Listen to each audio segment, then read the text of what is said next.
You are listening to Radio Eastern FM 98.1. With live and exclusive coverage of the EFNL football season. Bringing you the match of the day with score updates from all divisions. And now we cross to our commentary team for the Radio Eastern 98.1 Match of the Day coverage. Kimberley Reserve for the Eastland match of the round. It is Chirnside Park versus Whitehorse 3v2 in Division 4 with a spot in the top two up for grabs for the winner of today's game. Very important in the context of both sides' seasons. It's fantastic to be out at Kimberley Reserve. Very different conditions, Blake, to the first time we're out here. Not the sun that we had in round two. It's a wet afternoon, which we've had the last couple of weeks, so should make for a bit of a different contest with a couple of changes suiting those conditions across the week. I'm Ryan Long, joined by Brett Beston, Blake Tennant and Jono Venn. Brett, I'll start with you. I think we've switched headsets and I've been playing around with your volume and you've been doing vice versa. But we're all sorted. I'm all good now. Bit of musical chairs happening around here. Welcome to day one of broadcast. Yes. We should. It's round 17. We still haven't worked out where the headsets go, but great to have you on board today. There's all over the place. Yes, that's right. Yes. And Blake Tennant also joining us today, calling the game. And you were out here last week and saw Chirnside Park, saw him defeat Kilsyth, and you saw 3/4 of the game before you left and missed the 1,000 goal from Justin. I wish I was there, but I had other things bit more special. I know my priorities need to be in check, but that happens. But the ground, I must have to admit, it's actually been it's in great nick at the moment. You know, last week it was pretty average. You know, I think all around here when you're looking on the broadcast today, here and there was very muddy and not great. The forward line looks a bit muddy, but apart from that, looks tremendous conditions out here down here at Kimberley Reserve.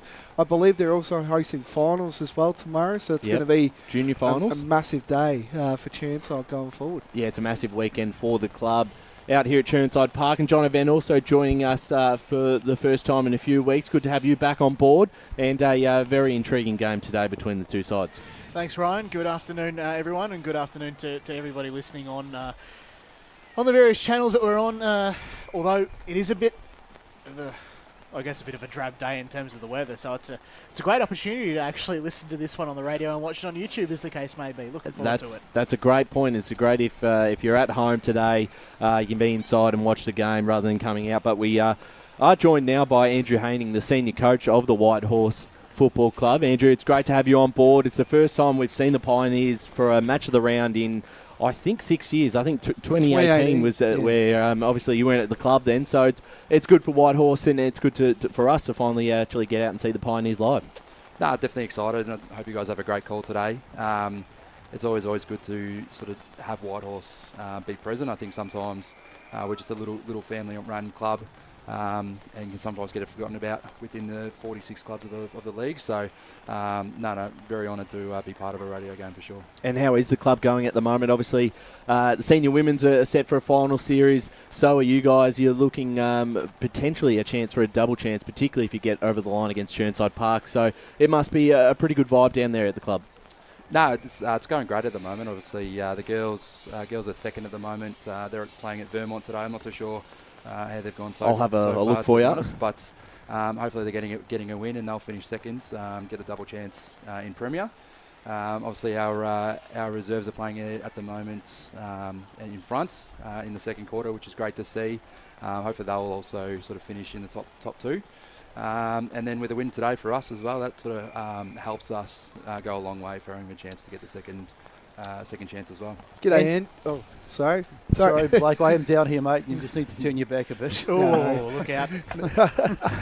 Andrew, always good to have a chat with you. We've talked during the week and all that, but I want to talk about the big elephant in the room as we speak. A very key out for you guys. He's kicked about 58 goals. Missing out of your side this week. Tom Young, do you want to just talk us through that and the process during the week of why he's not playing today? No, unfortunately, Tom rolled his ankle 2 weeks ago in our last game, and he just hasn't come up for this week. So, yes, it is a bit of a miss. We'd love to have Tom out there, but it sort of gives a few of the other guys who are playing really good football in Kerms and Eggs an opportunity to lock down some tough spots coming into the back end of the season. Horvat's obviously missing as well, who's just on a little summer holiday. He'll be back as well. Yep. But for me, in terms of forward line, I think it's really important it's a big day for the midfield because the forward line's only going to work as well as what the midfield can produce. When are we expected to see Tommy back? He'll be back in a couple of weeks. Yep. So. Does that the conditions actually probably help? Obviously, you would love to have those two guys playing today. Does it sort of favour you that it is going to be maybe a bit of a tough game with the weather and depending on the condition of the ground as well? I think regardless of the conditions, if we can get on top in the midfield, control their good forwards as well, as long as we're getting enough 40-50 entries, I've no issues in thinking that our forwards can score goals. Yes, obviously those two have scored a lot of goals, but we've had a lot of other players that have kicked 2 and 3s in different games. So I've no issues in JT, Kerms, Eggs, BT, Stoffs as well, popping up and kicking a handful of goals. It's going to be a collective effort. I don't think, I think 10 goals will probably win it today. Yep. So if a few of those can kick 1s and 2s and maybe a 3, I think we can set ourselves up for a good day. Speaking of a few blokes, kicking goals, obviously 2 weeks ago there was quite a few in your team who perhaps wouldn't normally kicking goals against Forest Hill. What have you taken from the big wins and perhaps the big losses, but in particularly 2 weeks ago when you played Forest Hill? What do you take from a big win like that? Yeah, so it's interesting. We had 3 weeks in a row where we played Croydon, Nuttawading, and then Forest Hill. We actually had high scoring shots against Croydon and Nuttawading, but I think it was like 10, 12 goals and 24 and 25 behinds in 2 of those wins. So going into that last game against Forest Hill, we had a lot of focus of just kicking our goals and what we can do to turn it around. So it just shows like if we went from a 50-point win to a 100-point win and still had the same amount of scoring shots. So it was a huge focus over the last the week leading into that game, just around putting pressure on ourselves and converting when in front of goals. And I sort of liken it to a bit of like, the shooter's mentality in basketball, Steph Curry or something like that, that if you have a shot and you miss, who cares, move on. The fact that we're getting inside 50s, getting chances to have shots on goal, that's what I want to see. Not so much putting pressure on if you miss one, then you better kick the next one. Let's just make sure we're getting another shot again. Just in terms of the form line, so far this season, you two sides have met twice. Round 2 probably not too relevant. It was a Chirnside Park win, but round 8 you got hold of them a wee bit. Do you think you can sort of take anything away from that? Does it give you a slight edge? Yeah, I think round 2 we probably didn't really know much about each other, and it was sort of just just sort of the first introduction against each other, and we sort of prepared ourselves very well for that round 8 game. It was also at home, and I think we just had we sort of had one of our better sides that we've had on in all year. And we sort of jumped them early and were sort of able to hold on to a strong lead from early in the game. But the score probably didn't really reflect how close and what a tough contest that day was for the back 3 quarters of that game. Andrew, now the time's come.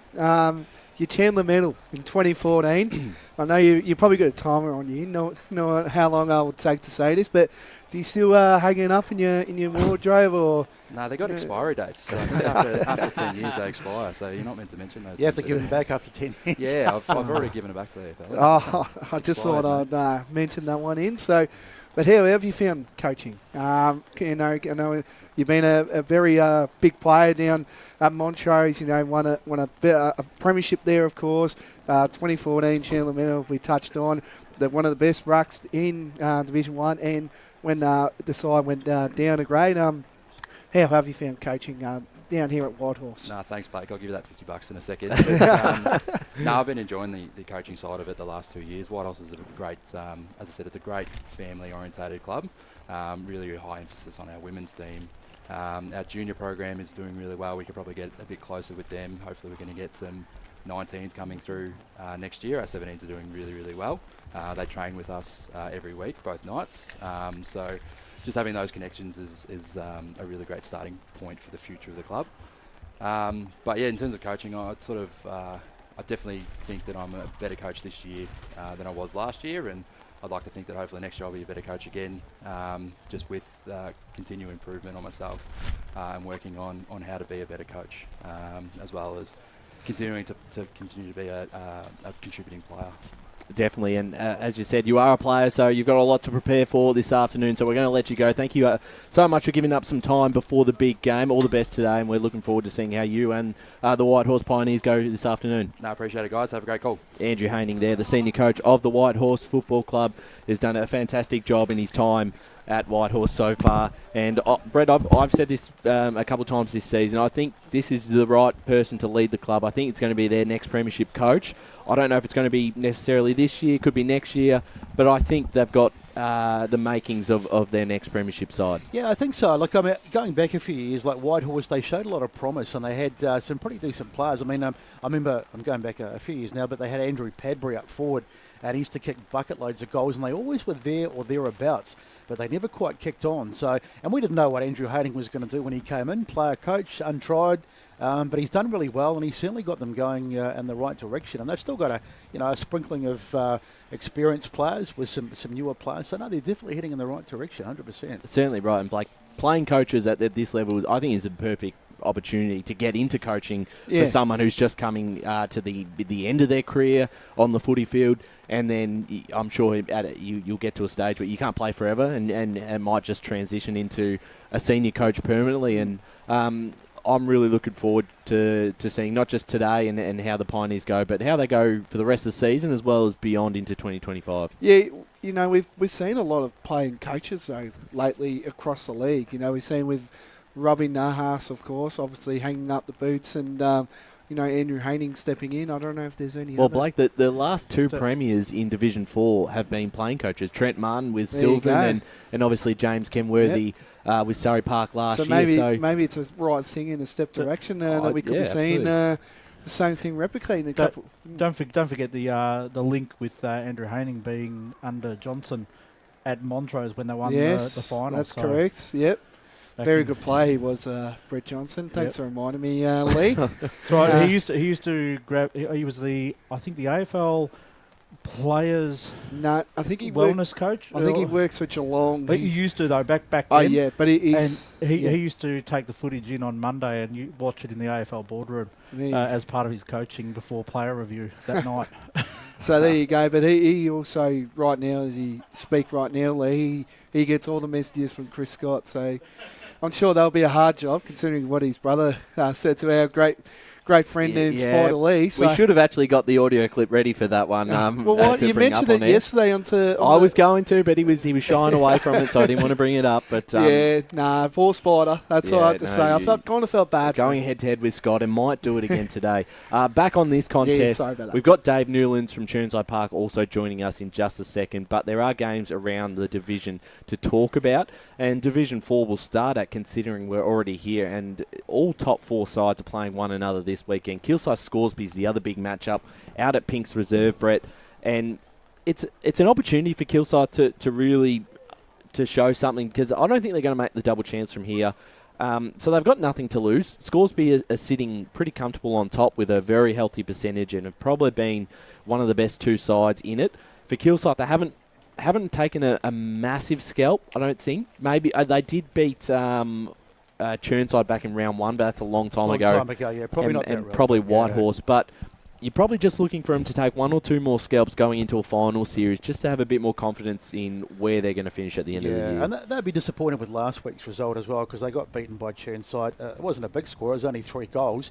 But as you say, it's a good idea if you can knock over one of the contenders heading into the finals. It just gives you a little bit of a psychological edge. But I don't think Kilsyth will get the chocolates. But who knows? But going back to that game when I was actually there, the margin was 4 points at 3/4 time. So if you look at that and say, if Kilsyth can show what they did, in my opinion, they were never going to win that game.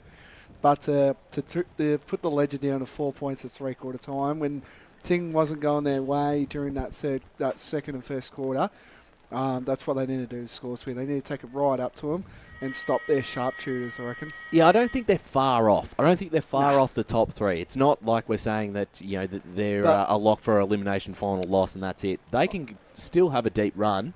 I think you just want to see a bit more, and for their own confidence going into a final series, knowing that they can beat a couple more of these teams. I still think they're the 4th best side. That's what I do too. I think that if you're Yeah. looking at, if you want to rank it in a power ranking style, I think they're fourth. Yeah, And- and if they can win a final this year, it'll be huge, because then you're playing that loser who lost the Qualifying final. Yep, and they'll feel a lot of confidence, I reckon. And, it'll be very interesting to see how that all plays out. The other game today is Forest Hill and Croydon North M-Lock, and that's out at Hughes Park. Forest Hill's great to see them get a win last week, Brett, after been some really challenging times on the field in the recent month. Had a really disappointing result against Kilsyth where they had the four behinds and conceded 143 points. And for them and for their sake and their culture of the club, it's a very young side. They would have been super pleased with that win, last week and against Udderwadding, and have a chance to make it 2 in a row against Croydon North. Yeah, I don't think they will, but as you say, it was great for them to get a win because they have been through some tough times, and we hark back to not that long ago when they were making grand finals on a pretty regular basis. Yep. and just getting pipped. But unfortunately, they sort of lost all the players from that era. They've had to rebuild. Martin Stillman left, which was obviously a big blow for them, and they've had to sort of rebuild, and they haven't quite got it right. But they're on the up as well, and let's hope they can put on a good one today. Yeah, certainly right. Division 3 this afternoon. Some intriguing games, but looking at the way the ladder is shaped, and particularly off last Saturday's results, Blake, everything seems to be almost locked in. With Oakley District's win over Upper Ferntree Gully, rules them out of the running, and also Mark Fisher steps down as senior coach of the side, or the club let him go, and they both had a joint statement last night on the social. So again, some changes for them. Ferntree Gully lose to Fair Park and pretty much blow their last chance. So you'd think it's Oakley District's spot to lose from here. I can't see any way they drop out of fifth. And the side they'll probably be playing is Knox, who is in absolute red-hot form. Jeez, aren't they? They have been a force ever since that the mid-season transfers have come across. Haven't they? They haven't put a footstep wrong, haven't they? They've been unbelievable, haven't they? Yeah, their players are standing up, and to take it up like they did last week to Donvale at their home ground was tremendous.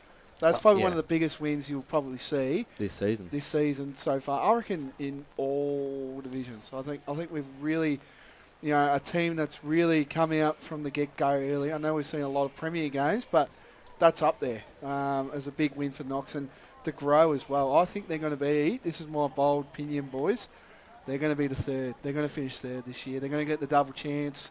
I can't see... Have you seen Coldstreams run home?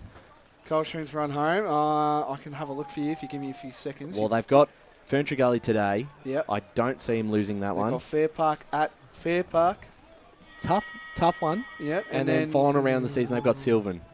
And they might rest players because they know they're in finals. No, they're not going to rest players if they've got a double chance up for grabs in that final round of the season. If they've got Knox breathing down their neck, that top three is massive because it's still very difficult to make a grand final when you're having to win every week from fourth. Yeah. So, really, Fair Park is probably the biggest of those three challenges. Yeah.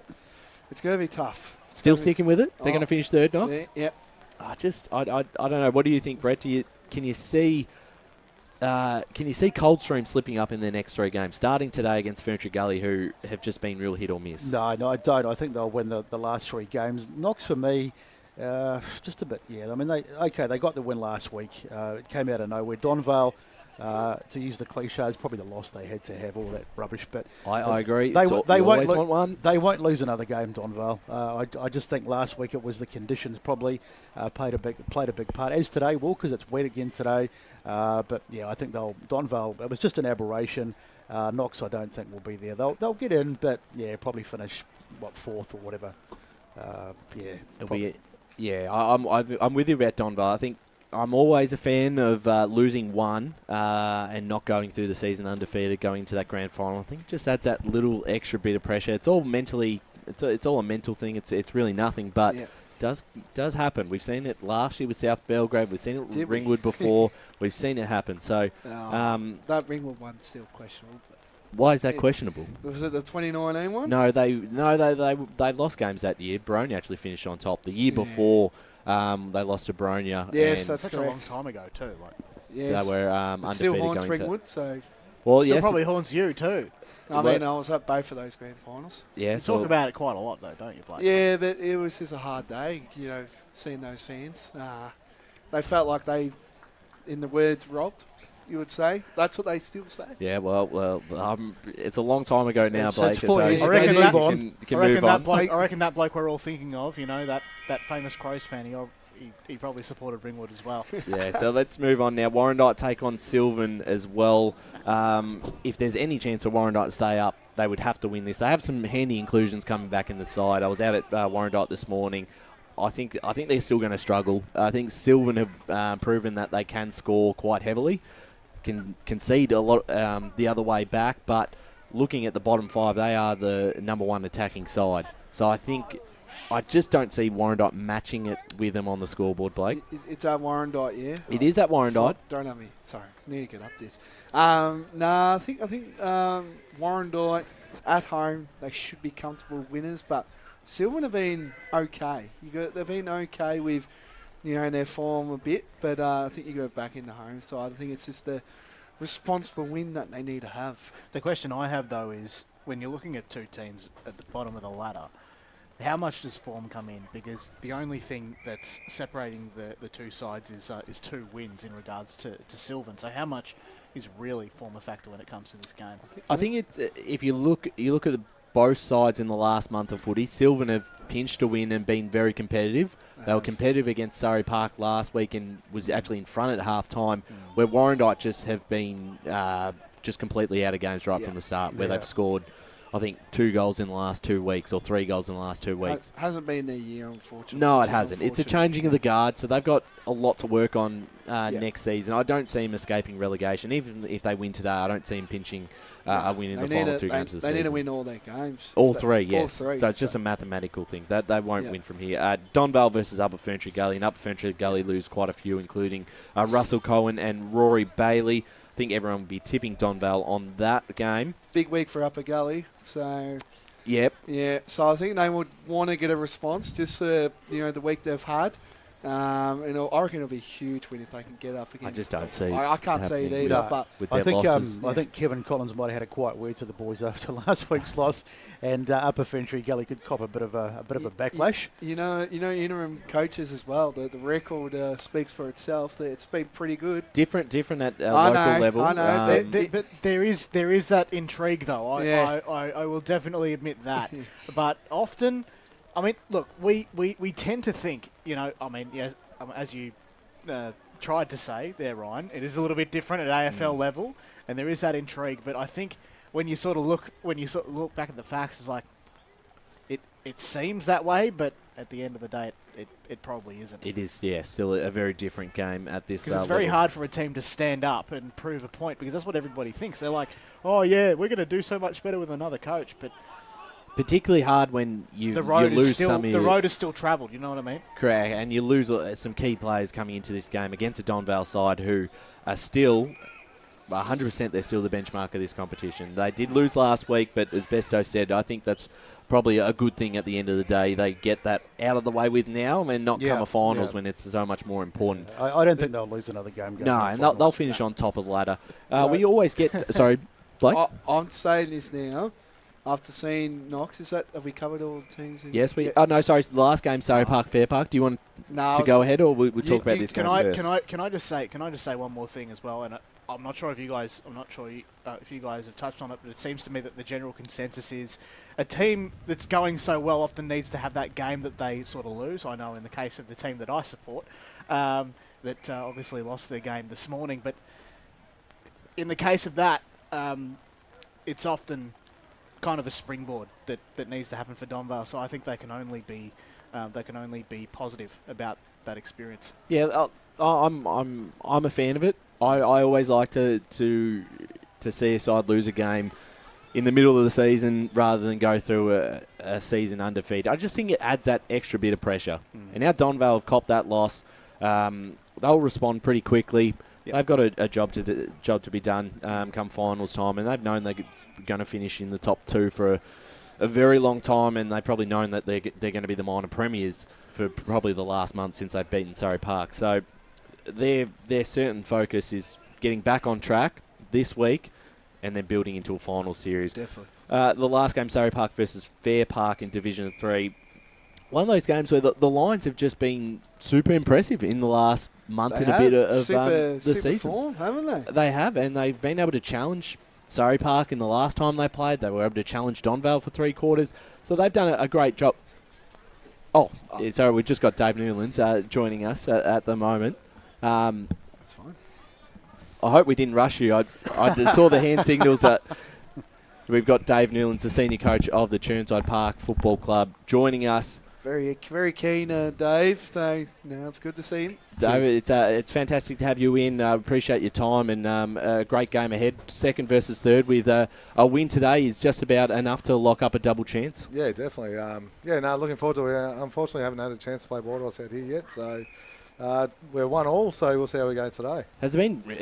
It's quite a quirky fixture where you've played some sides twice at your home venue or the away venue, and then you come back and with 3 rounds to go and finally get them on your home deck. But at Kimberley Reserve, you've been outstanding. Have not lost a game here and made a bit of a fortress. So that must take a lot of confidence, knowing that you're such a hard side to beat here. Yeah, I think we want to make sure we make this a fortress, like you said. So every time we go out to play to win. Obviously, we've had some great contests here that have been close as well. So, looking forward today. See how we go against Whitehorse away from their ground. So You've been the informed side in the competition probably in the last 5 weeks. After the last time you played them, you haven't lost a game. Obviously some buys in there, but building some terrific form at the right time of the year. And one thing we probably forget is that you're the only side to not lose to Scoresby as well. So you must be pretty confident with the way the group has been playing at the moment, and going into what is going to be a very exciting final series. Yeah, I think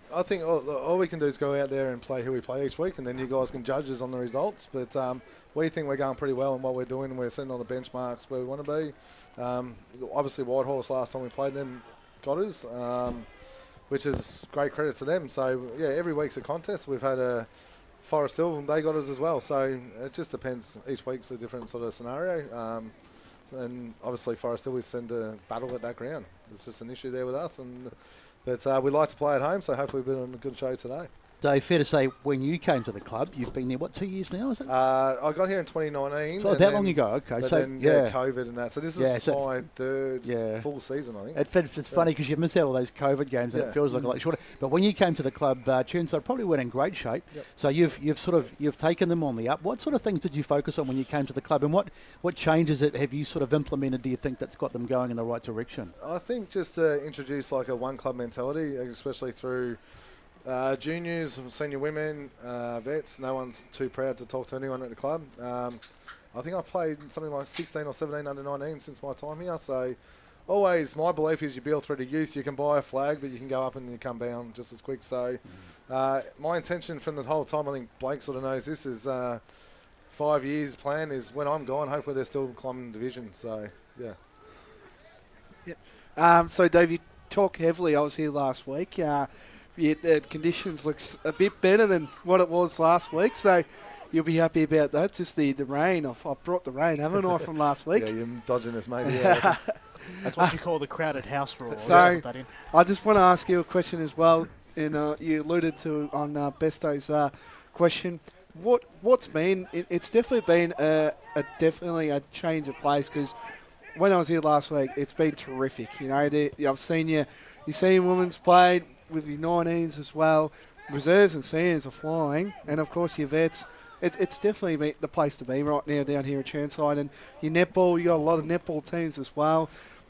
You must be, your Thursday nights must be pumping with all these sides. I think they do like anywhere up to 100 meals every Thursday night. So you're not doing the cooking, are you? Nah, not me. He's out on the truck. Definitely.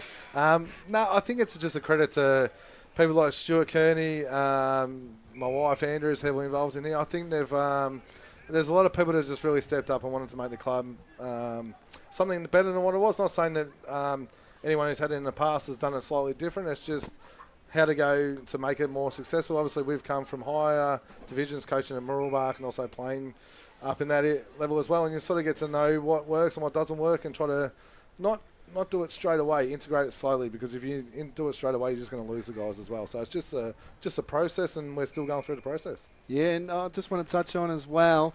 Now we talk about people that have just been retired and then decide to come back. You've got a Jeff Farman in your team.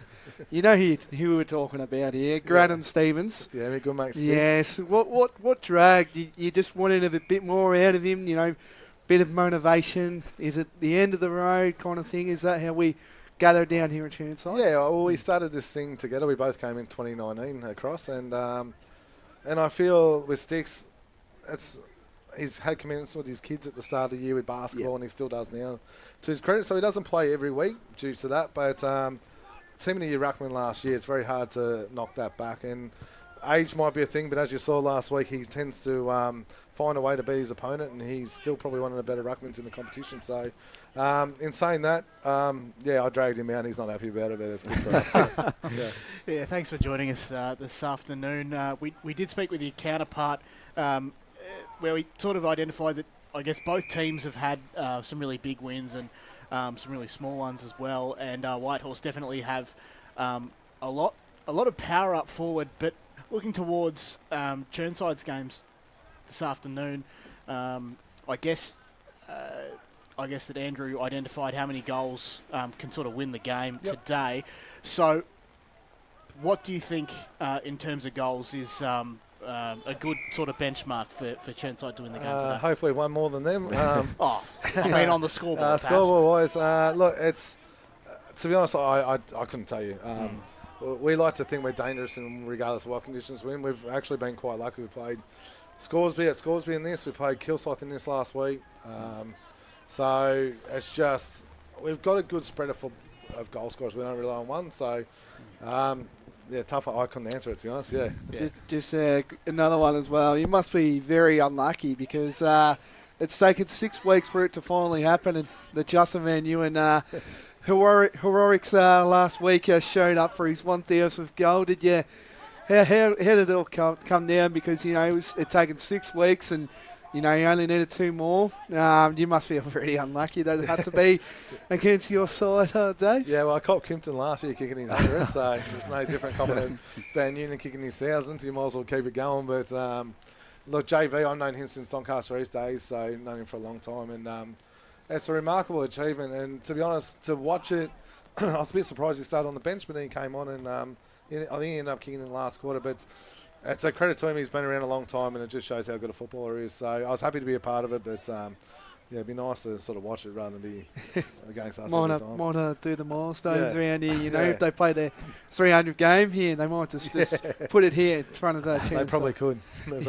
Dave, it's a massive afternoon for you and the club, so we're going to let you go. If you do see your wife, Andrea, let her know to come down because she is this week's Eastland Volunteer of the Week. So we do have a voucher for her. But fantastic season so far. All the best this afternoon. All right, thanks very much. Cheers. David Newlands there, the senior coach of the Chirnside Park Football Club. Big game this afternoon against Whitehorse, 2nd versus 3rd.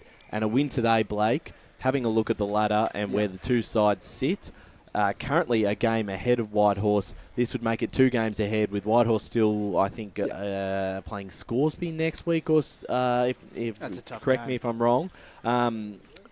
It would be probably a bit too much of an ask. So a win today for Chirnside, and you can look ahead to what is going to be a very exciting first week of final series. I think it's for both teams. I reckon it's crucial for both teams. Oh, yeah, vice versa. Whitehorse need to win too. But it would be massive for Chirnside, just the way they were last year. I think they came home strong. I think they won their past, I can't remember how many. 10 games, I think. 10 games, yep.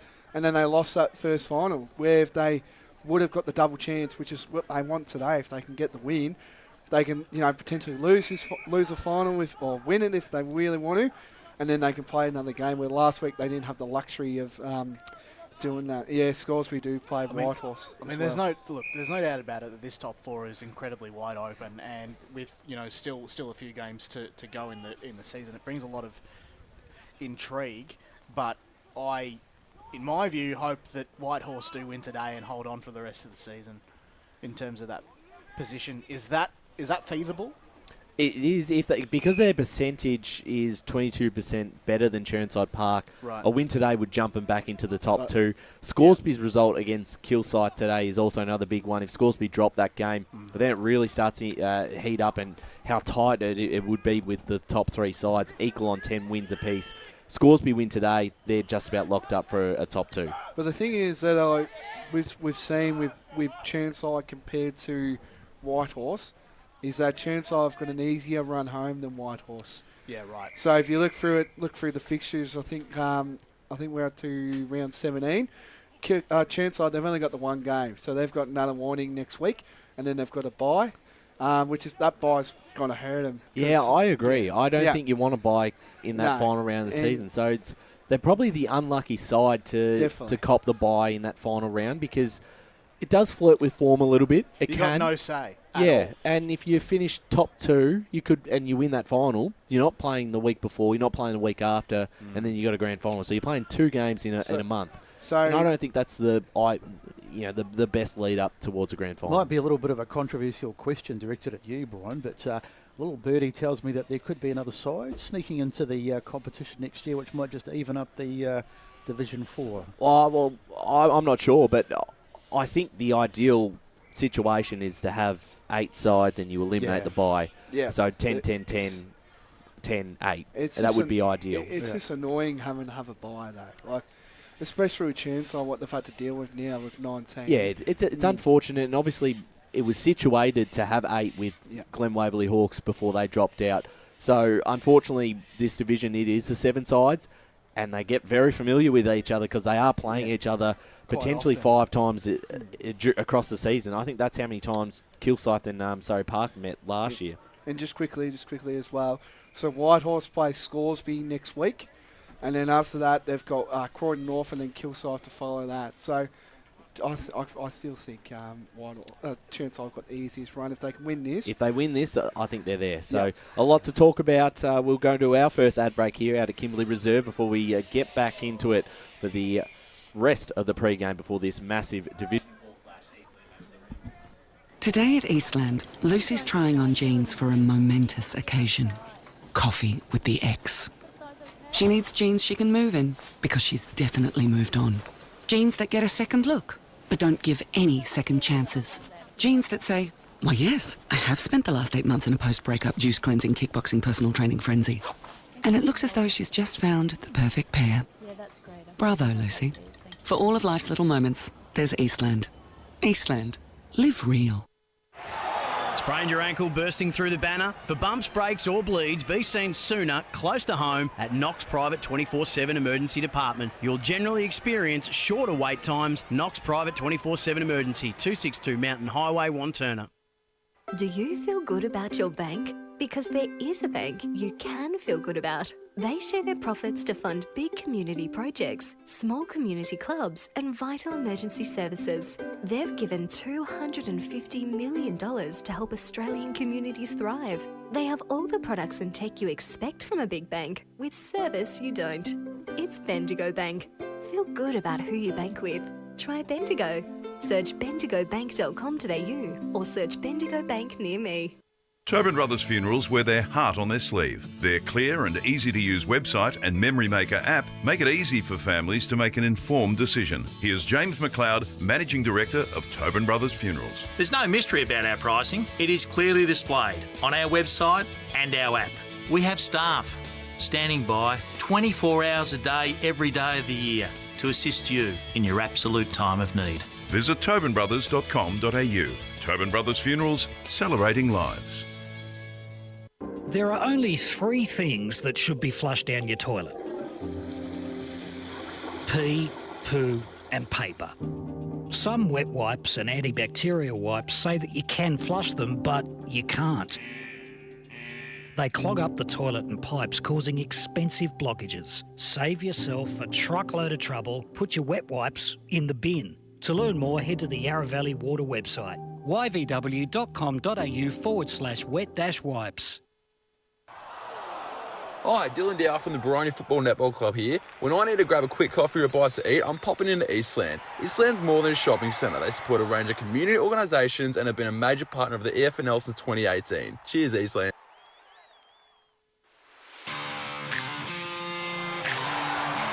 You are listening to Radio Eastern FM 98.1. With live and exclusive coverage of the EFNL football season, bringing you the match of the day with score updates from all divisions. And now we cross to our commentary team for the Radio Eastern 98.1 Match of the Day coverage.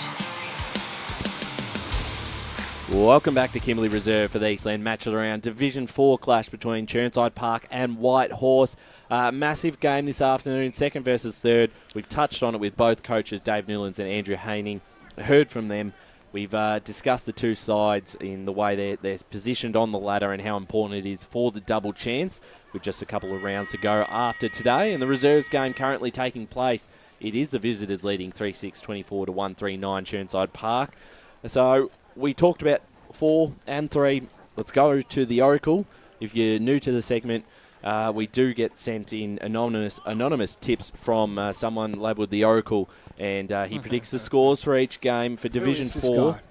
He's got a record. It's a 59.09% record in Division 4. Has today Forest Hill to defeat Croydon North Emlock 61 to 44. Whitehorse to defeat Chirnside Park 109 to 78. Not sure if the Oracle's factored in the conditions of the weather today. Scoresby 102 to Kilsyth 84. And then in Division 3, Donvale to defeat Upper Ferntree Gully 74 to 45. Ferntree Gully and Coldstream expecting, Blake, Ferntree Gully to get across by 1 point, 78-77. Big win for a big week down there at the Gully. Yes, that would be massive. Obviously, Brent Kiker announced finishing up at the end of the season. We'll touch on that in just a second. Oakley District and Knox.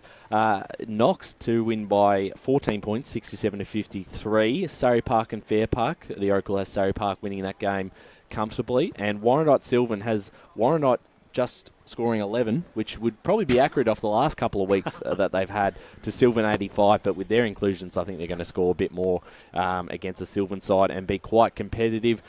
Before we move on to Division 2, Blake, the news with the coaches is starting to get to that point of the year where sides have to make some calls. They have to make some decisions on what's going to happen next year and beyond, particularly if they are out of the finals race. And it was announced that Brett Kiker has stepped aside for Ferntree Gully. Yes. So alongside Mark Fisher on an Upper Ferntree Gully perspective, as we talked about earlier, gone from Upper Gully. So a couple of changes in Division 3, and it makes for what will be an intriguing next few years for both their sides. For both sides, who probably they're mid-table, aren't they? They're not quite there yet for finals, but they haven't bottomed out. No, definitely not. You know, I still think that, well, judging from last week, I just cannot see Upper Gully making finals now. But for the rest of for both of the Ferntree Gully and Upper Gully sides, they've just got to show what they can do for the years coming through.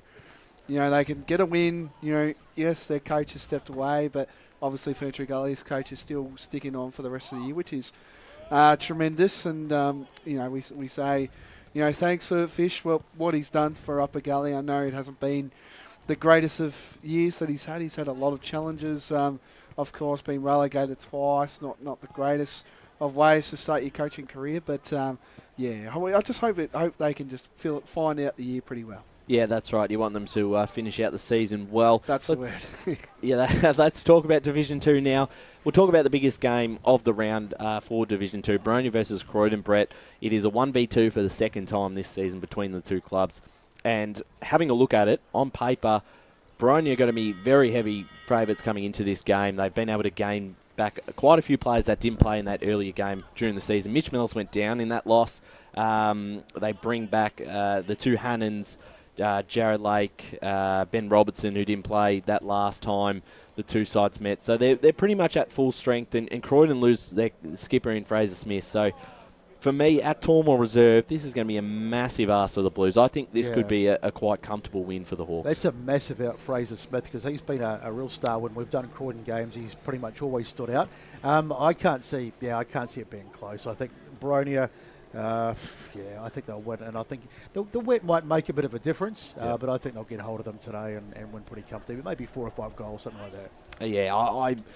Blake, I find it difficult to see where Croydon beats them today at Tormore Reserve, a ground they play so well, and I think they've got an average winning margin of over 10 goals. I need to actually find out the exact number because they've had 2 100-point wins there. You know a few people down there. Yeah, you're Bronia's #1 ticket holder. I don't have the averages in front of me. I was waiting for that one. Don't have the averages in front of me. I was waiting for someone to say, all right, continue, Blake. We have a bit of fun. Yeah, but I think that's a big out for Croydon. You know, I think when Besto alluded to that before, that whenever Fraser Smith plays in the media games, he always plays well. You know, and plays well any game, doesn't he? Oh yeah, he's been. I think he's captain now. You know, best and fairest winner last year, so that's a big out. But rainy day. It's a rainy day today. I think it'll be a low-scoring game. Well, I'll tell you what, Jono, and you can jump in on this one as well. Last week, rainy day, worse conditions, and Bronya put 100 plus on the scoreboard and won by 85 points. Well, that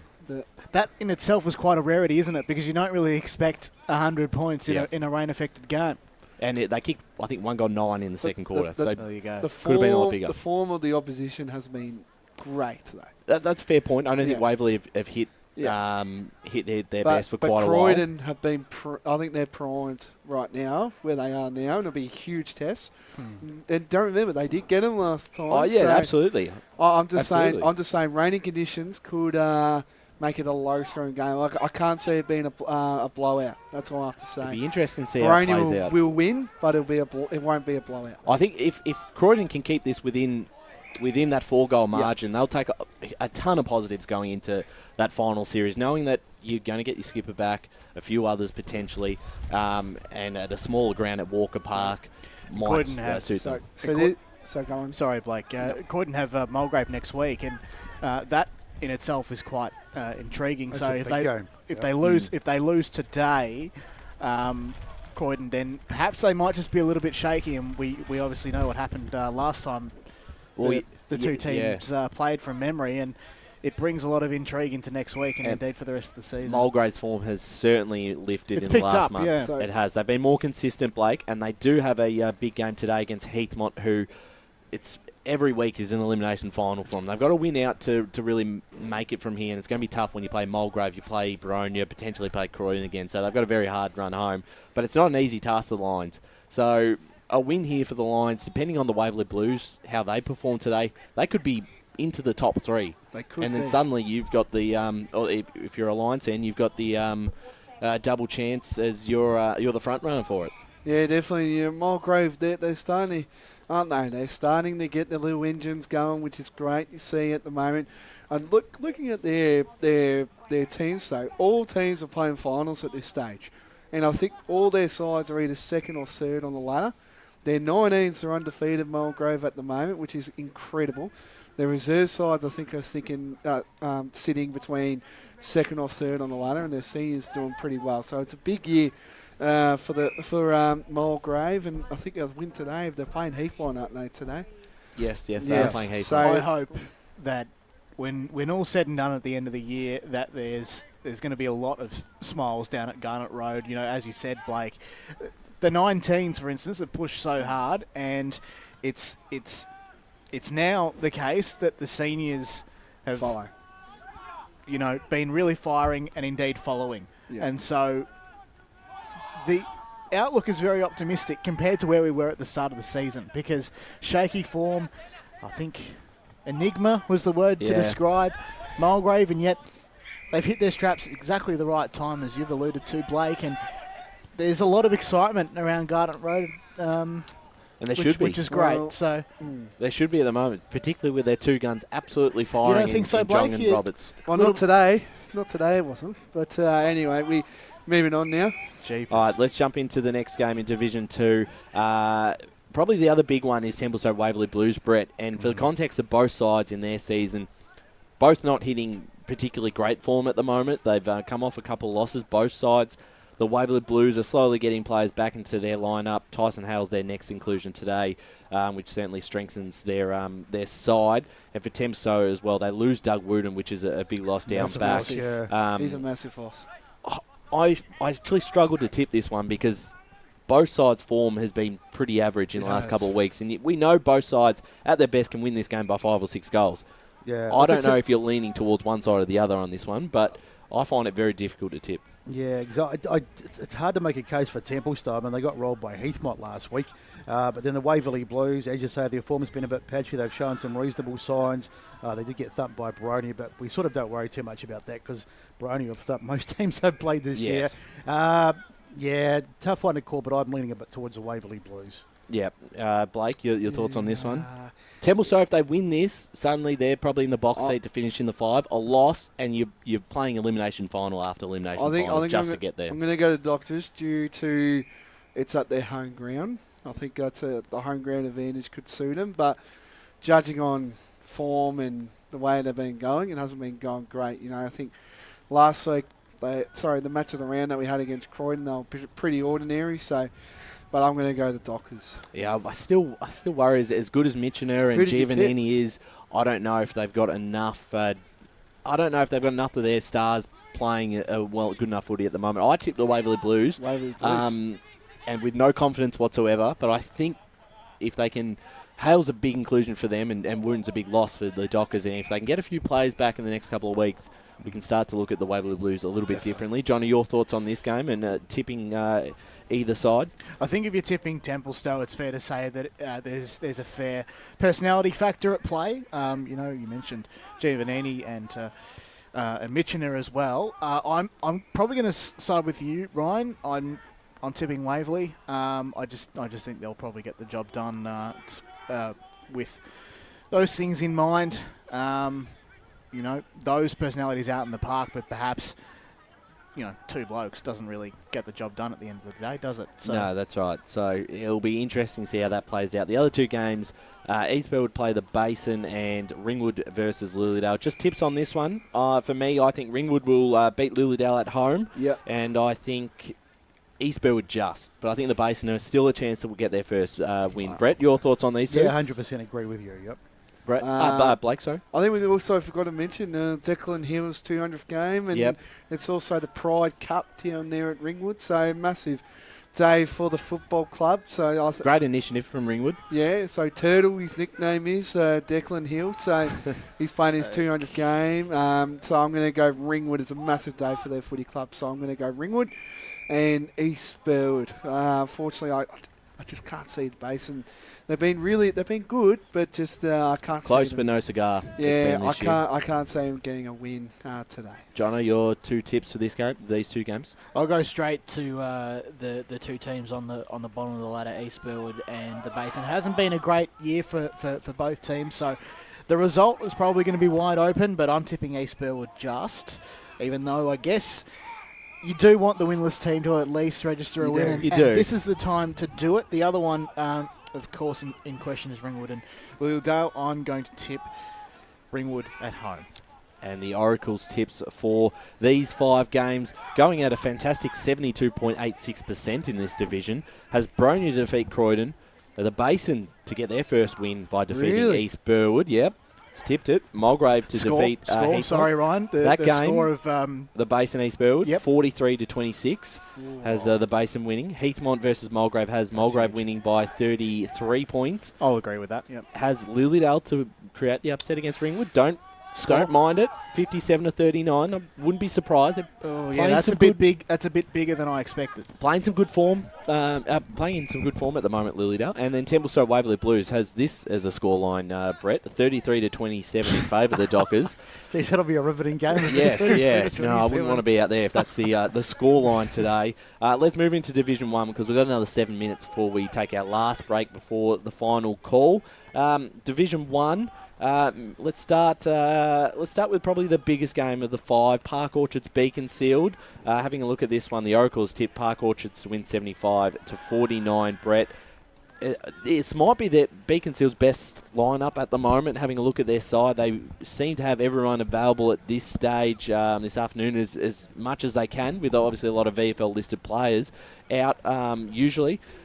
But in saying that, even when we tipped against Park Orchards, they proved us wrong last week. Yeah. They're such a classy side. They are, and I still like Park Orchards. I've liked them for a long time, and I think they've had one loss only this year. And as you say, the Beaconsfield get a few VFL listed players back, but I think Park Orchards you can't tip against them, that's for sure. So I'm picking Park Orchards.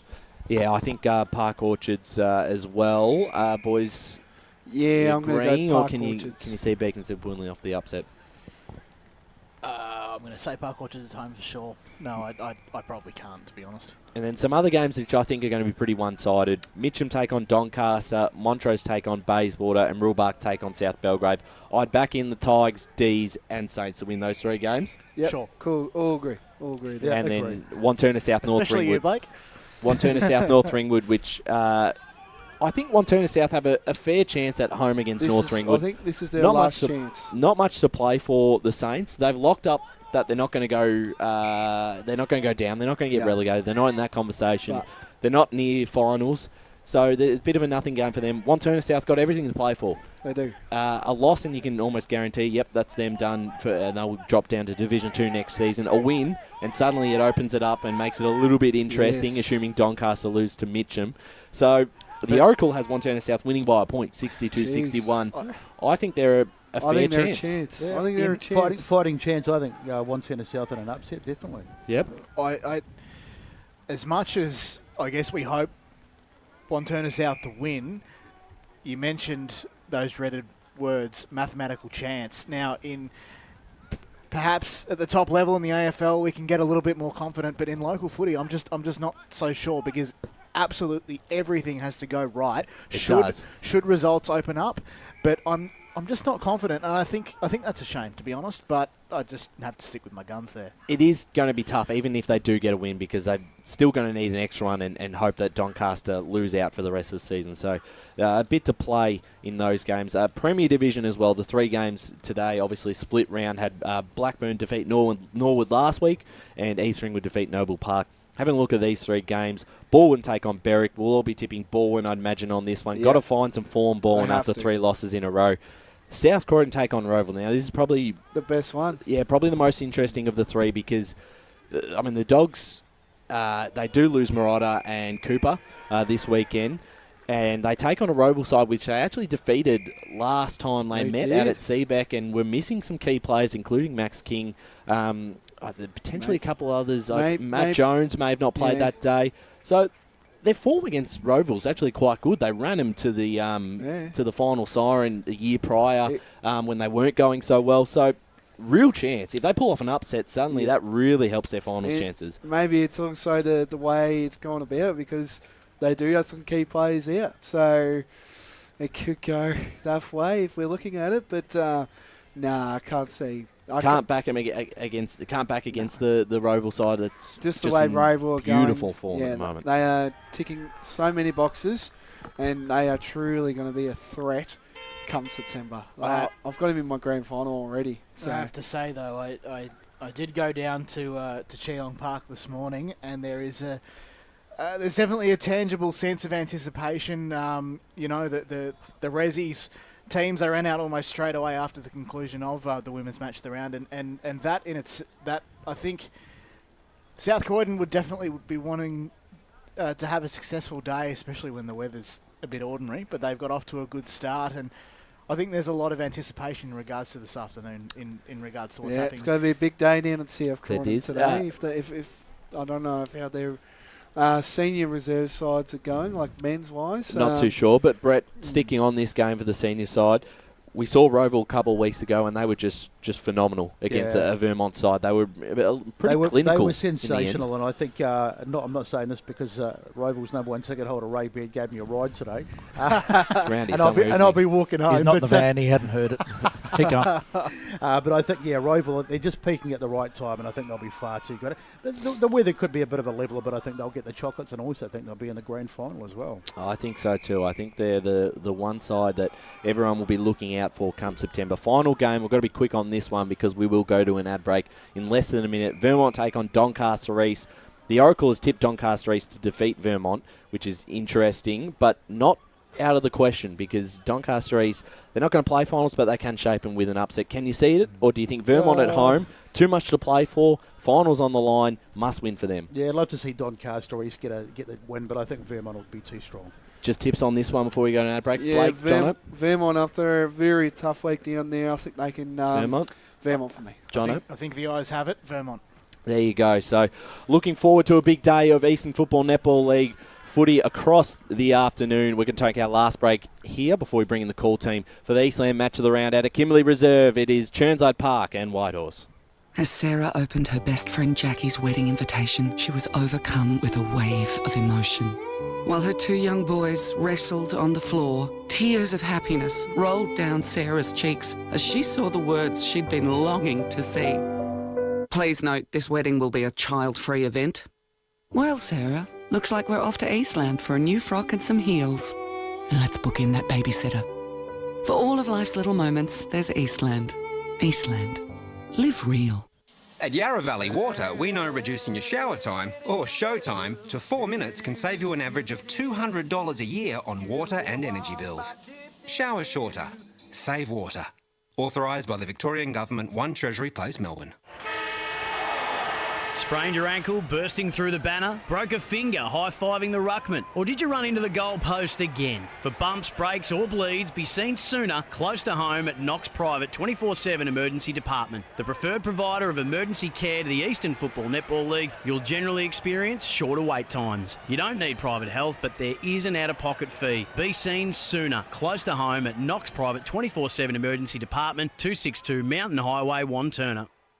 Do you feel good about your bank? Because there is a bank you can feel good about. They share their profits to fund big community projects, small community clubs, and vital emergency services. They've given $250 million to help Australian communities thrive. They have all the products and tech you expect from a big bank, with service you don't. It's Bendigo Bank. Feel good about who you bank with. Try Bendigo. Search bendigobank.com.au or search Bendigo Bank near me. The first time I met the team at Tobin Brothers Funerals, I felt like I'd known them for years. They're so caring, honest and passionate. James McLeod, Managing Director of Tobin Brothers Funerals, sums it up best when he says, Every day our people get out of bed to assist client families in their absolute time of need. Our people love what they do, and you will not find a more highly trained group of people than those at Tobin Brothers. Visit tobinbrothers.com.au. Tobin Brothers Funerals, celebrating lives. Hi, I'm Ben Desson from Montrose Football Netball Club, and when I need a new kit for a night out, I head over to Eastland. But Eastland is more than a shopping centre. They support a range of community organisations and have been major partners of the Eastern Football Netball League since 2018. Thanks, Eastland. You are listening to Radio Eastern FM 98.1. With live and exclusive coverage of the EFNL football season. Bringing you the match of the day with score updates from all divisions. And now we cross to our commentary team for the Radio Eastern 98.1 match of the day coverage. Welcome to Kimberley Reserve for the Eastland Senior Men's Match of the Round between the Chirnside Park Footy Club and the Whitehorse Pioneers. Huge ramifications as well. Whoever wins today could definitely lock up a top 2 finish to finish off in Division 4 this year. Today I'll be calling, my name is Blake Tennant, and I'll be commentating this game. And joining me on my right, I believe it is his first game. He's been over covering a lot of our senior women's games as well. He's no stranger to the Eastland Football Netball League media team, and that man is Jono Venn. Jono, welcome aboard, mate. I believe it is your first game, and well done. And very keen to call this game. We've called a few games around the traps here, but it's also very good to see you here this afternoon. Yes, indeed, Blake. Good afternoon, everyone, once again, and welcome to today's game. It's set to be a very exciting affair for sure, and obviously Whitehorse, it holds great ramifications for them. Obviously, they win today, they can go up a little bit higher, which is quite exciting. But I'm looking forward to today, and let's meet the rest of the team. Yes, indeed, and joining me on my left where I am is the media manager and Ray Baird, joining us here on the special comments. Welcome aboard, boys. It's always good to have the two big guns here to talk all things. Brash isn't here, mate. Yeah, I'm filling in for him with Ray, but I know, one big gun. Yeah, one big gun out, but another brings another one in as well. So welcome aboard, you too. Yeah, thanks, Blake. Great to be out here to see this, top of the ladder Division 4 clash. And as we know, the whole Division 4 finals is going to be an absolute belter because, there's no outstanding favourites at the moment. Unfortunately, the ground's a little bit wet.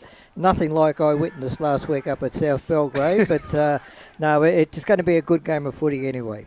Heard you haven't stopped complaining about that, Ray, but anyway, that's another story for another day. But and joining us as well, he's been doing the Stats Centre all season long pretty much. He's done an outstanding job as well. Called also a few senior women's games as well, and that man is Paul Laconey. Paul, welcome aboard to another E4Now Saturday, mate. Good to see you. Good to see you, Blake. Good to see you, boys. As you boys have pointed out, it's been a really tight Division 4, and it's really hard to pick who the favourite is at the moment, and looking forward to this game today.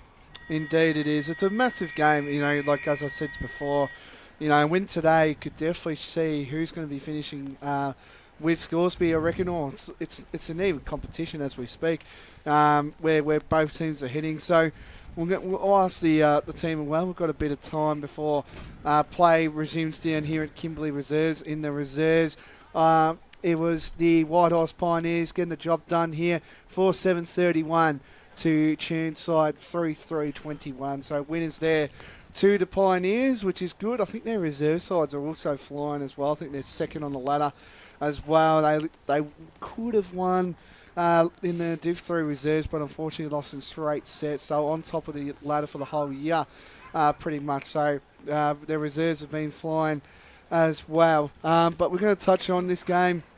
It's a big game, as I say, but where can we see? I was here obviously last week, and Kilsaw Stars really made a win, Ryan, and just touch on about that. Where can you see? Do you feel like the Stars of Chirnside have the willpower to get him through, or do you think no Tom Young? Do you still think they can do it without him? I think it's going to be tough for Whitehorse without Young and Horvat, who's still out of the side at the moment. And Haining did speak about some of their other players who hit the scoreboard, and they do have those players who can pop up for 2 or 3. But Chirnside Park have been doing that all season with some of their players, and you look at the top 5 on the goal-kicking list, they haven't got any. And that's because they have such an even spread. And guys like Ficker really, Odomat when he plays up forward, they can kick you 3 or 4 goals, but then the next week they win and they might not kick a goal. And that's just the way they sort of play. So they've got a lot of options, Chirnside Park, and I just feel like, Ray, after the bye, they've won 5 games in a row. I know there was another bye in between that, but to me they look equal to Scoresby as the red-hot side in this competition. Yeah, look, you're probably right there, Ryan. And as I said the other day, last week on our podcast here, but any one of these 4 sides can win as long as they're switched on the day. Even Kilsyth, they're still got favouritism to win the flag as well. The way that they're going as well. But what I think the main thing that we're going to see today, they've got some players out, sure, by Whitehorse, but the thing is that when you're playing under these conditions, as I've alluded to last week, the bottom 6 in your 18 out there on the field are very important, and I think under these conditions they become even more important. And if you're going to have a couple of your top players out, have them out on a wet day. Don't have them out when the conditions are good. That's true. I think the conditions might favour Whitehorse on a day like this without their 2 spearheads up forward. Probably not a day for forwards. It wasn't last week, and you feel like, similar to what Andrew said in the pre-game, might be a 9 or 10 goal game that gets you across the line. And the other question I'd probably ask you, Ray, is the last time these 2 sides played, it was a 50-point win to Whitehorse at Springfield Park. Conditions would have been different ground. Do they take anything from that coming into today's game against Chirnside again? Well, yeah, if you've beaten a side previously, you always got that in the back of your mind. But then Andrew's been around the football a long time. He's no smart enough that, that was then, this is now, under completely different conditions. We start again, both teams equal at the start of the game. And so they're going to be very wary, Whitehorse, even though they did win that game last time. Yes, both teams come on to the ground. Chirnside coming on now. Whitehorse already out. Both teams are out as we speak. It's pretty interesting. Usually Whitehorse have been wearing a lot of different jumpers lately, just looking through vision. The heritage jumper. The heritage jumper. They've also worn the Indigenous jumper, which is terrific as well. And today they'll be wearing the traditional maroon and white jumper today. Chirnside Park wearing their usual fit today with the black, yellow and white as they been wearing all season long. It's a great jumper and a great song too, boys. Yellow and black as we've been, you've got 3 Tigers in this van as we speak, so it's going to be a good song. Hopefully they win. Blake, if it's any omen to you, and you're about all this bloody historical stuff and all that, but I'll point one thing out here. Those jumpers that Whitehorse are playing in today, they wore them when they won their last premiership. Yes, wow. I know. So take that into. I know. So, hang on, I'll just ask the quick question. Blake, you claim that Josh Water's the league historian, and now you're going full league historian. So who's really the league historian here? Blake's been around for decades. Blake's been around for longer than you, Ray. Blake's been around longer than I have. Well, the thing is, Ray, when you had your old man taking you to footy every week when you're a young boy, and as well, I've been around 21 now, so 21 years I've been at local football. So and you've probably only learnt what you known in the last 18 months or so since you've been on the media time. Blake, I'm coming up for my 20th year. I think it's next year in the media team. So when you've done that, you can shout out your We're going to organise a party for you if it's 20 years. I reckon we should. And let's go boundary side. Thanks to Tom and Brothers celebrating lives. Thanks to I thought I'd chip in, boys, and save you all from the rubbish because there's a fair bit of what going around. Down here, obviously it's wet. The rain I think is going to probably set in for most of the afternoon. It's not overly heavy, but it's just steady. And just looking around the boundary areas in particular, it's quite wet. The rest of the ground doesn't look too bad. But it's definitely wet with the footy today, and it's not going to be a great day, but let's hope for a good game. Bracket out there on the other side, where there is grass, is that slippery? To be honest, Ray, I haven't ventured out there. I think it probably is going to be, but the ground itself, it looks in reasonable nick, but obviously once we've had maybe a quarter or two, we'll know a bit more, but particularly around the boundary areas, that's where it's particularly cut up. I feel like they've picked a good centre circle as well, because behind that central umpire there, it looks like a little bit patchy and fairly dirty as well behind him, Brett. So you'd think. Again, I haven't ventured out to the middle, but looking from here, there's a bit of. Yeah. It's a wet day, so let's just get on with it. But it's the same for both sides, and the side that adapts better to the conditions today will take the chocolates. There's very little wind. In fact, there's virtually no wind, which is probably a bad thing because it might have blown some of this weather away. So no real advantage with the wind for either side in the first quarter. No worries as well. So we better start proceedings here, and we'll go quickly, boys, with your tips for the siren. Chirnside by 4 goals for me. Yeah. Whitehorse in a low-scoring game, 2 goals. And Paul? Whitehorse by 2 goals. And to bring it in for the first time for the afternoon is John Oven. I'll definitely agree with you there, Blake, in terms of... Ray, in terms of the result, as Whitehorse have the first free kick. It's the coach in Andrew Haining who kicks forward to broadcast side. No one can quite take the mark, so there's a bit of work off hands. We're almost about to have our first boundary stoppage directly in front of the van here. Getting the hand pass out there is Hewitt.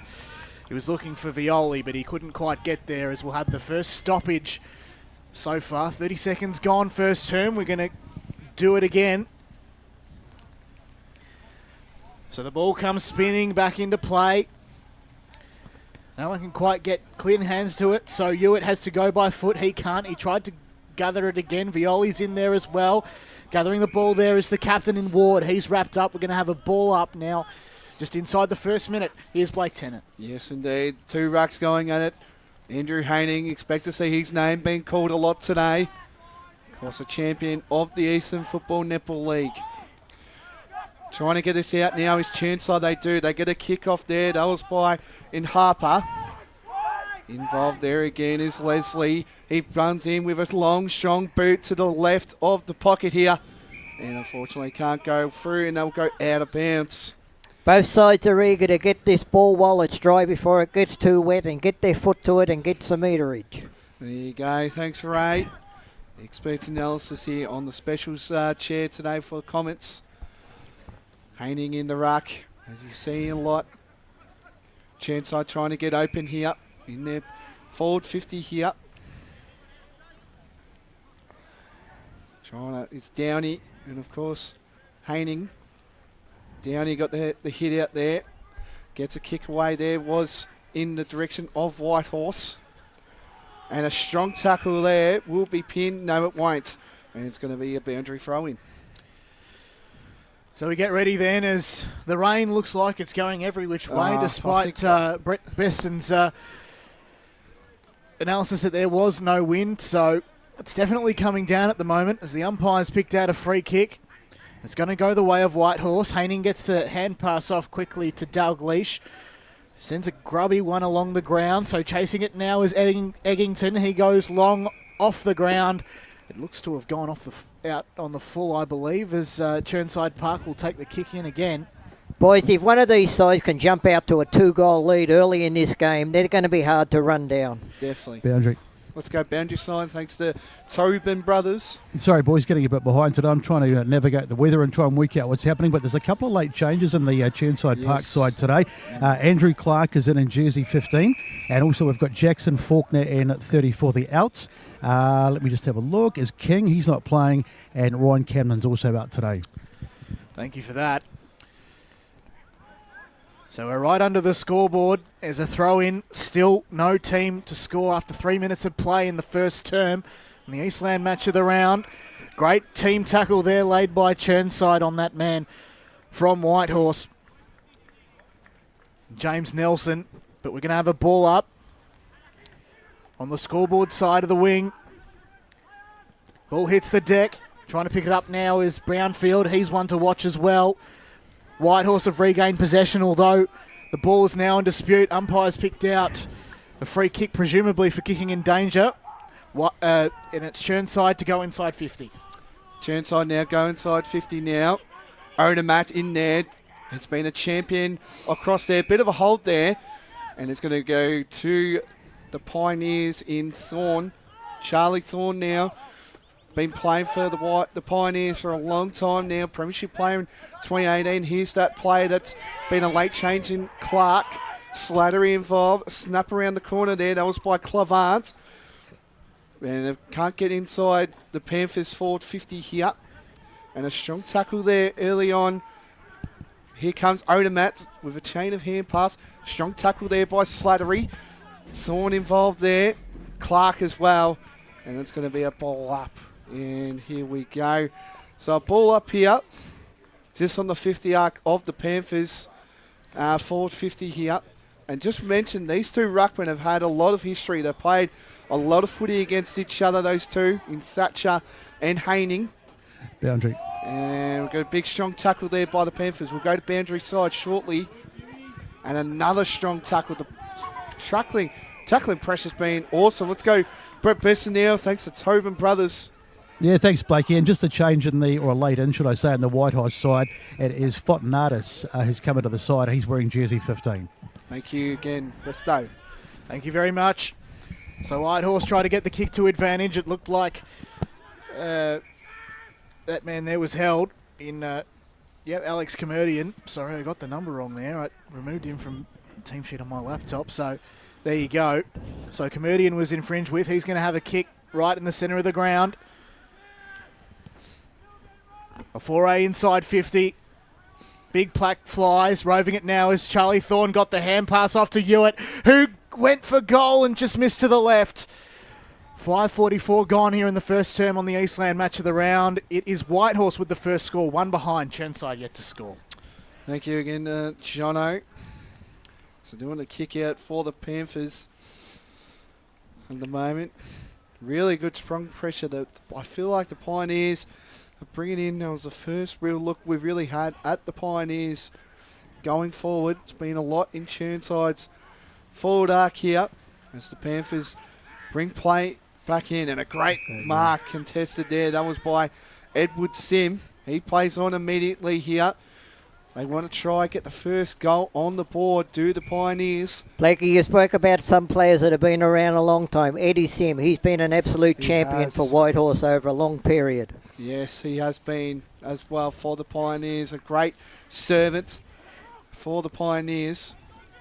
Train of hand passes going around outside there, going forward for the Panthers, but that goes out of bounds. That was Clark, the new player into the side, who just fumbled that one. It could be. It might be his debut game. I might have to follow up that up with Besto at quarter time if he goes to the coaches, see if that's true or not. I used to go to school with Adrian. He's a lovely friend. So there you go. Thatcher rolls that one. Snaps around the corner there.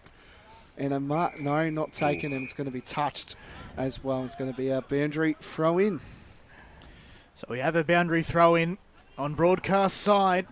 7 minutes and 20 seconds gone in the first term. Chirnside Park and Whitehorse. And there is a very bad mud patch there as the rucks hit it down to the ground. Trying to fly up there was Leslie. He couldn't quite as the ball hits the ground. He regathers, got it off to the teammate in Clark, who went inside 50. It was intercepted by Dalglish, who stood behind there. He got the kick away. Here's Thorne, who had a bounce opposite broadcast side. 65 from home, roughly. The mark couldn't quite be taken. Has the free kick been given away? Yes, it was by that Chirnside man. And Whitehorse will have another foray inside 50. One would think. I think it's Ward who kicks inside 50. A big plaque flies. Whitehorse managed to grove it. Hand pass comes up. And here's Leslie to try and kick it out from defence. It was successfully gathered by Brownfield. Now they're along the ground on the opposite side of the field, about 60 from home from Whitehorse.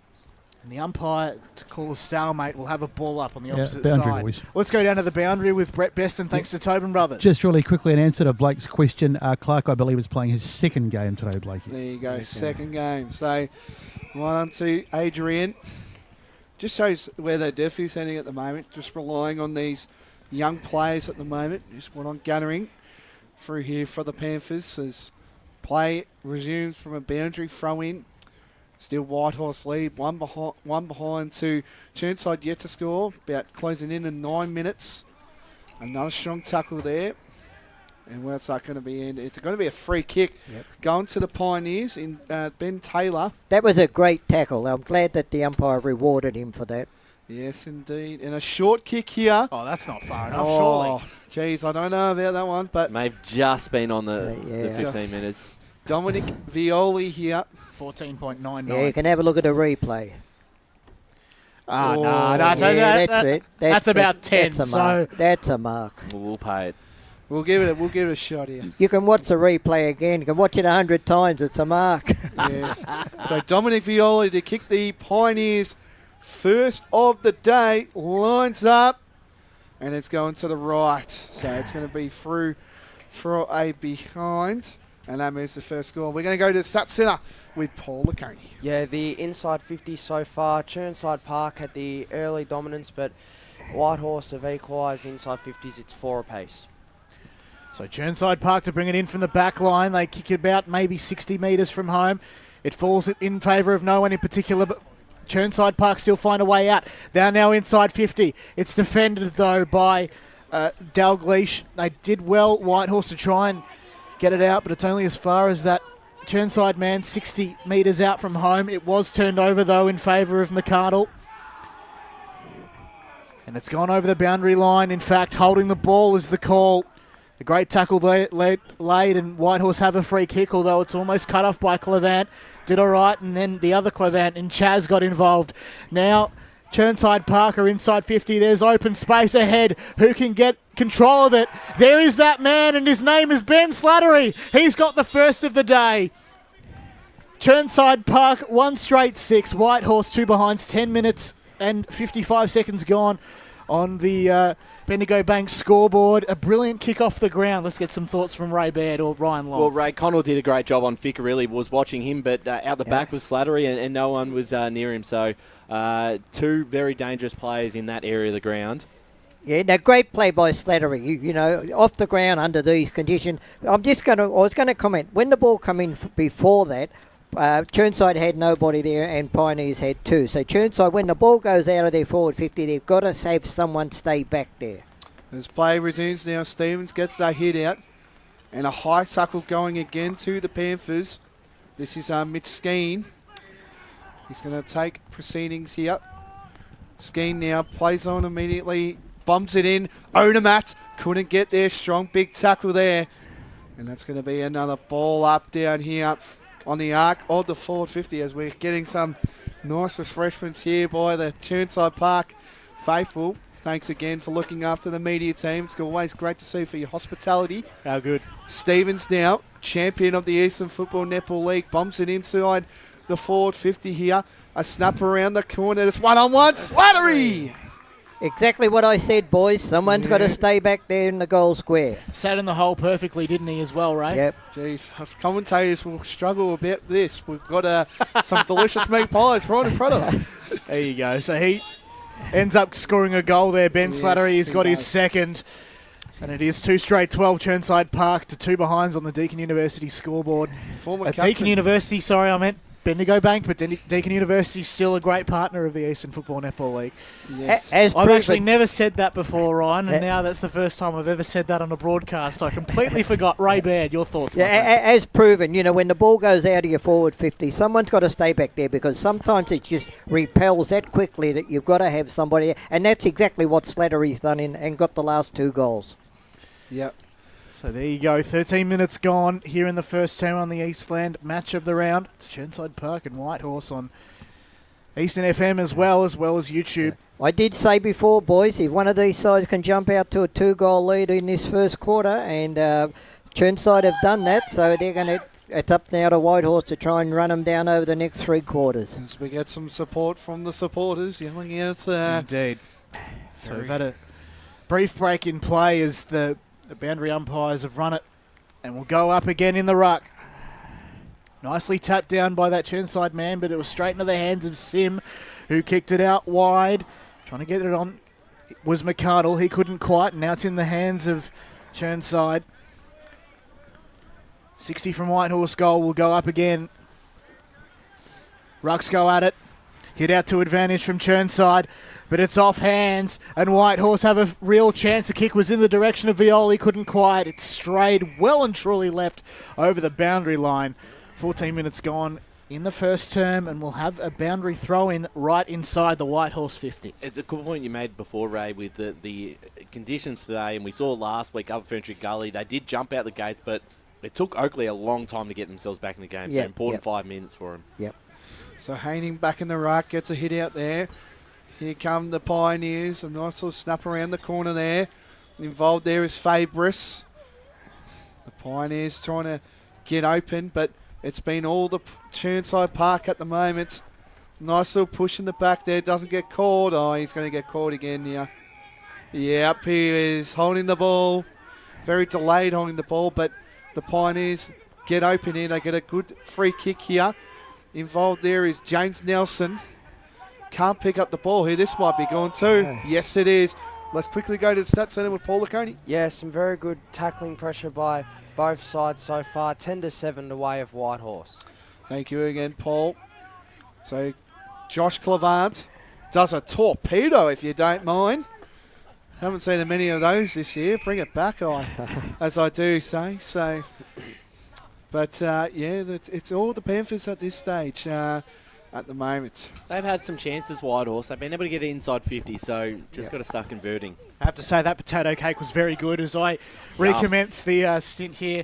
15 minutes gone here in the first, and we've got another ball up right in front of us here on commentary position. It's very tempting, Jono, but I'm waiting till quarter time. Yes, but hot food is best served hot, as they say, Blake. And it's local footy, so Village at its finest as Whitehorse get a kick about 60 from home, trying to kick it off the ground there was Taylor. He couldn't quite. The tackle was laid, but that Chirnside man didn't have it. Mac Brownfield gets the free kick in defensive 50 right on the paint. He's got options presenting. He goes long. Down the pack. No one can quite take the mark. In there hard there was Zanaro. He couldn't quite. In fact, that was Stoffels. And he almost got the ball back. He did, but he immediately got wrapped up by that Whitehorse defender in Fossinatus. Got another ball up right in front of the Chirnside Park bench. In fact, just on the opposite side to us. Right on the paint of the centre square. Up goes the ball. Chirnside with a hit out to advantage. We've got another stalemate. And we'll do it all again. Yes, indeed. I have seen as well that Ficcarelli has been moved into the middle now. So trying to get him involved into the game too, boys, as I just alluded to then. So just wanted to let you guys know. Haining involved. Yeah, now this is going to be cold, surely. Yes. So it's going to be a holding the ball Free kick going to Chirnside. It's been their quarter so far as he bombs it inside. Who's going to fight? Slattery. Oh, big fly. Couldn't get there. Here comes Chirnside. A snap around the corner. That was by Chaz Clavance. And he kicks the Panthers' third of the day. And it's all been yellow, black and white as we start this game. What a start by the Panthers, boys. Yeah, they just look a lot dangerous when they go inside 50, Dre. Yeah, look, Clavant, he was in the perfect position. He was front and centre of that ball as it come in. And just his skills, that the way he was so smooth under the wet conditions. And unfortunate for the defender right on the line. If he'd have been a little bit taller, he maybe had touched it. But great play by Chirnside. 3 straight, 18 plays 2 behinds on the Bendigo Bank scoreboard. 17 minutes and 50 seconds gone as play restarts in the centre of the ground. This time it's Whitehorse getting it out of the middle, and the umpire has blown his whistle as Harper was trying to get onto that one. It is a free kick though to Nelson, who sent it inside 50, found a teammate who then got the hands off to Parsons, and then he was tackled, slammed in the back there by Wright, who comes in today. And it goes over the boundary line in the pocket, so we're going to have a boundary throw in. Let's go to the stats centre with Paul Yaconi. Yeah, the free kick count at the moment is 10-4 the way of Whitehorse. So we go back in the middle again, and wrapped up there was Wright, but the ball has been kicked away. So was that a holding free kick there, Blake? Yes. So a holding free kick there on Wright. And he can switch the play. He goes by hand. They switch to the opposite side of the ground, Chirnside. They've got a lot of space to use, and they will do just that. But now they go down the corridor, and they're almost inside 50. Ooh. Yes, the mark was almost taken. The hands are off. Holding the man is the call it should be.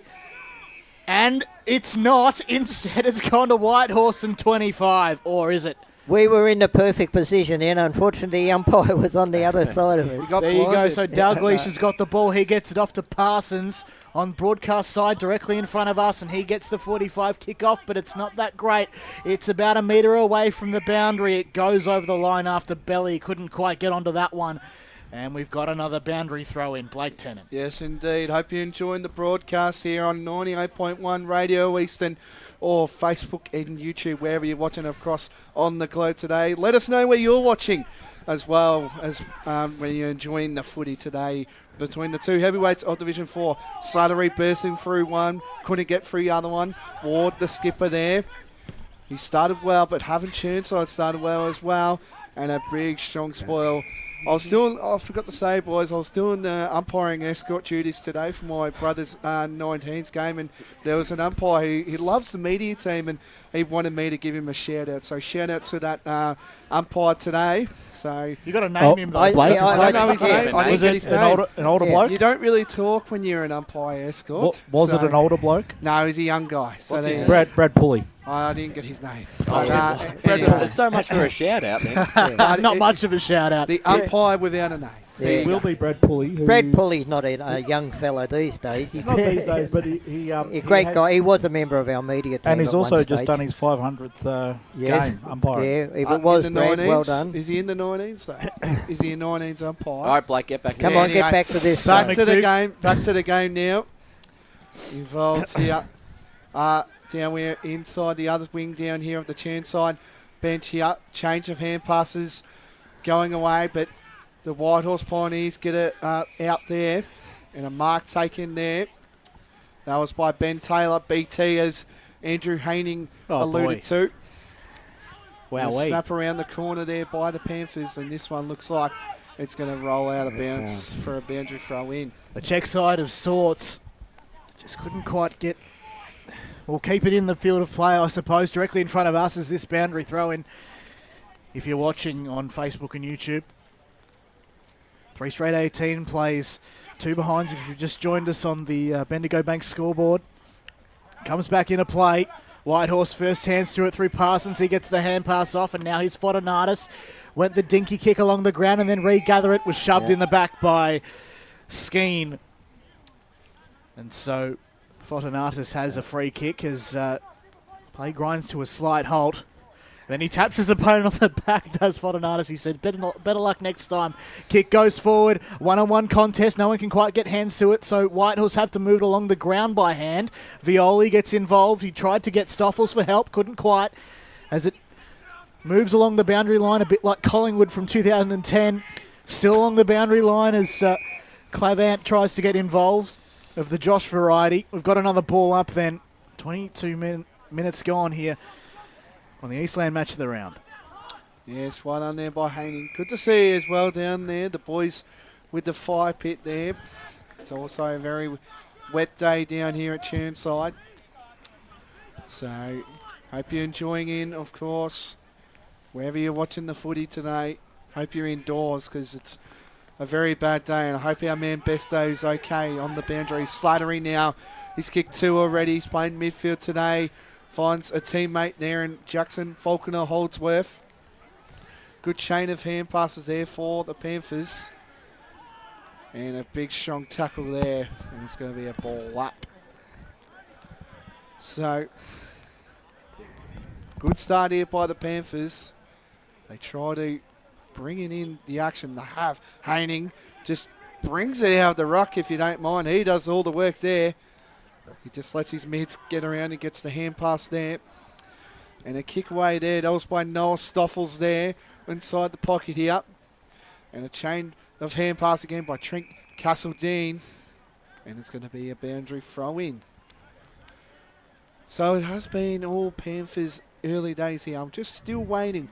We're still waiting to see if a Pioneers goal can happen. Because they need to. We're about time. We have approached time on as well. So 23 minutes gone. Thatcher gets a tap there for the Panthers. Pioneers trying as well. And it looks like it's going to be another ball up. We did have a similar game, obviously different conditions at Kimberley Reserve earlier in the season where Chirnside got the jump before Scoresby got back into it. So still plenty of time. Get out to advantage from Whitehorse there as it fell for Nelson. He couldn't quite pick it up, so Chirnside Park have cleared that one, but it landed straight into the lap of Ward. +1 in Zanaro also got involved, but Chirnside Park are well and truly in control of this contest. There is one defender down there for Whitehorse. He picks it up and couldn't quite, so Clavant of the Josh variety tried to get involved. It went sideways. Faulkner Hawksworth gets involved, and it goes out of bounds.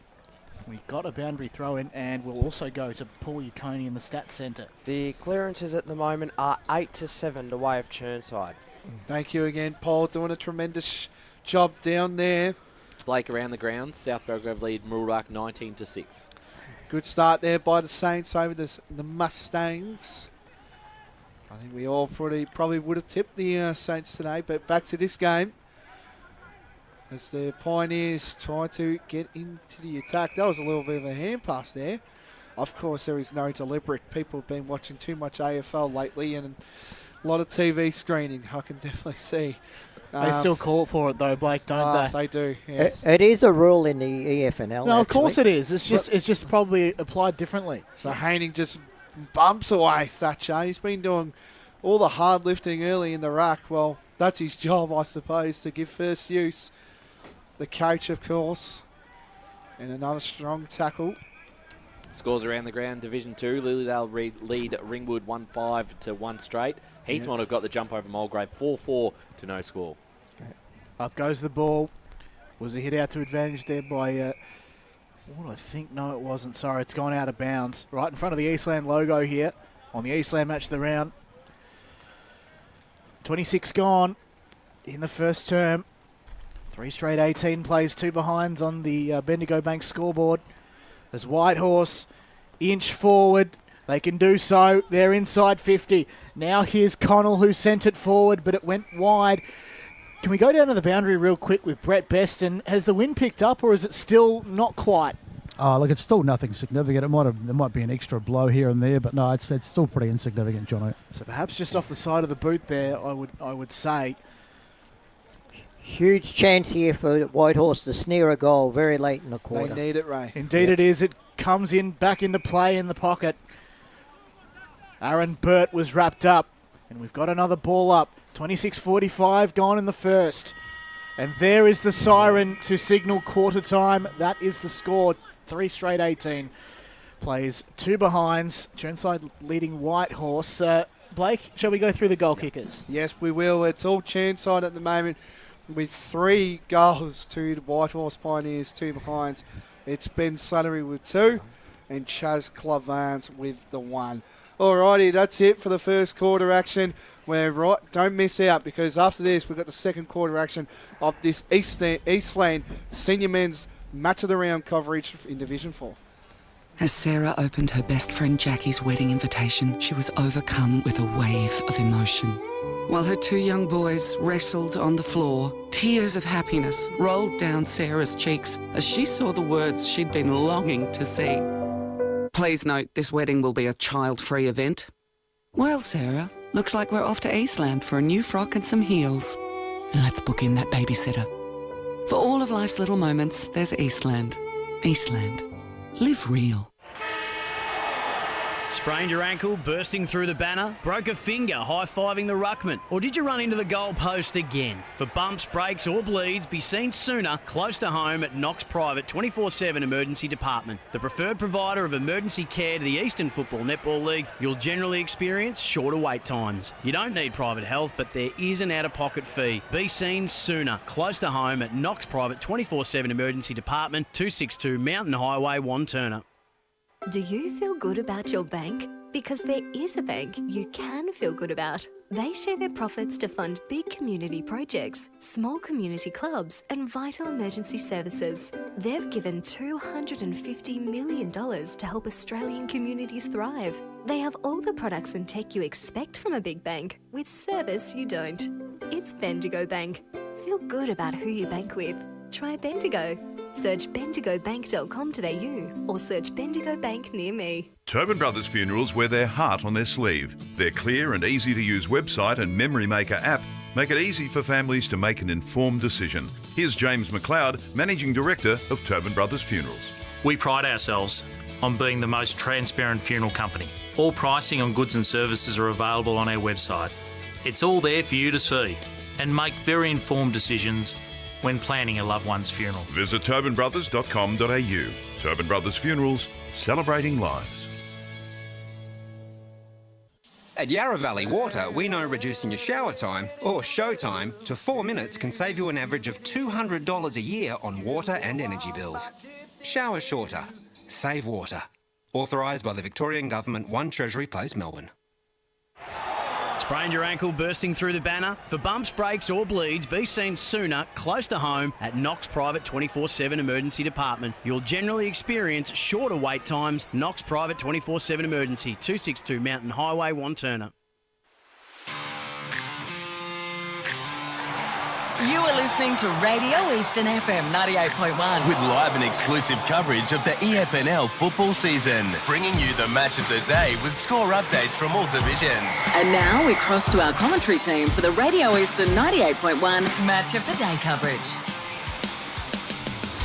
Yes, welcome back to the Eastland Division 4 Senior Men's Match of the Round between the Chirnside Park Footy Club up against the Whitehorse Pioneers. It was all the Panthers that quarter with 3 straight goals, 18 to the Whitehorse Pioneers, 2 behinds. Boys, someone take a analysis of that first quarter. Yeah, well, I think every time Chirnside Park went forward, they looked very dangerous because once the ball hits the deck, you've got Vicarelli there. Slattery made the most of his opportunities. Clavant as well.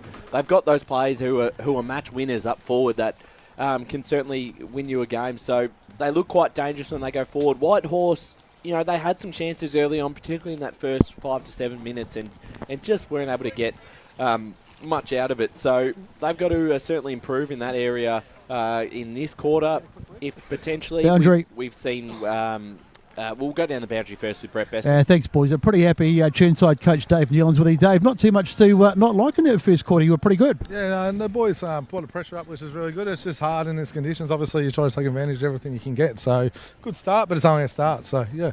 You focused a bit on the keeping in the contested ball up and winning the hard ball, which is obviously a big factor on a day like today. Yeah, definitely. It's, this is about a game of inches today. So, whatever you can get the ball moving forward, you want to be first to the contest is what we want to do. So. Good man, thank you very much. Big thanks to Brett Beston there, thanks to Tobin Brothers celebrating lives. Ray Baird, I've got a question for you. How does Whitehorse get back into this game? Well, first of all, they've got to take advantage of Haining's work in the stoppages around the ground. He's getting the hit out, but they're not getting the advantage of that. And look, all is not lost for them. You know, we're only 16 points down. They've got 3 quarters to make that up. And they've just got to tighten up a little bit and maybe play some wet weather football. I like to see both sides, but particularly Whitehorse to use the ball, kick it off the ground rather than trying to pick it up. So almost in readiness here. I'm not sure what we're waiting for, but the ball is in the centre of the ground. Maybe. We'll get underway. The next voice you'll hear, Blake Tennant. So here we go. We're going to ball it up here. 2 rucks going out to Thatcher. Gets the hit out there. Slattery involved. He's already kicked 2. And trying to get it out there is the Pioneers, but it's been pressured by these Panthers. They've been terrific early days. Haining gets the hit out there. Going to sock it off the ground here. Trying to pick it up is James Belly. He does. He kicks it to Oda Mats. Long live the King. He's been playing some pretty good footy. Of course, moving to Chirnside Park last year. Being a Saints, of course. Won 2 premierships there in 19 and, of course, 2022. He's been a quieter player, hasn't he, boys? Yeah, he certainly has, and he's the other player we didn't mention. Another match winner up forward, so it's very hard to stop. So Adamat lines up just on the left of the 50-yard kick. Gets on its way, and it's there. And the Panthers have their 4th, and that moves the score to 4 straight. 24 to Whitehorse, 2 behinds. It's a bit of alarming bells right now, isn't it, for the Pioneers' point of view, boys? Yeah, it certainly is. And look, Odamat just does what Odamat does. You know, that's his game. It takes a big mark, kicks a long goal. That's what he's done right throughout his career. But look, Whitehorse now, they've just got to get control of that football. That's the main thing. That's right. And that was a fantastic mark considering the conditions conditions. Well. And a good kick too, you know. There's play. Oh, sorry. Career game 271 there for Lee Odamat. And his side are doing very well. There he is trying to get involved as Chirnside Park moved 55 metres out from home. Ward was wrapped up. Umpire to call for it. 55 from home, just in the pocket. On the flank or the junction, perhaps, as former media manager, I nearly said Ryan Long. His name is Matt Fodia. He used to call. Just some scores around the grounds. North Ringwood lead at Wanturna South 31-18. 1-2 apiece at Montrose Bayswater, and Mitcham lead Doncaster 15-12. We get back into play. Rocks go at it, and it was Thatcher who was nudged out of it. Kick trying to go forward there for Charlie Thorns. Not the best as it fell off his chest. It goes over the boundary line. 2.5 minutes gone. Second term on the Bendigo Bank scoreboard. Thanks again, Jono. Doing a tremendous job calling this game alongside me. Haining and Thatcher in the ruck. Hewitt involved there. And again, it's going to be a boundary throw in as well. Hope you're enjoying the broadcast, of course. Listening live on your radio on 98.1 Radio Eastern and Facebook and YouTube of the Eastern Football Netball League streaming platforms here. And again, going to be another boundary throw in here. It's just a bit like that. And listening through the scores there of what Ryan just alluded to, a lot of low scoring today, I reckon. But this one's got a high scoring, I reckon, in this one due to the Panthers' hot start here. Early days. 2 rucks going in at Slattery involved there. Good hand pass there. That was by Violi. And a small kick there again. That was by James Belly. Skeen involved there. Ficcarelli, Slattery. 2 good names there that the Panthers have been very well known to. Clark involved there. The second gamer does a hand pass there to try and bring the Panthers forward. Pressure back into it. And the ball is just trying to get around there. It's going to be another ball up. So we'll get that one. Indeed. Umpire gets the ball back. He throws it up. Rucks go at it. Was slapped back down to ground by Paul Thatcher. So -1 in Ficcarelli gets the ball and kicks forward. just to the right. So another behind has scored, in fact, the first behind for Chirnside Park, 4-1-25. Leads Whitehorse 2 straight behinds. The kick is intercepted there. The Panthers go back inside 50. Big pack flies, but one man stands above the rest. And a super mark there taken. I think that's Slattery again, isn't it, boys? No? Sorry, that is Sam Downey. Okay. He Same haircut, Ray. Stood above the rest, and he... I was looking above the just shoulders. grabbed it perfectly. They both haven't got the hair. So Sam Downey, third season with the Panthers this year. The former Mustang approaches. Not much angle to speak of, and the goal umpire didn't have to move. That's another major there for Chirnside Park. 5-1-31. Leads Whitehorse to behinds Ray Baird. Major concerns now for Whitehorse. They must kick the next goal. If they don't kick the next goal, you could almost, I know it's an early call, but you could almost say it's going to be a bridge too far. Yeah, I think you're absolutely right. Way too difficult. Let's go down to the boundary line with Brett Beston. Thanks to Tobin Brothers. I'm not sure if we've got mark of the day, boys, but that's the winner, hands down. That is an incredible mark in these conditions. Absolutely sensational. Plucked it thanks to Ringwood Mazda. That probably is a contender. Yes, as play continues on. Thatcher gets the hit out there. Ward involved there. Involved here. They need to get a score going here. Drew in there. Stoffel's involved there. And a mark taken there.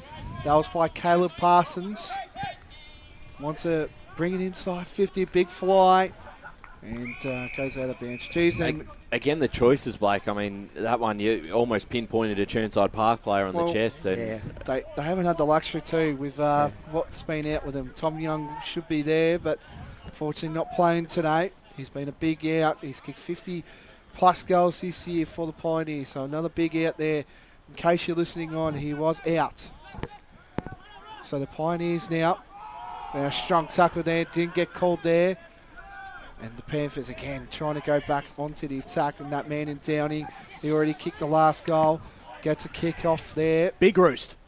And Slattery involved there. Still involved, and a bit of a hole. Yep, that was there. Geez, they're complaining, these Panthers, after we could even see it out here. We're probably 100 metres away, almost. So his play again continues. And in danger. Yeah, it was. Yeah, that was in danger. And it's going to go to the Panthers. So Chirnside have a kick in the centre of the ground. It was in the direction of Belly, who couldn't quite pick it up. So +1, although opposition. Dalglish got the hands off to a teammate who then sprayed it. It's bounced a couple of times over the boundary line on broadcast side. Out 70 from home for the Panthers. So umpire to bring it back into play now. He does just that. Falls behind for Whitehorse's. Violi was wrapped up. We've got a ball up on the edge of the centre square. Umpire to restart things in a moment. 8 minutes gone, second term. Chirnside 5-1-31 plays Whitehorse 2 behinds on the Bendigo Bank scoreboard. Up we go. Haining just took it out of the ruck, got it off to a teammate there in Sim, who got wrapped up and gone. Again, as you said, Ray, as much as Haney can dominate through the ruck battle, it just hasn't worked for anything. His midfielders just aren't working. Yeah. No, I was just watching that as the ball went up. There was no movement by any of the Whitehorse players on the ground. You've got to move and put a bit of pressure on the opposition players around that contest. You're not wrong. So the free kick there was to Brownfield, intercepted by Haining, who went straight to ground. But they can make best use of this one. McGee got the hands off. Intercepted by Whitehorse. Kick sits perfectly for Fabris. He couldn't take the mark. Was he infringed with? Yes. He's got the free kick right on the cricket pitch. Indeed. Play continues on here. And a strong tackle there. That was well done there by Chaz Clavant. Both of the big brothers there involved in a strong tackle. And the umpire took his time there to get called. Let's go to Stats Centre thanks to Paul Laconi. Yeah, Chirnside's tackling pressure's been outstanding to start this second quarter. They lead in that department 8-2. Thank you. that again, doing a tremendous job, Paul. And a kick off there by the Panthers. Chain of hand pass kicked it well there that was by Skeen. Ficko involved there, and it's going to be a boundary throw in. So we're about 9 in a bit minutes into this second quarter. Whitehorse still no goal. The Panthers are leading 31-2 in a big Division 4 classic down here, but it's not turning into one as it's all been the Panthers. So play continues on here, and a strong tackle there. Got a kick off the ground there. In there involved is Thorne. And here come, they want to try move the ball. Fabris involved there, but again, the pressure has just been everywhere. 1-on-1 in the goal square there. Thatcher involved. Here's Slattery, a snap around the corner, and it's going to go out of bounds on the full. Some scores around the ground, sorry, Ray. Doncaster East 2-4 to Vermont 1-2. Chirnside just looks so more dangerous when the ball goes into their forward 50 than what Whitehorse do. Well, every time it goes in there, you think they're going to score. Yeah. Thanks, Ray. It's about to happen again. As McGee gets the ball, sends it inside, although it was a 2-on-1 contest in favour of Whitehorse. They can still make amends here. Chirnside, the kick goes out of bounds. Let's go to the stats centre with Paul Yaconi. Yeah, they're really dominating the inside 50s in this second quarter. Chirnside, they lead that 6-1. So Whitehorse to bring things in from the pocket. So the ball went out in the full. It's a big kick, 2-on-1 contest in favour of Chirnside. Gathering the ball there is McDougall. Got a bit of work to do. Out the back is that man in Berger. Ball hits the deck. And holding the ball is the call. In fact, no, it was in the back. To go the way of Taylor. Kicked forward. And it was immediately intercepted, or was it? It's going the way of Whitehorse. They're going to continue on their merry way, Blakey. Yes, they want to try and get a score going here. James Nelson got the ball here. Little kick involved. They need a score. Snap here. Around the corner. It's there. And it's a goal. That was by Kamorian. And that is the first for the Pioneers. They needed that. Oh, boy, did they. 5-1-31 Chirnside to Whitehorse 1-2-8. Well, they just needed to make the most of an opportunity, and that's what Chirnside Park were doing in the first quarter. Get it to ground, get your small forwards to get around it, and that's what they just able to do then. So a very timely goal for them. Not completely out of it. It still is only 4 goals to margin. So I know it's just the style that they have been playing. They haven't been playing a wet weather brand of football. But in the last couple of minutes, in getting that ball forward, they were starting to kick the ball off the ground a bit, Brian, and put themselves in a position to get that goal. Umpire throws the ball up. Haining had little to no opposition, but it's still in the hands of the opposition player. McGee did all right, still in the centre of the ground. Stevens gets involved as well. Short kick to the end of the cricket pitch wasn't that great, so Odermatt picked it up. On the left, is it gone? It's going. It goes almost to the goal square. Couldn't quite make it in. Hewitt picks up the ball and then doesn't, and then getting involved as well is Dalgleish. They come around. Best chance here for Chirnside Park. Over the back is Thatcher. Easy as you like. In fact, I think it might have been right, was it? No, I think you're right. I think it was Thatcher. Yep. Thatcher, yeah. There you go. I mean, it's just as dangerous of a handball it is going across goal in that dangerous spot in the wet weather. Yeah. It was. There you go. It's Sorry, guys. A bit poor anticlimactic. It was a poor decision and obviously dropped something you should have taken. Even the ball, but realistically, the ball should never have been in the goal square, because when they had that on the boundary in the pocket, they should have come down the line instead of handballing back into that goal square. The moment it went across, things just looked so dangerous, didn't it, Ray? That's what I said. Every time they go forward, Chirnside, they look like they're going to score. Yeah, they're stars everywhere in that forward line, Ray. So as Haining gets the hit out, and we're going to see how this one hits. We'll stay in the same spot. The umpire's been really good on trying to get this ball out here. Elise's here, and a kick away there. That was done by Bally. And a mark taken there. That was by Tom Connell. Finds now the player Edward Sim. Been a club legend for the Pioneers. Yep. Plays on here. This is better by the Pioneers if they can get a mark going forward here. And a strong tackle by 3 Panthers. Snap around the corner. That was by Thorne. Wow. And it's going to be through for a race behind.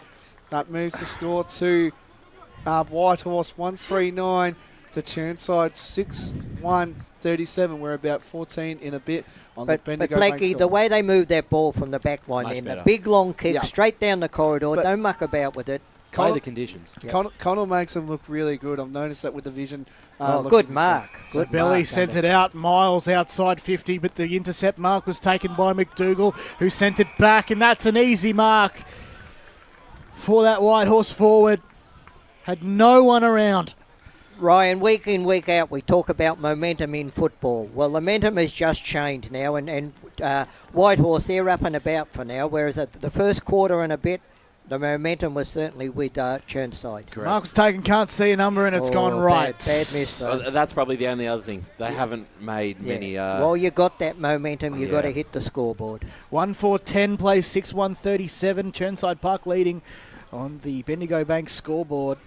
Eastland match the round. Chirnside Park to bring it in. Let's go to the stats centre with Paul.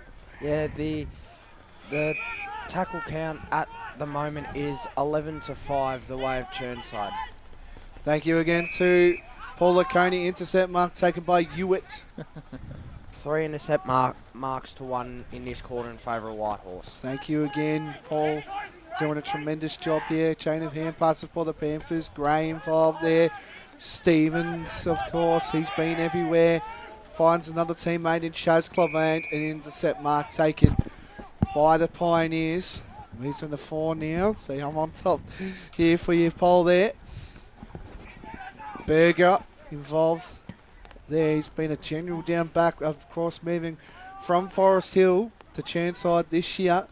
He's been really good down the back there, but play continues. Skeen does a big tackle there, and the umpire say my footy. And I forgot to mention too, it's Marty doing the goal umpiring today, of course. He did his... Marty prizes? Yes, did his 2,000th game a couple of weeks back. So it's good to see you, Marty, doing this game as well as doing a tremendous goal umpire through the league as well. As play continues on. Onomat snaps around the corner, if you don't mind. Ooh. And it goes... No score at all, I believe. Yep. And it's going to be a boundary throw-in. But do we know how many Tobin Brothers Goal of the Day contenders that our man Lee Odermatt's had? Because I reckon that was just about a contender, but just didn't quite sit in the right spot there, Ryan. His teammate Ficcarelli has probably had that award every single time we've covered one of his games. Fair enough too. We'll see if he can get the chocolates again as the ball comes back into play. Ficcarelli, speak of the devil, had the ball and then lost it. He still had it as the ball will come up now. Around the ground, South Croydon lead Roeville 34-13, and Baldwin lead Berwick 30-14. Definitely a lot of anticipation, as I said, down at Cheong after 1 and perhaps 2 wins today in the reserves. I'm not sure, Ryan. Maybe you can get that for us as Whitehorse do move forward, but it's intercepted by the Panthers. They send a kick forward, 52 from home. Off the ground there was Belly, did okay. It went back a few metres. Downey got involved there. In fact, sorry, it was Slattery. Got mixed up a bit like Ray Baird earlier. Kick goes forward for Whitehorse. Kick was in the direction there of Stoffels, it was. It's intercepted. Stevens has the ball. He kicks forward. He does, Stevens. And a free kick going the way. Yep, it is going to go to the free kick going to the Panthers. McGee, the late in today for the Panthers. And a great mark taken there. They just need to slow it down. Here we go. Into a side, a corridor kick there. Finds a player in Angus McCardle, who does again the top. There's been a couple of these. It has worked here. If this can go out, no, it doesn't. And the Panthers doing terrific. And again, that player in McCardle has the ball here. Doesn't go to Thorpe. He instead gets smothered. Thorpe, sorry. Appropriate for the Olympics though, Blake, that's for sure. Yes, and the ball goes out of bounds for a boundary throw-in. So we're about 19 and a minutes gone. It's the Panthers leading by 27 points. 6-1-37 to Whitehorse, 1-4-10. Around the grounds, Baroni lead Croydon 15-11, and Heathmont lead Mulgrave 34-5. So the ball comes back into play. First hands from Whitehorse. They can send it alongside the centre line on broadcast side. It's all too much as the mark couldn't quite be taken by that man there in Clevant. He's immediately wrapped up. And that man there, McArdle, gets his just reward. Moves on quickly to a big pack of players. No one can quite take the mark, so it's Chirnside's to win off the ground. Berger got the hands off to his teammate in Slattery, who sent it down the centre of the ground. All too much, though. It's marked by McDougall. And immediately smothered, so here's a big chance here for Chirnside. The kick was off the ground. It was good to Clevant, who sent it in the Fickerelli direction. And he goes off the left! And it's hit the post! Great thinking by Fickerelli then. That's what he does. Absolutely magic. Super thinking, just couldn't quite convert. Chirnside 6-2-38, plays 1-4-10 on the Bendigo Bank scoreboard, Blake. Yes, indeed. Trying to think of a soccer goal there by Fickerelli. Tremendous work rate there. So Harper tries to move it inside. Connell involved there. Clark, the late in for the Panthers. Another lane in Falconer Holdsworth. This is great by the Panthers here. Good mark. And an intercept mark taken there. That was by Joel Douglas. So Douglas has the ball here. Plays on. Tries to boom it forward. Stevens involved there. Chain of hand passes there for the Pioneers. Involved there is Ben Taylor. They literally went 18 and 19 there as well. Yes, they did. And here come. They've been better with this so far when they're bringing forward. But in the middle here is right now is Callum Harper. Slattery involved there. He's been awesome for the Panthers to kick things off already. He's got 2. And he's definitely trying to prove him forward. Ray, one player I think really needs to stand up in the second half is Ed Sim, a really talented player for the Pioneers, but just hasn't had any impact yet. Yeah, no, you're dead right there. Charlie Thornt, he's had a lot of the football too, but if the two of them can get going in tandem, that'll certainly lift them. Up it went, down it comes. Brody Gray trying to get involved. Now here's Odermatt, who sees it over the boundary line right in front of the visitors' bench. And we'll go for another boundary throw in. 22 minutes gone here in the second term of the Eastland match of the round. 6-2-38 plays 1-4-10 on the Bendigo Bank scoreboard. Up we go. Haining. His teammate send it in. Goes over the boundary line though, just a bit like a 40-20 kick of sorts in rugby league, but nevertheless the umpire will have this one. That was good then by Hayner and the smalls around him, because when he got it, they were on the move. Now that's what's been lacking early in the game. Definitely, Ray. On the money there, Haining. Bit of a hold there, doesn't get called there. It's going to be a ball up. Yeah, may have been unlucky. Yeah. Yep. 2 of the big boys going at it here, Thatcher and Haining. Bit of a push in the back again, no call. Ball circling around here. And it's going to be another ball up here on the top of the 50 arc of the Whitehorse goal here. Big Division 4 clash with huge stakes after this. Whoever win this one will be huge. A double chance could be on the winners' cards today. Around the grounds, Templestowe leading the Waverley Blues 38-11. That's a big result there for the Dockers. I did tip the Dockers in pre-game, so they must have listened to me and back. Guaranteed they didn't. So having the ball now is BT and Ben Taylor. He's been very good. He's one player that's had a lot of the football today. 100%. Yes, can't agree there as he plays on. And another soccer kick here. They'll be seeing plenty of them. Did you say you can't agree or you do agree? Do agree. You said you can't agree. Sorry, Can't agree more is what you wanted to say. That look said anything, Jono. That said everything. Just quickly around the ground, Scoresby 45, Kilsyth 6. There we go. Ball comes back into play. It comes off hands. Chance there for Fodonatis, who's immediately wrapped up. Does he think? Too high tackle. Too high. So I think it was Stoffel Stoffels who wanted the advantage, but it was too high, in fact. Fodonatis. And he has got a kick on the 45. Thought immediately about playing on, but was he going to handball to the opposition? Skeen was just waiting for it. In fact, no, it wasn't. It was Clevant. I think you'll find it was his left hand on his left shoulder rather than the right, what we could see. Fodonatis goes for it. It falls very short. So a pack of players on the goal line, and it goes just to the right. Spoiled, so another behind. And it's 1-5-11 Whitehorse behind Chirnside, 6-2-38. 25 minutes gone here on the Bendigo Bank scoreboard. This play continues on here. I think everyone just wants to cool down a bit. Just having a look at the kick in there by Chirnside. Momentum is definitely kicking the way there. They've had a lot of the ball in their forward 50. Have the Pioneers. 2 rucks going at it. There's also been a change as well with Daniel Egginton. He's been the forward ruck for the Pioneers up against Thatcher. There was about 4 Panther players involved. Here we go there. again. And a big bump there, but Pemberton gets it out. And the whistle wasn't great there. I can see why. There's been rain around, so we'll have to change the whistle there, but that's okay. Water generally helps the P in the whistle there, Blake. Yeah, so as play continues on, Bennett Mills has the ball here.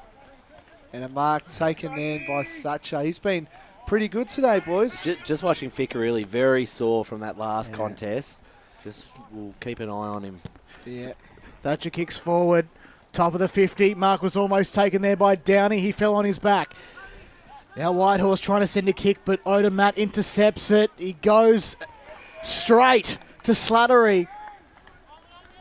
Just to the left of the goalpost, it was in that direction. So he's about maybe 10 metres, maybe 15 metres from home on a slight angle. Just used his body so well. Was coming back with the fly of the ball too. Yep. Just put his backside out in the way of the Whitehorse player. So 305-ish career games for him. This will be huge for him to kick 3 goals to half-time under these conditions for a big man. That's very unusual. He approaches, a very calm one, just walking in. And it's a little bit faster.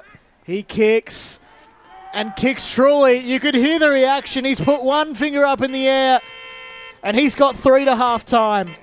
Incredible stuff here from Chirnside Park, who leads 7-44. The Whitehorse 1-5-11 on the Bendigo Bank scoreboard, 27 and 12 gone in the second term. You're dead right, Rave. There's one player who's just done everything right so far that he possibly could. It's been Slattery. Yep. And you've got to also remember he's gone in the midfield right now as well. So done a couple of things good down back as well. He's been everywhere. He's been everywhere. He's definitely on target for the Sportsco Player of the Day game today. So there you go. We'll have more awards post game, but he's on track for that. There's a mark taken there. That was there by Charlie Thorne.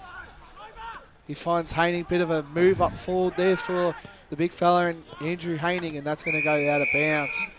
On the full, play on immediately there is Parsons.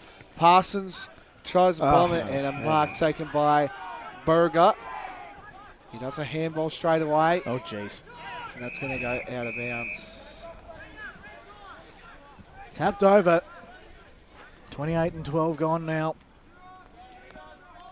Thanks very much for listening on Eastern FM 98.1 as well as YouTube and Facebook. Eastern FNL is the place where you can find it. Check us out on socials as well. As the ball comes back into play. Kicking it out there is Skeen. Fell straight into the hands of Downey, who takes his time. Soren can't be too far away now. Downey goes down the line, although it was off hands. On broadcast side, the ball goes over the boundary line. 7-2-44, place 1-5-11 on the Bendigo Bank scoreboard. Blake Tennant. Yes, indeed. So I feel like this quarter's been won a little bit by the Pioneers, but still the Panthers has just been taking control straight away. So, but a better quarter there by the Pioneers. They needed to, because this could be blown out pretty easily, but they've stuck to it. As Picarelli gets a snap around the corner. Nicely done. And that will do us here. That is half time now down here at Kimberley Reserve. It's the Panthers 7-2, 44 to Whitehorse 1-5-11. And it's half-time. Jono, you want to read out the goal kickers for that quarter? Yes, indeed. So Slattery has 3 to half-time and singles to Odermatt, Thatcher, and Clavin. I think someone else has one there as well, but for Whitehorse, just a single goal goes to McDougall. Yeah, Downey kicked one as well down the bottom. Sorry, yeah, that's right. No, look, that quarter, they increased they kicked 4 goals, 1 there, Chirnside to 1 goal, 3 for the quarter. So, you did make the comments, that you thought that Whitehorse were getting back into that then. They were, but they didn't hit the scoreboard. Yeah.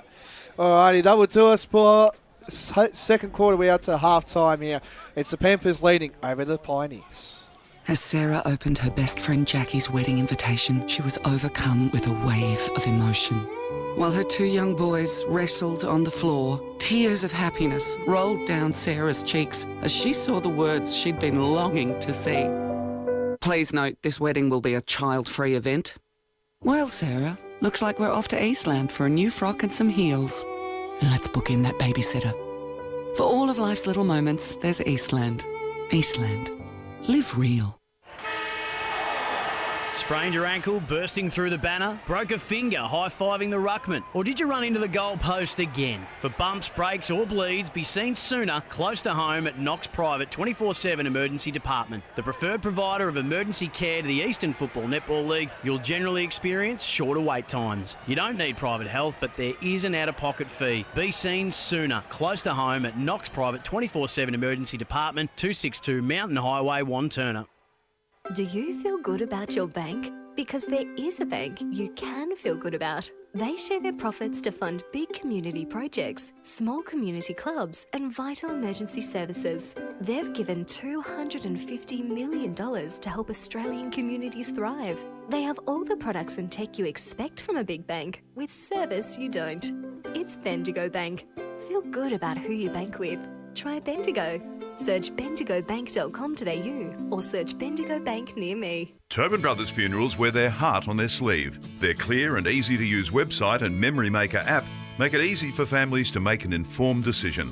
Here's James McLeod, Managing Director of Tobin Brothers Funerals. We pride ourselves on being the most transparent funeral company. All pricing on goods and services are available on our website. It's all there for you to see and make very informed decisions when planning a loved one's funeral. Visit tobinbrothers.com.au. Tobin Brothers Funerals, celebrating lives.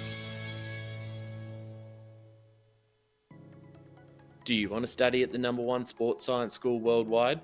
Study sport at Deakin and benefit from the most advanced sports facilities available, from running tracks to biomechanics labs, and decked out gyms to a climate chamber.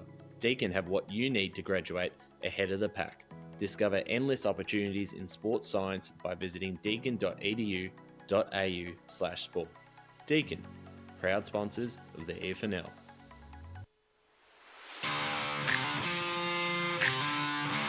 You are listening to Radio Eastern FM 98.1. With live and exclusive coverage of the EFNL football season, bringing you the match of the day with score updates from all divisions. And now we cross to our commentary team for the Radio Eastern 98.1 Match of the Day coverage. Welcome back to the Eastland match of the round. It is Chirnside and Whitehorse at Kimberley Reserve. A very rainy afternoon, very rainy Saturday afternoon. John O'Ven, Ryan Long and Brett Beston with you for the halftime show.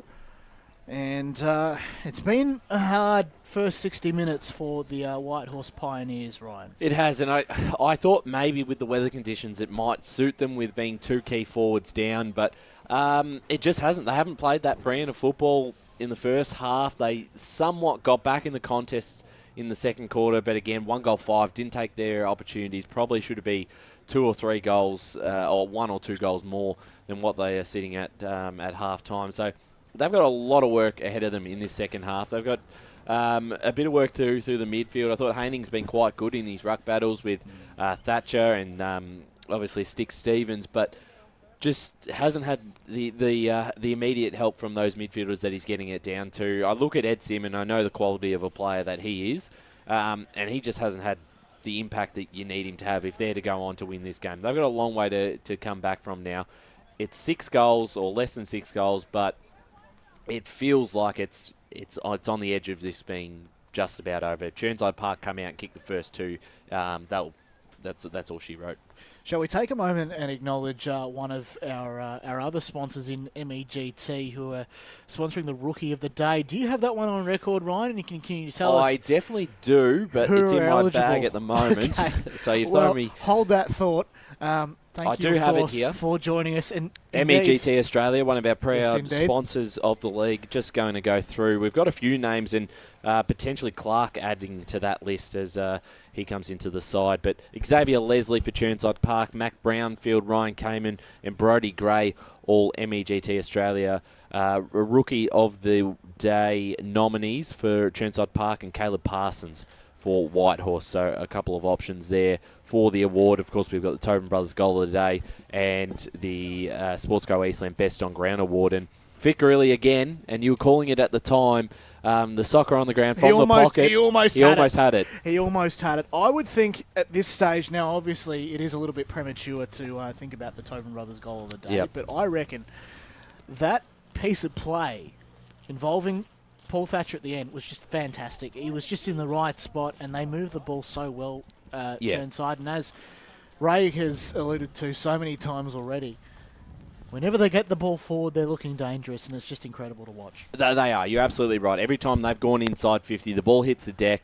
You've got so many players that are down there. Slattery, Fickerelli, Clevance hit the scoreboard, Odomat. There's just so many game winners, and Whitehorse are finding it quite difficult to shut down those players. And once the ball hits the deck, they've struggled. And they've got to create those same opportunities in their forward half, which they started to do in that second quarter, but still got a long way to go. So, and as you said, that one that Thatcher ended up on, I mean, you're handballing across goal in wet conditions.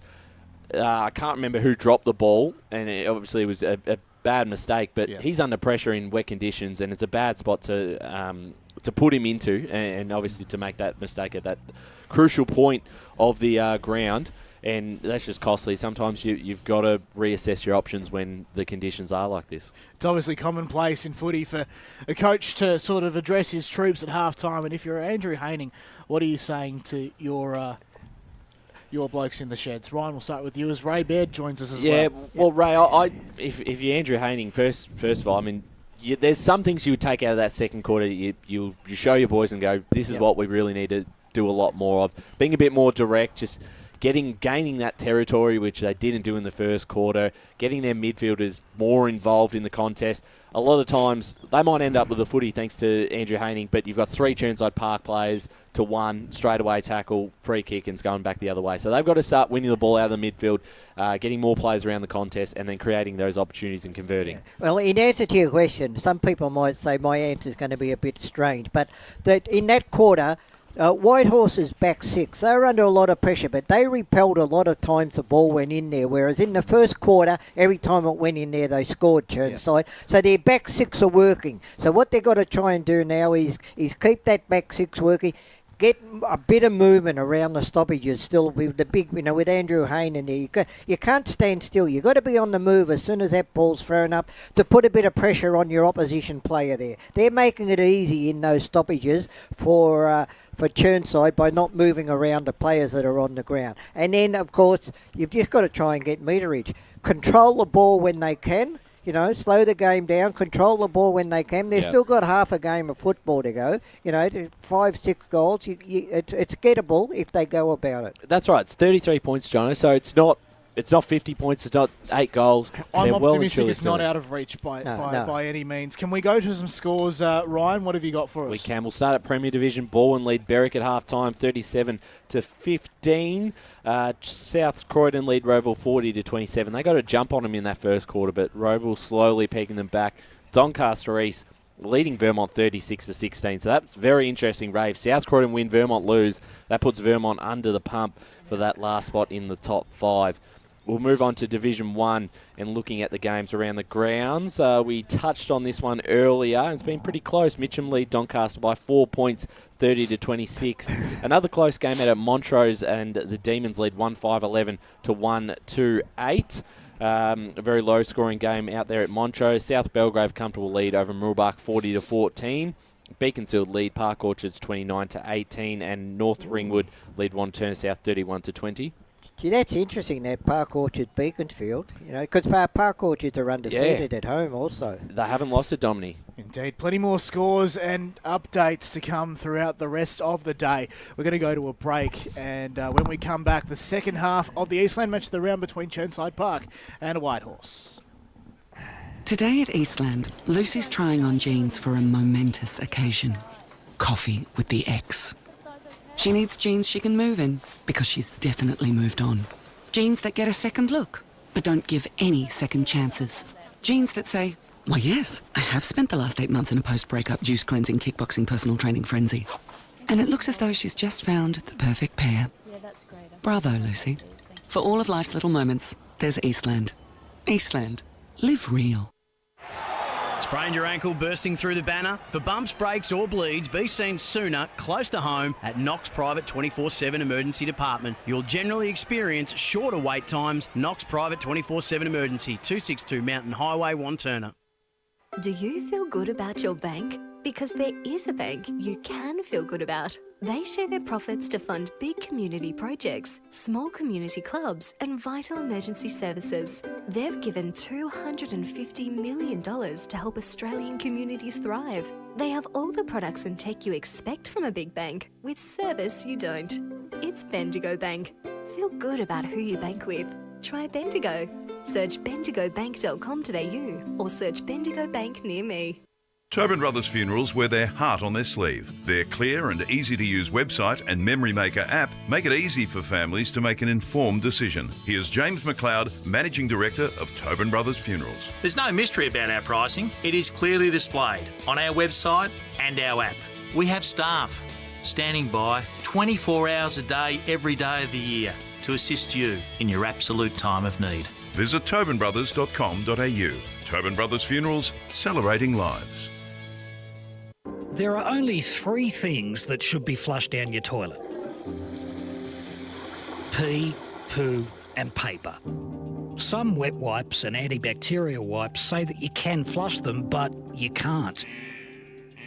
They clog up the toilet and pipes, causing expensive blockages. Save yourself a truckload of trouble. Put your wet wipes in the bin. To learn more, head to the Yarra Valley Water website, yvw.com.au/wet-wipes. Hi, Dylan Dow from the Baroni Football Netball Club here. When I need to grab a quick coffee or a bite to eat, I'm popping into Eastland. Eastland's more than a shopping centre. They support a range of community organisations and have been a major partner of the EFNL since 2018. Cheers, Eastland.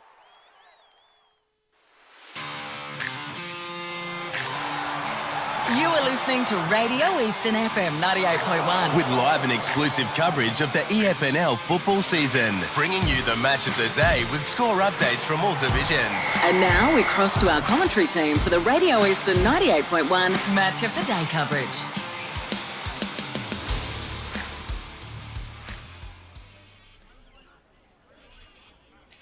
Yes, welcome back to the Eastland match of the round in Division 4. It's a big one here. Huge ramifications for both of these teams. A huge double berth for finals. You'll get the double chance, of course. It's massive stakes here.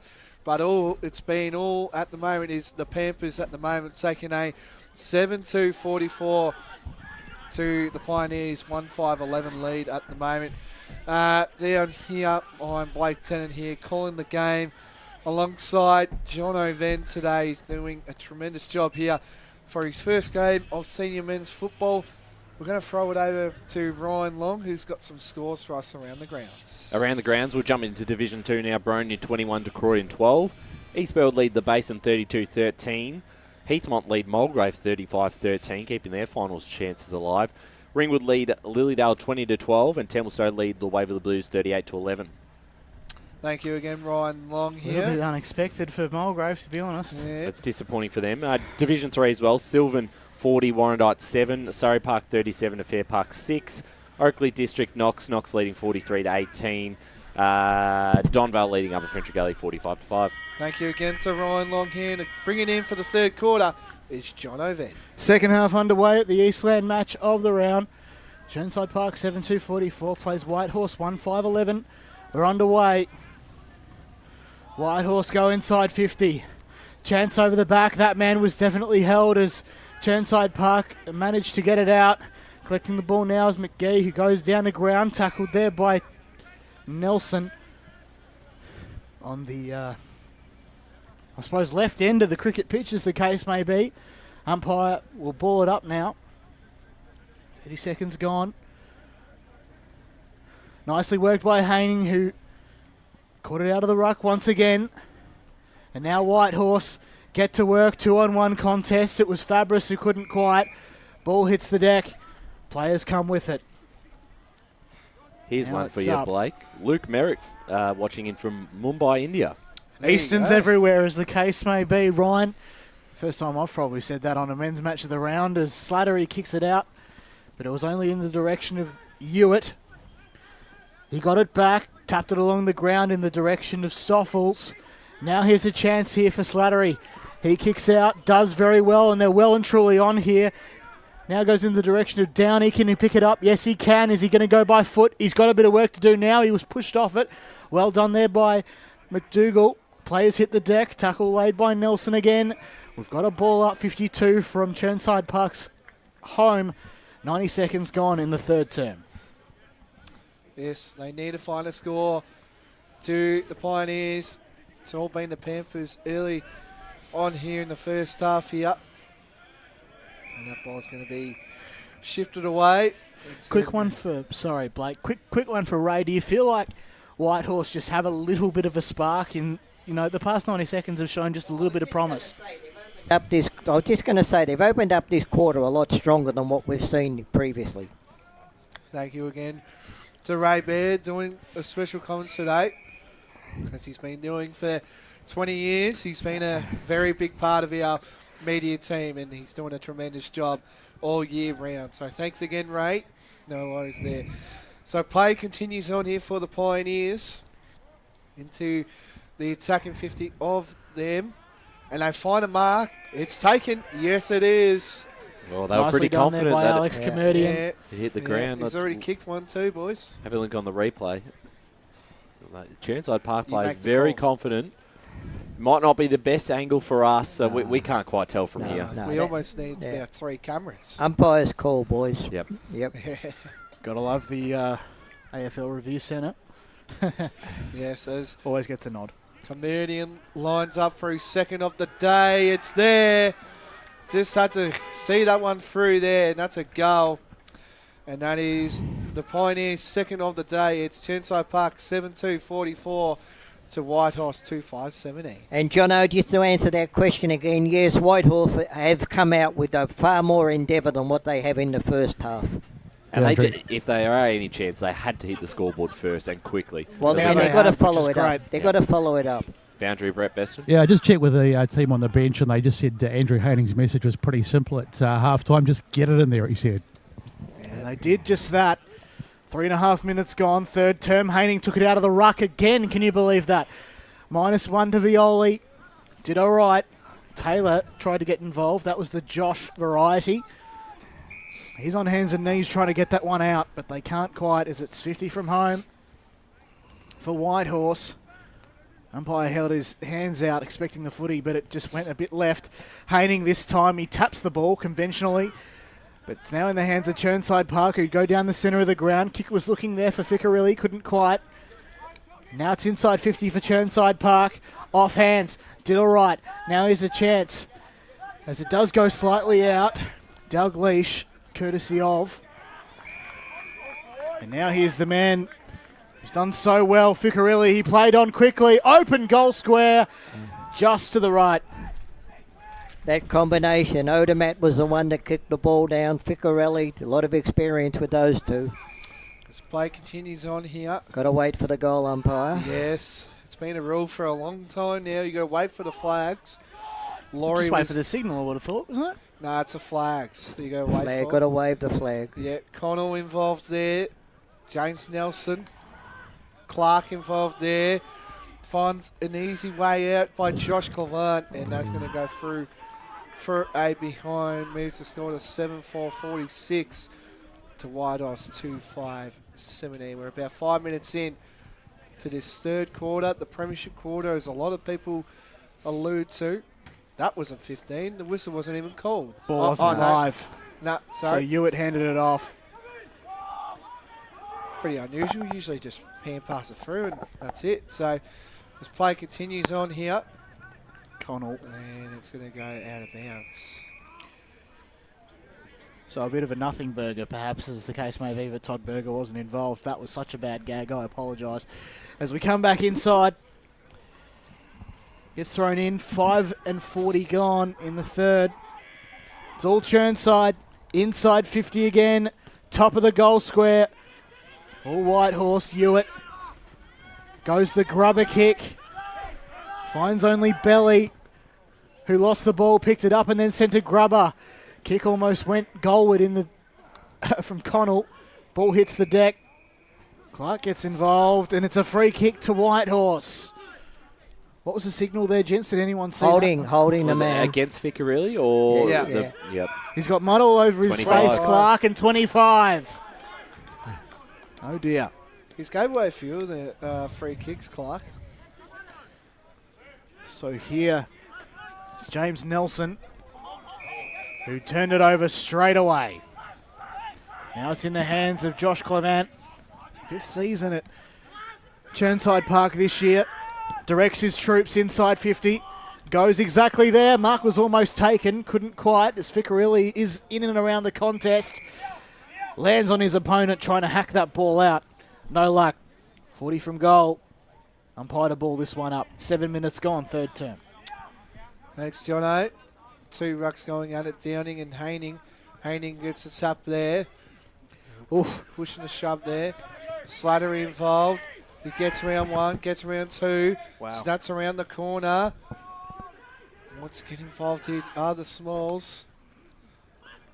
And a little bit of a sliding tackle there. And it's holding the ball. Okay. Bit harsh. So holding the ball, free kick going to McDougall. And again, it's like a sliding footy at the moment. Gets a short inbound kick, and it's found a target in Clavant. That's Chaz. Ray, the short kick there from McDougall. I know there's a Quickly, player there we there. go. Goal. And play continues, and a goal there to Chirnside. Chaz moved on quickly. He's got his second. Sorry, I think, fortunately, couldn't get that one. I was there, and that's a goal to Chirnside. But Ray, that kick from McDougall, if you're going to make the short option in these Wow. conditions, Yeah, you no, just you- have to you hit got to the get the target. ball, clear the ball out of Yep. there when you're clear. Can't be too cute with the footy.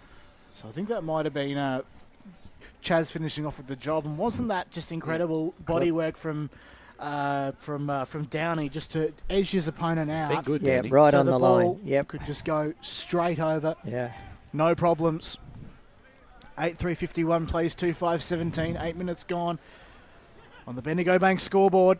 Ball comes up, ball comes down, secondary ball up, imminent. Boundary. There it is. Let's go down to the boundary with Brett Besson. I just wanted to mention, actually, that area in the middle of the ground is probably the worst in the ground. Around that cricket pitch area, it's really, really wet and choppy around there. Very difficult footing. I came across there and I didn't have spikes on and almost lost my footing, but no, very wet in the middle of the ground. Doing a terrific job, being very brave. Bestow, so you're doing a tremendous job there. So, play resumes. Goal there to Chirnside, of course. Oh wow, that was interesting. Just a Umpire cheeky gets that cheeky one kick off the ground. Really? Oh, isn't that interesting? So that kick to advantage. plays on here, and he's boom foot there Nice, almost. inside the Panthers 450.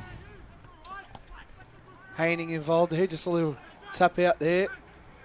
Nice. And geez, a little bit of he's doing a bit of everything today. He's rut work and all that. Terrific stuff here. Skeen involved. Clavant kicked the goal just before. Oderman involved there. And Clark as well. Trying to get it out. The Panthers here. And that is a free kick. Yep, high tackle. And it's going to go to the Pioneers. So it's going the way of Ben Taylor. BT. Career game 170 for him. Kicks forward in the direction of Nelson. Intercepted. Leslie. Handball over the boundary line on the Chirnside Park bench side. We're going to go to another ball up. Sorry, ball in. Force of habit. In we go. Haining gets the tap down, but it's in the direction of that Chirnside Park player who's immediately wrapped up. That man was Harper. That was a great decision because holding the ball was the he call. had every chance in the world to get rid of that. Whitehorse go forward. Intercepted by Castledine.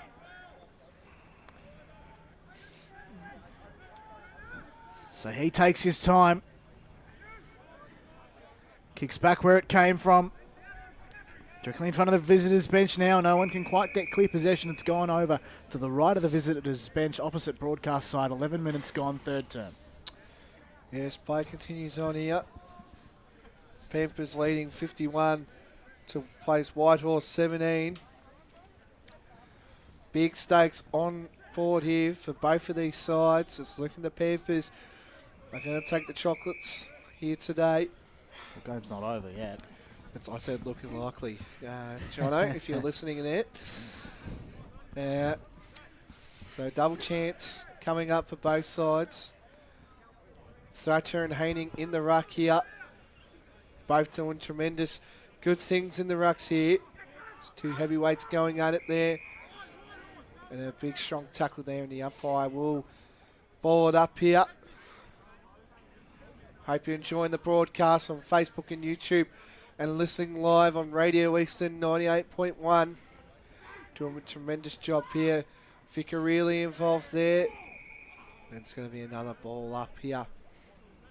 In the centre of the Chirnside, forward 50 here. Balls it up here. Haining gets a tap there. Falconer Holdsworth involved, and it's been wrapped up, and it's going to be another ball up.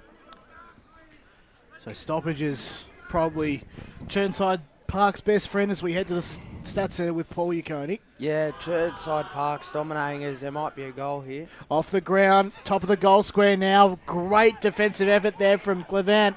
Does it go out of bounds? No, it doesn't. The Slattery was slammed in the back in the process. Trying to get that one on. Let's go back to Paul. Sorry, John. I'll just finish off what I was saying. Chirnside Park are dominating the forward territory in this quarter, 8-4 inside 50s. Great stuff there, Paul Yaconi in the stats centre.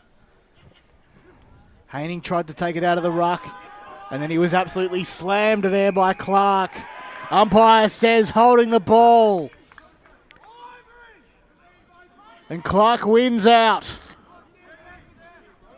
And he's currently perhaps cramping just a little bit on the bottom of the deck here at Kimberley Reserve. Probably fair. You jump on the ball, and that's what's going to happen. Yeah. Haining had the ball from the ruck contest, but it dropped out of his hands, but then he made the mistake of diving back onto it. Yeah. So the umpire just explaining to Haining exactly what the case was. Plenty going on in the background too. Yeah, plenty bit feeling. of push and shove. So much so. Clark coming in today as a late change. Slide angle. He comes in. Was it touched? No, it wasn't. Umpire comes in and signals a goal. It's another one for Chirnside Park.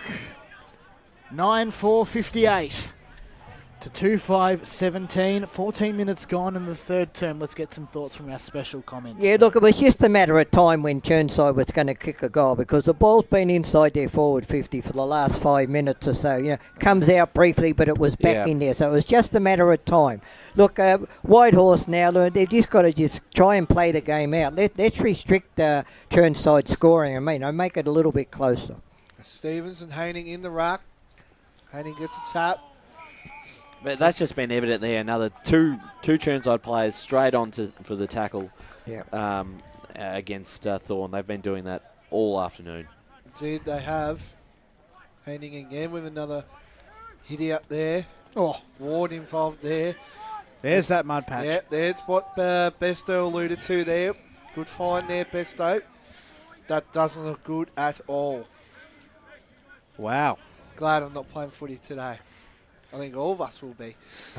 I thought that was pretty funny. Anyway, play continues on here, and we get tackled. Laughing at his own jokes.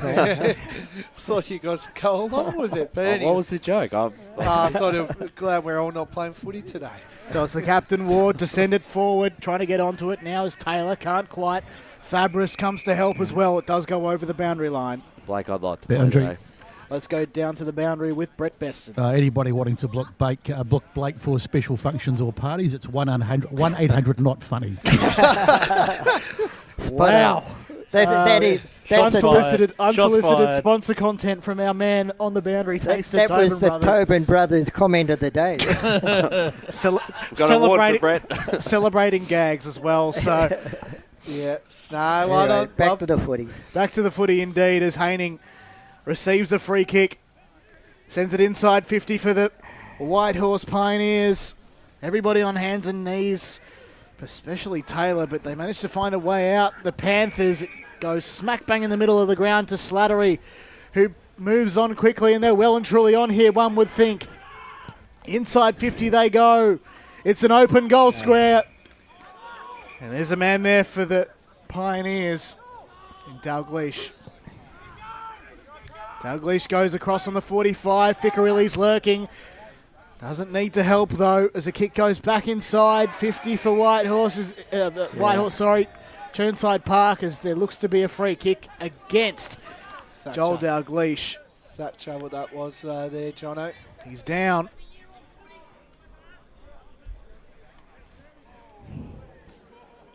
So we've got a brief stoppage in play.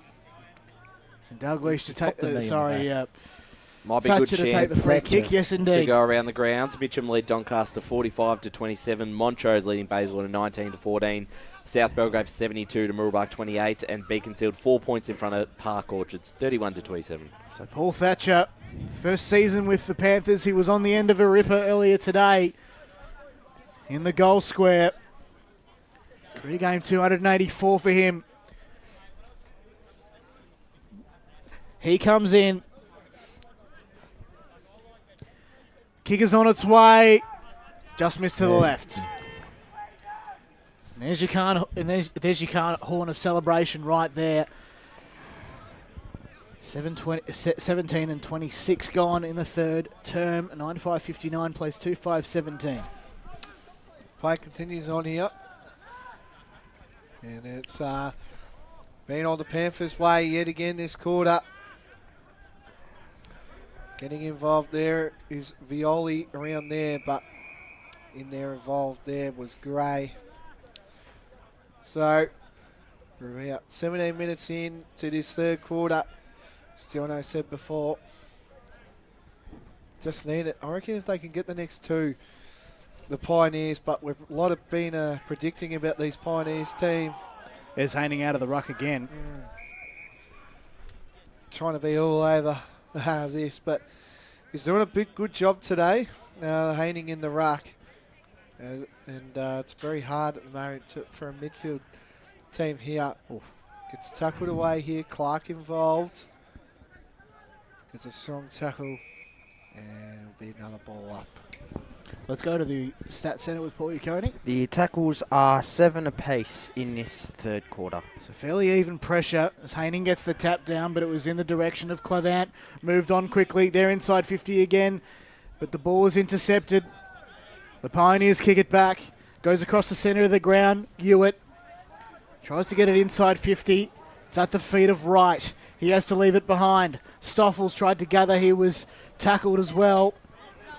McArdle comes in to help, but Chirnside have the numbers. Off hands, they're doing well. Here's our man Slattery. He got it off to a teammate. Inside 50 again. They're looking dangerous, but it's defended by Dalglish.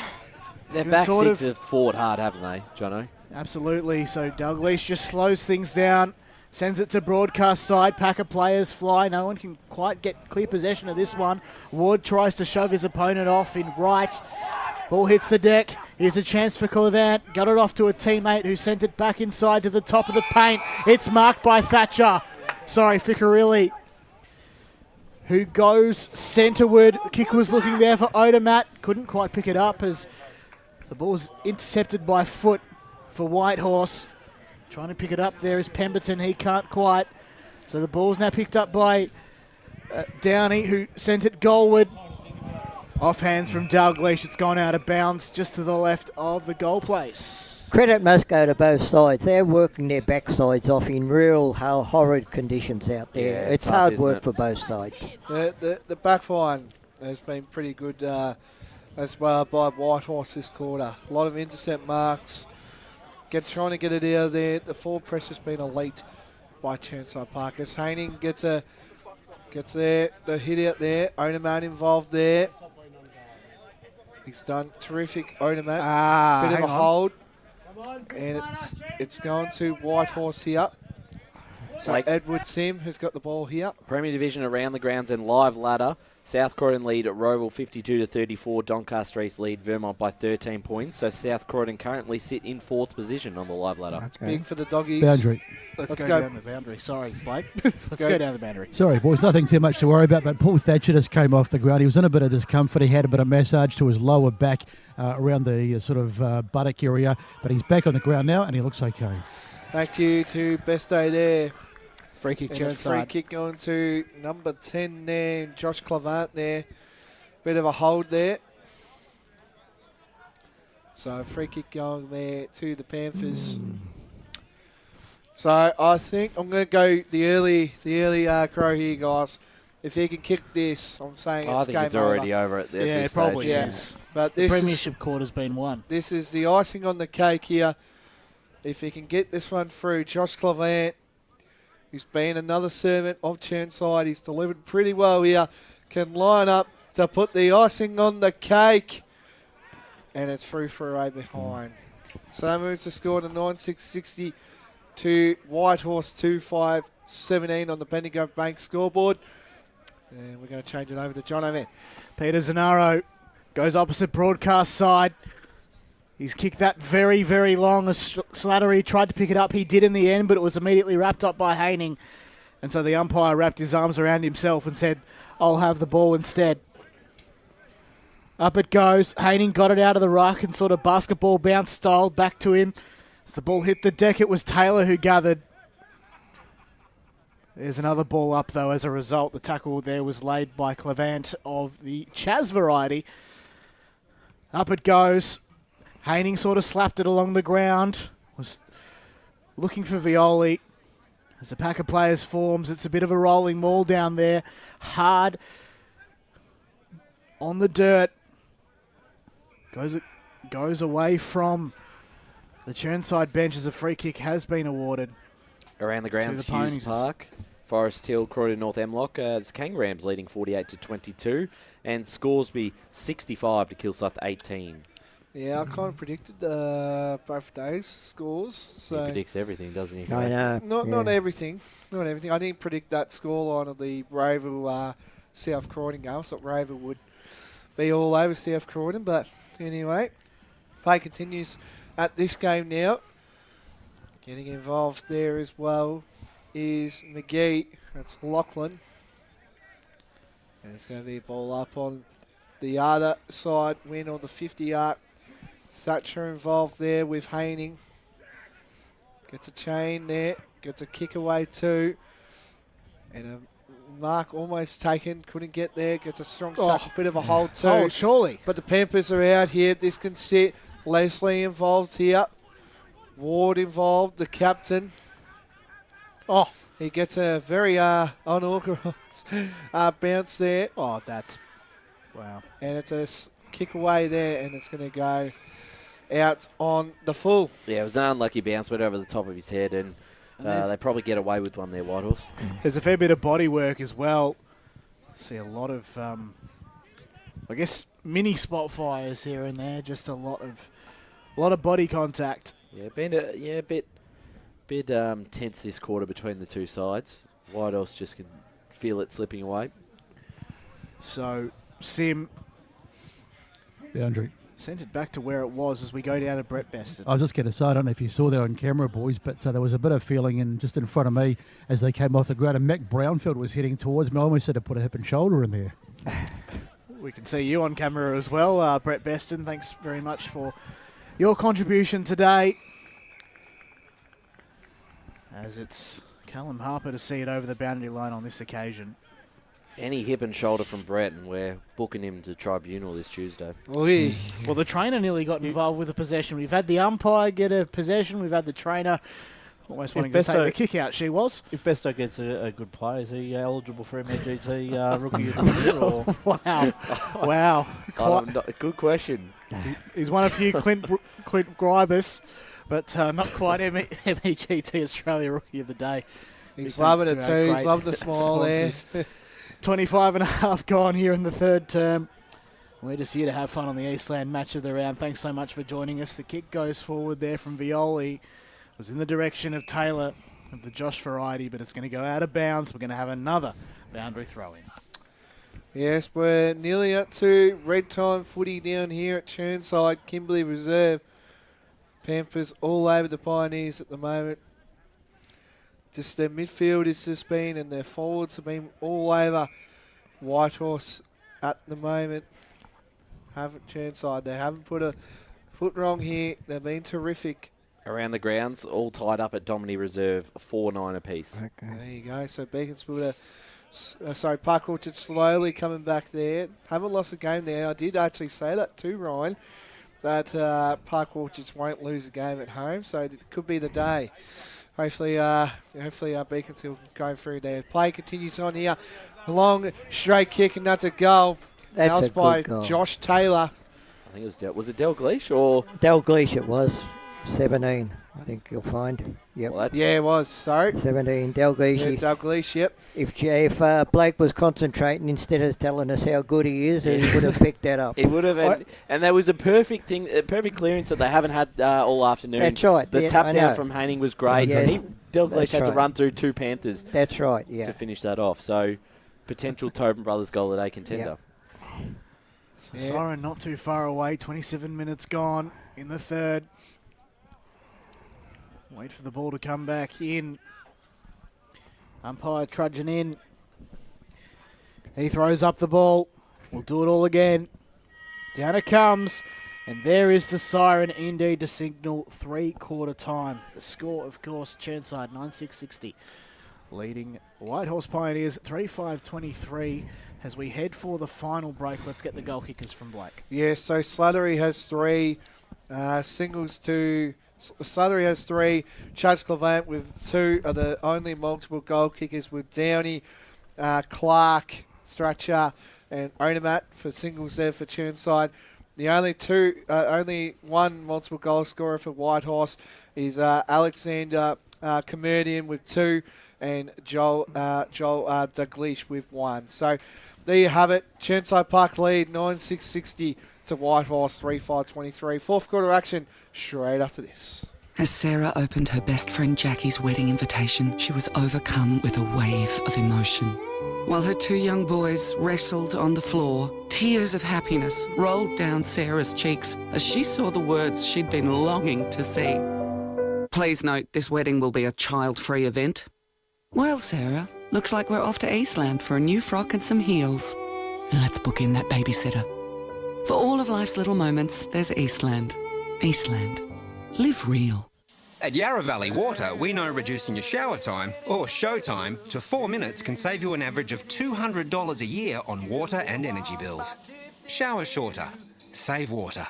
Authorised by the Victorian Government, 1 Treasury Place, Melbourne. Sprained your ankle, bursting through the banner? Broke a finger, high-fiving the ruckman? Or did you run into the goal post again? For bumps, breaks or bleeds, be seen sooner, close to home at Knox Private 24/7 Emergency Department. The preferred provider of emergency care to the Eastern Football Netball League, you'll generally experience shorter wait times. You don't need private health, but there is an out-of-pocket fee. Be seen sooner, close to home at Knox Private 24/7 Emergency Department, 262 Mountain Highway, Wanturna. Do you feel good about your bank? Because there is a bank you can feel good about. They share their profits to fund big community projects, small community clubs, and vital emergency services. They've given $250 million to help Australian communities thrive. They have all the products and tech you expect from a big bank, with service you don't. It's Bendigo Bank. Feel good about who you bank with. Try Bendigo.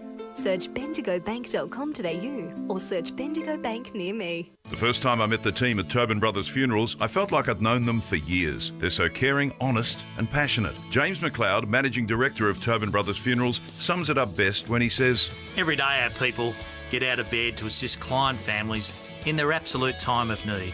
Our people love what they do, and you will not find a more highly trained group of people than those at Tobin Brothers. Visit tobinbrothers.com.au. Tobin Brothers Funerals, celebrating lives. Hi, I'm Ben Desson from Montrose Football Netball Club, and when I need a new kit for a night out, I head over to Eastland. But Eastland is more than a shopping centre. They support a range of community organisations and have been major partners of the Eastern Football Netball League since 2018. Thanks, Eastland. You are listening to Radio Eastern FM 98.1. With live and exclusive coverage of the EFNL football season. Bringing you the match of the day with score updates from all divisions. And now we cross to our commentary team for the Radio Eastern 98.1 Match of the Day coverage. Yes, welcome back to the Eastland Senior Men's Match of the Round between Chirnside and Whitehorse. It's the Panthers leading 9-6-60 to Whitehorse 3-5-23. In a big way, the Panthers look to control this one and get home. Yeah, we might go around the grounds thanks to our media manager, Ryan Long. Yeah, we'll start in Premier Division. Baldwin 57 to Berwick 16. South Croydon still lead Roval 52 to 34. Currently on 4th position on the live ladder.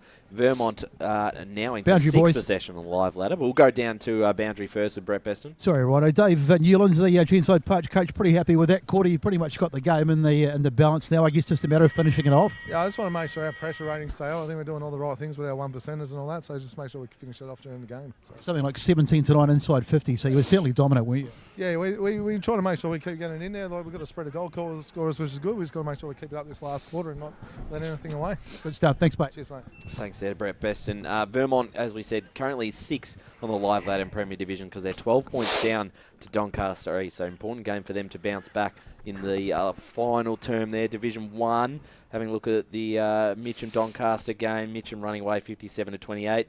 Montrose kicked 2 goals 12, leading Bayswater 2-3. Wow. Mooroolbark South Belgrave 73 to 28, going to win that game. All tied up at Kimberley Reserve 33 apiece. And before we get started, Division 2, just quickly, Bronya 15 points ahead of Croydon. East Burwood 53 to the Basin 13. Heathmont 56. Mulgrave at 27, and Ringwood have a 20-point lead over Lilydale, and Templestowe 27 points over the Waverley Blues. Unfortunately for Andrew Haining, he got it right when he said that 10 goals might win this game. But at the moment, Chirnside have 9. Well, they have got 9-6, which basically is 10 goals.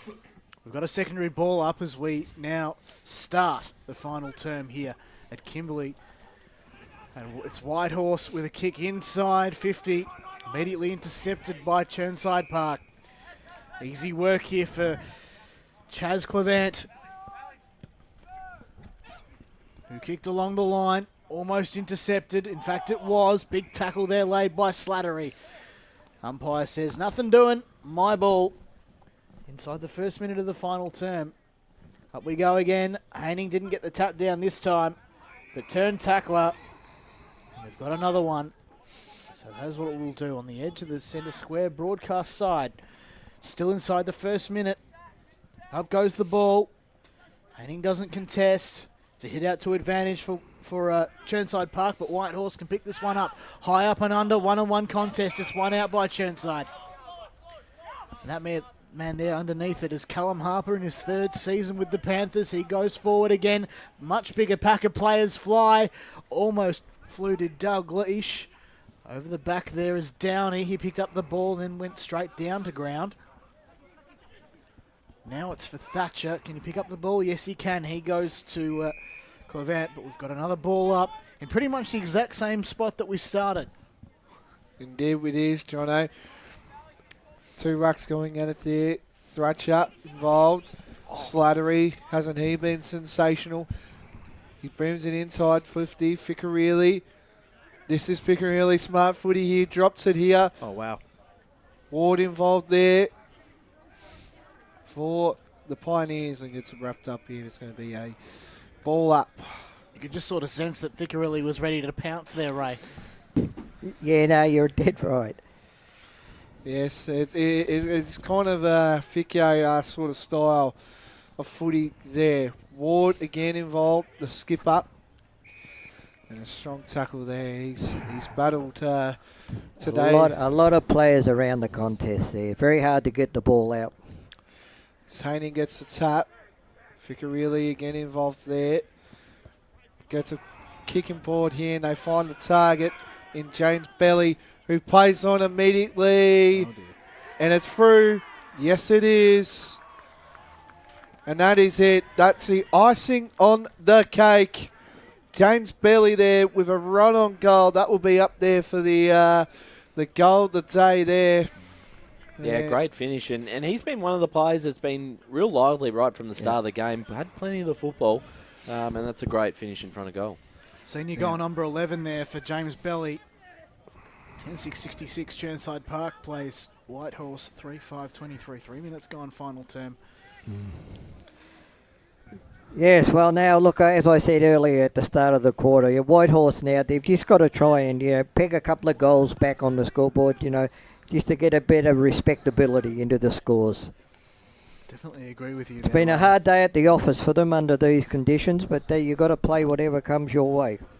There's definitely a goal in mind. Up goes the ball. This time it's Thatcher getting the tap down. Slattery kicked it off the ground.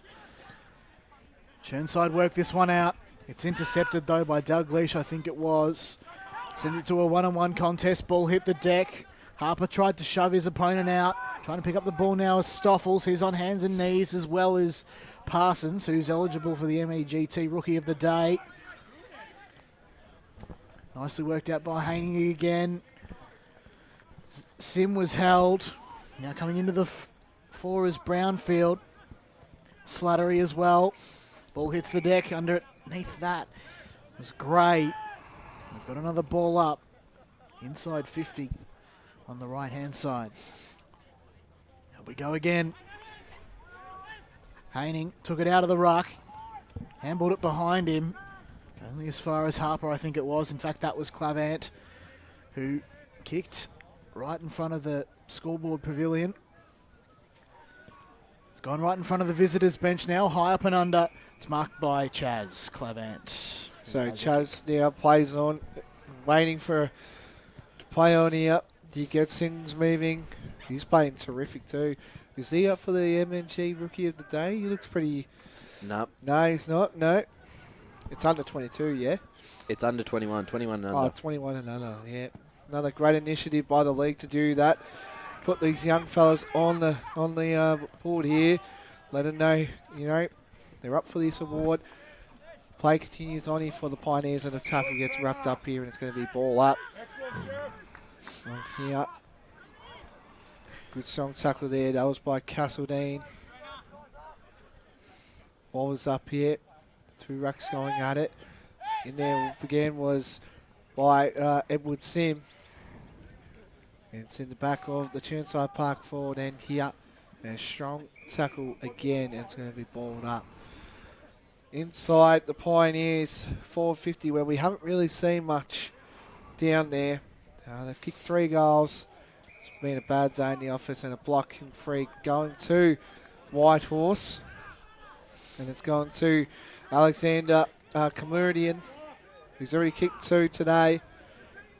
Couldn't make it 3. He can line up and kick the Panthers. Fourth of the day here. Pioneers. Pioneers, sorry. Fourth of the day. Lines up, and it's going to the left. Still in play, though, and it's going to go out of bounds for a boundary throw in. So is that respectability, Ray? Do you think they're inching closer to that respectability? Or they haven't kicked the goal this quarter. You know, they've got to kick at least 3 goals for the quarter to get back respectability. At least 3. Nice. And they're not going to do that, not under the conditions and the way they're going. Chirnside defenders come to the fore, and the ball sat right for Thorne, but he couldn't quite take the mark. Faulkner Holdsworth just underneath all that. In fact, no, sorry, it was McGee. Top of the 50 for Whitehorse. This time it's Thatcher to get the tap down. No clear winner. So it's going to go over the boundary line in the pocket, right in front of the club pavilion there. We'll have another boundary throw in. 7 minutes gone. 10-6-66 plays 3-5-23. Hope you're enjoying the coverage here on Eastern FM 98.1 and on the Eastern Footy League Facebook and YouTube channels. Haining on his knees, was tackled. Clearance is made by Slattery. It was a good job. The intercept mark is taken by Thomas Connell, and they'll come back inside 50 Whitehorse, you'd think. Yeah, so Connell now tries to bring it in. Oh, no. No, that's not that's a bit of a shocking kick there. Clark involved there. He's battled well for his second game of the year. Skiing. Again, the Pioneers putting involved there. Slattery down back there, as you alluded to a couple last quarter there, Ryan. He's done a terrific job, Slattery. He's probably up there for my Sports Go Player of the Day. Chain of handballs, Thatcher doing as well. He's battled hard today. A booming kick there. Trying to get back, there. surely. There's Edward Sim. Involved there is Belly. Berger. Kick off the ground here. And again, it's going to be a... Oh, no, it's holding the ball. Holding the ball. Yeah, holding the ball. Free kick going to Connell. You just know it when the umpire arches his back. Oh, and no. again, it's taken there by Thatcher. Disposal by foot just hasn't been great from Mark taken from there by Whitehorse this Brody afternoon. Gray. A lot of unhappy Whitehorse fans. You can just hear the feedback in the FX mic, perhaps. You can, can't you, Jono? They're not happy. Around the grounds, Vermont have got this game against Doncaster East back to scores level 6-7 apiece. So here's Leslie. Sending a kick of sorts. Oh, that's a good in mark. the Downey direction, mate. I reckon just go from here. Why don't you? No. He spots a target further afield. Turnover chance there. McDougall got hands to it. Ficcarelli just got to pick it up. Now he centres the ball. It's cut off by Hewitt. A great mark taken in defence. Faulkner Holdsworth stood the mark on that occasion. This time it's Belly who's saying, come on, ump, call it on. And it's almost turned over. Yes, it is well and truly now. Chirnside through Harper tried. And now here's Odermatt. He kicks left. I think he knew that was not going through there, Jono. I mean, to be honest, there's not much time there to sort of gather the ball. And, you know, Odermatt thinking quickly. Just couldn't quite get the chocolates on that occasion. No, couldn't, unfortunately. So... Around the grounds, Ringwood lead Lilydale 47-28. Templestowe 57 to Waverley Blues 36. Heathmont still a 25-point lead over Mulgrave, so not done yet, the Jets. Barrel. Remember, they were in the same spot there where they were. So intercept mark taken there by Dalglish. He plays on here. Snap around the corner. Mark taken there. That was by Parsons. Grubber finds a way and gets a player in Burt. Odermatt involved there. Stevens as well. And a big strong tackle there, and it's going to be another ball up here. So big win for the Panthers, boys. They will probably get the double chance. Yeah, it looks like they're going to be hard to fall out of that top two now. Yeah. So Violi gets a clearance there. Finds a teammate in Laurie. Who brings it in forward. And it's going to go out of bounds. Charlie Thorne just nudged out there. But as you said, Blake, I mean, they've been Very impressive. And you just look around the ground, you can tell come a final series, there's 8 or 9 match winners on this Chirnside Park side. So they never rely on one player. No, definitely not. Ball comes back into play. About 3 or 4 blokes trying to pick that one up off the deck. Umpire says nothing doing. And Scoresby really put in away Kilsyth 86-18. 48 from home from Whitehorse. They just need to try and work a way in. Fosinatos was tackled. Now it comes directly in front of us. The mark is taken by Hewitt. He's been fantastic in a losing side today, Ryan. Yeah, been one of their best contributors so far. So Hewitt sends it 51 from home this time. Clever spoil from behind from McGee. They still find a way inside 50. And here's a Chancel. Gee, a bit of a pylon. Castledine and Clark just trying to find that one out and couldn't quite on this occasion. It's turning into a bit of a mud pit here at Kimberley Reserve. 12 and a half minutes gone, final term. Whitehorse try and find a way out. Was it called a throw? No, it was called a hold. Free kick, Whitehorse. I think that's going to Laurie. And that man on the ground from Chirnside in Burt just goes, hang on. Are you kidding? He's my third cousin. Who is? Yeah, the Burts. Really? That is incredible. Aaron Burt, third cousin of the Greens. Lee Green providing impromptu special comments as well. Great to have him in LKLM Media. Come on. As Whitehorse send a kick forward, it is another behind to the left. And it's probably just been the order of the day. So it's 3-6-24, trails 10-7-67, Chirnside in front. Eastland match of the round. Ray, I know it wouldn't have changed the result of this game, but their chances in front of goal, they have missed a few. Oh, yeah, you've got to take your advantage while you've got that momentum, and they haven't done that, no. Play continues on here. Involved there for the Panthers was Harper. You know, you can take... I'll go to Paul at the stats let's first. go. Paul's stats going to... Yeah, they're dominating the inside 50s here. Whitehorse in this last quarter, 9-3. You go, Ray. Yeah. Well, look, they can take a bit out of this, though, Whitehorse. You know, if you look at them, their back six have been very good all day, you know, particularly in this quarter, even in this half. They've repelled attacks that have gone in there. But in the ruck there, Haynen's dominated the ruck, but they've got to get movement around the ground at those stoppages to give Haynen something to hit the ball into the open so they can run onto it. You know, that's a big thing. You know, two of their forwards are out in a dry day. They get day back, but you can't take anything away from Chirnside. Look, every time, particularly early in the game, every time they went inside 50, they looked dangerous and they hit the scoreboard. Thank you again to Ray. Doing a terrific job in special comments today. Play continues. Egginton involved there. Looks like it's going to be another ball up here. This is going to be the third stoppage in about 45 seconds. I reckon too, Jono. You're on the money there. Two rucks going at it. Skeen involved there. Gets a kick away. Another one. To a minute there, Jono. Just 5 in a minute. Around the grounds, Fentry Gully 3-4-22 to Coldstream 2-6-18. I don't believe that's updated, but if that's the case, and Knox's handy 31-point lead over Oakley District, Knox might jump into third. Told you so. Tell you what, if you can see on the screen, all the blokes there are breathing a bit of steam. You can see their breath out on the park here at Kimberley Reserve. It is very cold out there, but nice and warm in here in the van, it has to be said. Up goes the ball. Haining got the tap down, but it fell straight into the lap of Harper. Now here's a chance for Parsons, who sent it goalward. Off the ground here from Laurie, wasn't quite. Now ball comes in. People are sliding left, right, front, behind.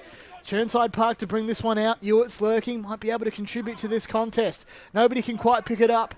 Here's Fosinatus. Tackled. About 40 from home for Whitehorse, and credit to them. They have kept it inside 50 for quite some time this final term, as Paul pointed out earlier. Now at the 16-minute mark. Ball almost fell for Fabris. We're going to have another stoppage. Montrose now getting away over Bayswater 55-16. The South Belgrave 92 to Mooroolbark 28, and Mitcham 70 to Doncaster 28. Here we go. Stevens gets the hit out there. Involved there again is Harper. Oh, wow. Big strong tackle, might be high. Too high. Yeah, I called it. So Ray alluded to well, this the one. umpire called it actually. Five-time junior grand final umpire Blake Tennant. Ben Taylor, Ray alluded to, is he's having a good game. He has. Plenty of advice from the Chirnside face. Yeah, he's right in front of Boundary. you. Let's go boundary side to Brett Beston in a second. Play continues on here. Tries to get it for the Panthers involved. Downey there. Slater involved. Did he drag that one in? No. Kick around the corner there, and it's going to go out of bounds on the full. Now let's go to Brett Beston, thanks to Tobin Brothers, celebrating lives. It's been pretty obvious today, the Blake, that you know absolutely everything in life. So I was wondering if you could just give me the lotto numbers for tonight. Could you just text those to me? Okay. Thank you, Besto. You got 2 from 2 today from the Jokes point of view there. So. What about you? Where are you sitting at? It's 0 from 2. Yes. Might just keep the Jokes to Besto on that one. So play continues on. Ball hits the deck. Whitehorse inching back a couple. Going to have a ball up at the top of the 50. Approaching red time, about 2.5 minutes away. Chance for Chirnside to try and kick this one out through right. He's been solid after coming in this week. Another ball up, this time towards the left side. If you're looking towards the Whitehorse goal. So Haining got the fist, but it couldn't quite. And they're inside 50 again. Whitehorse, kicker's looking for Sim. Has he taken the mark? No, he hasn't. It's gone out of bounds. You can hear the players. They're going, it's out. And evidently the boundary umpire will take the ball and throw it back into play. He does exactly that.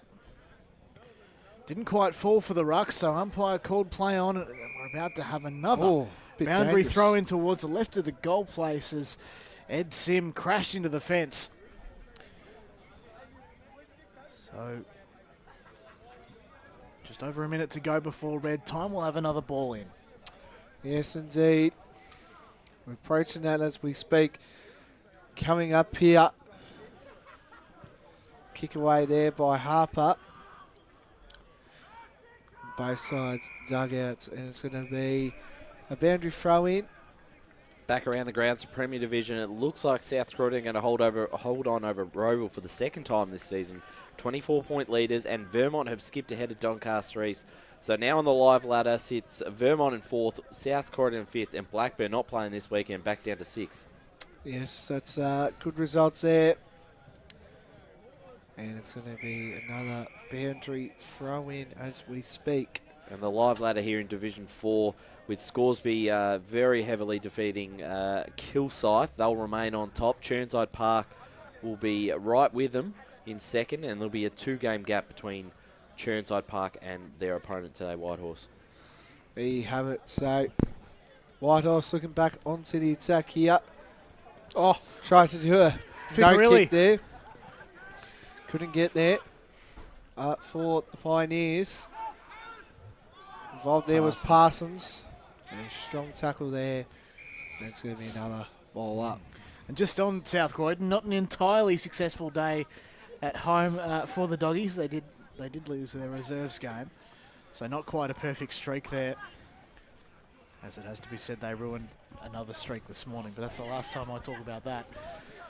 As I see a cheeky smile from media manager Ryan Long. Play continues here at Kimberley Reserve. Thanks so much for joining us here at Kimberley Reserve for the Eastland match of the round. It's been an absolute blast. We've still got about maybe 10 minutes or so to go. Who knows? We've got a ball up here. Still in Whitehorse's 50. And guess what? We're going to have another one. Up it goes then. Sort of toss forward. Haining got the tap down, but it was in the direction of Slattery, who found his teammate perfectly in James Belly. He's been solid today. Yep. So Belly in the pocket, right in front of the fire pit. They're all breathing fire today, the Panthers, even though Usually Dragons breathe fire. The kick goes forward here for Chirnside Park. The first real look. Kicking to advantage here is Clark, and he has to see that one over the boundary line just inside the forward 50. Yes, it's going into Chirnside's 450. We haven't really seen it this quarter. It's been mainly in with time on now as we speak. Just gone past the 20-minute mark of this last quarter.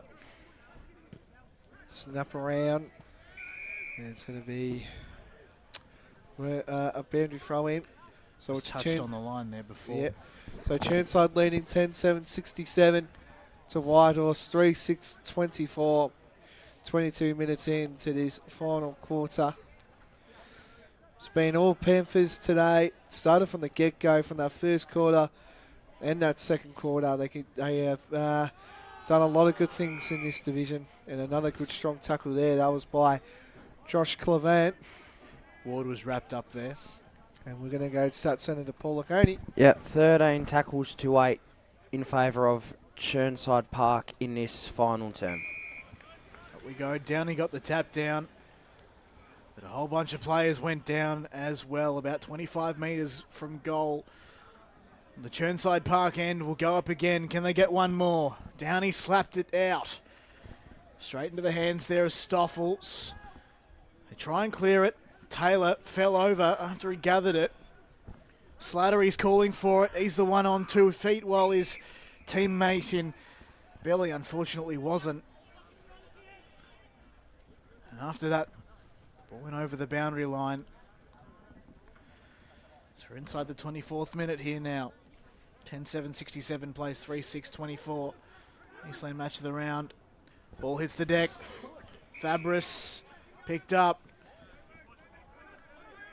There was a holding that the man, a free kick to that man exactly. As Downey stands the mark right on the paint. Short kick. Ben Taylor. 65 from the defensive line. It's smothered by Belly. His teammate sees it over the line. About 70 from home now for Chirnside, as we'll have another boundary throw in. It's been a bit like that this quarter, hasn't it, Jono? 2 rucks going at it here. Stevens involved here. Back to 7 points at Vermont Recreation Reserve. Vermont still leading over Doncaster East. There you go. Big win for the Eagles. Moving up here, but play continues for the Pioneers. Haining involved. Berger doing terrific things here. And an intercept and a mark taken. Sorry. That's by Chaz Clevant. He's kicked 2 already today. Finds Slattery. He's kicked 3. Tries to find Fico. Couldn't get there. And it's going to be a boundary throw in. And at Domini Reserve, it's a 1-point lead to Park Orchards over Beaconsfield. We just see there before the ball went over the boundary that Rob McDougall has had a lot of great moments spoiling the footy, but couldn't quite get onto that one as the ball comes back into play. Here's Odermatt suckering it along the ground. And it's taken over by that man I spoke about earlier, Rob McDougall. Goes over the boundary line. Chirnside Park have another behind, 10-8-68.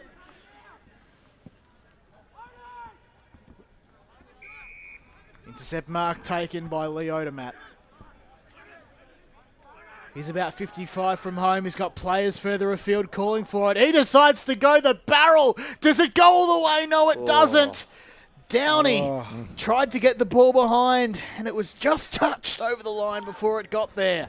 Yeah. I haven't quite thought about a Tobin Brothers goal of the day, but there hasn't really been that much of a contender, fellas. Yeah, so Zanzaro tries to bring it in. Mark taken there. That was by Harper. Harper finds Skeen. Skeen's looking. He's got a couple numbers. He spins one, spins twice. Couldn't Not get far there. enough. Play on. Leslie from 50 metres. And he can't get there, and it's going to go out of bounds for a boundary throw in. Final score out at Tormore Reserve. Bronya 5-6-36, Croydon 2-9-21. Close. Oh, what was the oracle on that? I think it was close, wasn't it? Ball comes back into play. Chance for Whitehorse to defend. Might be cut off here by Faulkner Holdsworth. He gathers the footy and then kicks towards goal. It's right. It's gone right. That result, Ryan, on Croydon there. Remember back on Friday, I said that they didn't. All they had to do was be competitive, and they've been competitive in that game. So it's not a one-horse race. Even though Barone, you've had a fantastic season. 10-10-70 plays 3-6-24. Right, that's a big tick for Croydon. Yeah.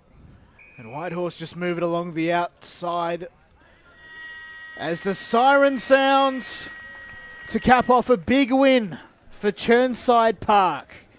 The final score 10-10-70 to Whitehorse 3-6-24. They will and truly solidify their position to the Panthers. What a fantastic effort by them. Yeah, this is a fantastic win for the club. They came into this game knowing a win would just about lock up their double chance from here. So they were dominant right from the start. They played this weather and these conditions to the best of their abilities, and they certainly deserve to walk away big winners here. Bit of a boost in their percentage as well. And you take that off Whitehorse's, makes that a bit more even as well. But you look around the ground, and guys like Ben Slattery, I thought was just so impressive, particularly when that game was there to be won in the first half, had the 3 goals. But they just have so many contributors, and their pressure, Blake, across the afternoon was outstanding. It was first class. It was indeed. So I might just go through the goal kickers as well. It was... I have. Oh, well. Yeah, anyway. What was that, Blake? What was written on his phone? Yeah, apparently we've been writing off Chirnside all year. So there we go. What? That's what he said. I love the effort he's gone to write something on his phone, come all the way over, show it to us in the window. He's looking a bit like Pete Hellier as well. Case in point, comedian. I just wanted to let you know. Yeah, let's go boundary side now to Ben Peston. Wow. Yeah, thanks, boys. I got one of the stars of the Chirnside Park effort, Ben Slattery. He's covered in dirt, as are most of the guys. Mate, that's a really good win today. Yeah, for sure, mate. Look, the boys are all muddy. It was just a gritty win by the boys. And look, and to beat them by sort of 50 points, we actually probably kick more goals in the wet than we do in the dry at the moment. So it's very pleasing. So we want wet, muddy days for the rest of the season. Yeah, pretty much. Hopefully finals, it's raining. It wasn't a day for big forward zone. I mean, you got in there, you kicked 3. I think it was your first goal in particular was a really good one. Bit of a grind early, but once you got on top, you just kicked away. Yeah, exactly. Like, as I said, I sort of pinched forward a few. I sort of got out the back of a couple, so I got a bit lucky. So credit to the boys. Like, the midfield was sort of probably all over them, getting it into us sort of forwards. And when it came in, we sort of just capitalised. So that was good. Walk him this way, Brett, while you're talking, mate. I was going to say there's a few other good performances in the match that I thought Chaz Clavant was particularly good. Downey, they all stood up. Yeah, Chaz is our captain, and being a young kid how he is, he's just sort of lifted. Probably 2 years, he started to become a real dominant midfielder. So he's probably almost one of the best in the league at the moment, and he's just been unreal for us. And obviously Sammy Downey coming in and just playing his role is just really good. We kind of look alike with our bald head as well, so I think you stuffed up one of the goals and you gave me one. Just one more question. Of course, Scoresby are the side probably that everyone's picking to beat, but after today, you guys have made a real statement, haven't you? Yeah, well, that's what we're sort of hoping, because you boys haven't really sort of been picking us this year. And so we're hoping to sort of give it back to you boys and start picking us. All right, mate. Well done. Congratulations. So we'll start picking you from now on, I promise. Thanks, boys. Cheers. Have a good one. There you have it. Did that guy who came over to the van take the phone out to him as well? Yeah. He's showing him the score, even though the score's right over there. In fact, it's off the scoreboard now, I should actually mention. That there's another game about to start. The bets are... there you go, yes. Unless they're on the other ground. They've had 2 cracks at us, Chirnside Park today. They're 2 for 2. No more matches of the round. No, but anyway, Are Ben we welcome Slattery. in there? Yeah. No, I think I am. I predicted them for the flag. Oh, everything is about. Everything's coming up. Anyway, for Mr. Tennant today. We'll go through the goal kickers, boys, right as we speak. We'll get the club song, if we can, of course. Ben Slattery, just with Bet Besson there, kicked the 3 today. Terrific all day. May have been 2, according to him. Nah, I got that one right, because I'll put it down here with Chaz. He's got 2, so I put him down for 2 there. He kicked 2. Downey kicked 1. Clark has got 1 as well. Thatcher also with 1. Onamat with 1. And James Bailey with 1. And of course, with the Pioneers, they had only 1 multiple goal kicker, with Alexander Comedian with 2. And let's go boundary. Song time for the song. Thanks to Tobin Brothers Funerals. Or not. Might not be able to get out.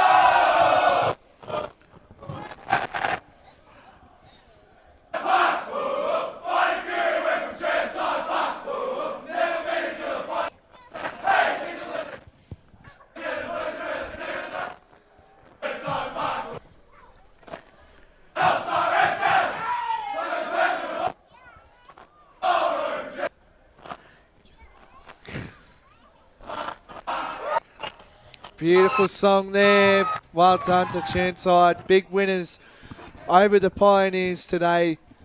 They now get the double chance here. We're going to go to an ad break.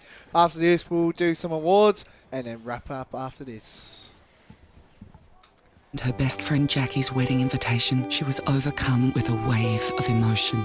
While her two young boys wrestled on the floor, tears of happiness rolled down Sarah's cheeks as she saw the words she'd been longing to see. Please note, this wedding will be a child-free event. Well, Sarah, looks like we're off to Eastland for a new frock and some heels. And let's book in that babysitter. For all of life's little moments, there's Eastland. Eastland. Live real. Sprained your ankle, bursting through the banner? Broke a finger, high-fiving the ruckman? Or did you run into the goal post again? For bumps, breaks or bleeds, be seen sooner, close to home at Knox Private 24/7 Emergency Department. The preferred provider of emergency care to the Eastern Football Netball League, you'll generally experience shorter wait times. You don't need private health, but there is an out-of-pocket fee. Be seen sooner, close to home at Knox Private 24/7 Emergency Department, 262 Mountain Highway, Wanturna. Do you feel good about your bank? Because there is a bank you can feel good about. They share their profits to fund big community projects, small community clubs, and vital emergency services. They've given $250 million to help Australian communities thrive. They have all the products and tech you expect from a big bank, with service you don't. It's Bendigo Bank. Feel good about who you bank with. Try Bendigo. Search bendigobank.com.au or search Bendigo Bank near me. Tobin Brothers Funerals wear their heart on their sleeve. Their clear and easy to use website and Memory Maker app make it easy for families to make an informed decision. Here's James McLeod, Managing Director of Tobin Brothers Funerals. We pride ourselves on being the most transparent funeral company. All pricing on goods and services are available on our website. It's all there for you to see and make very informed decisions when planning a loved one's funeral. Visit tobinbrothers.com.au. Tobin Brothers Funerals, celebrating lives. At Yarra Valley Water, we know reducing your shower time, or show time, to 4 minutes can save you an average of $200 a year on water and energy bills. Shower shorter. Save water. Authorised by the Victorian Government, 1 Treasury Place, Melbourne. Sprained your ankle, bursting through the banner? For bumps, breaks or bleeds, be seen sooner, close to home at Knox Private 24/7 Emergency Department. You'll generally experience shorter wait times. Knox Private 24/7 Emergency, 262 Mountain Highway, Wanturna. You are listening to Radio Eastern FM 98.1. With live and exclusive coverage of the EFNL football season, bringing you the match of the day with score updates from all divisions. And now we cross to our commentary team for the Radio Eastern 98.1 Match of the Day coverage. Yes, welcome back to the Eastland Senior Men's Match of the Round. It's Chirnside Park taking on Whitehorse, and Chirnside getting home in a massive win here with huge ramifications, of course, as I alluded to.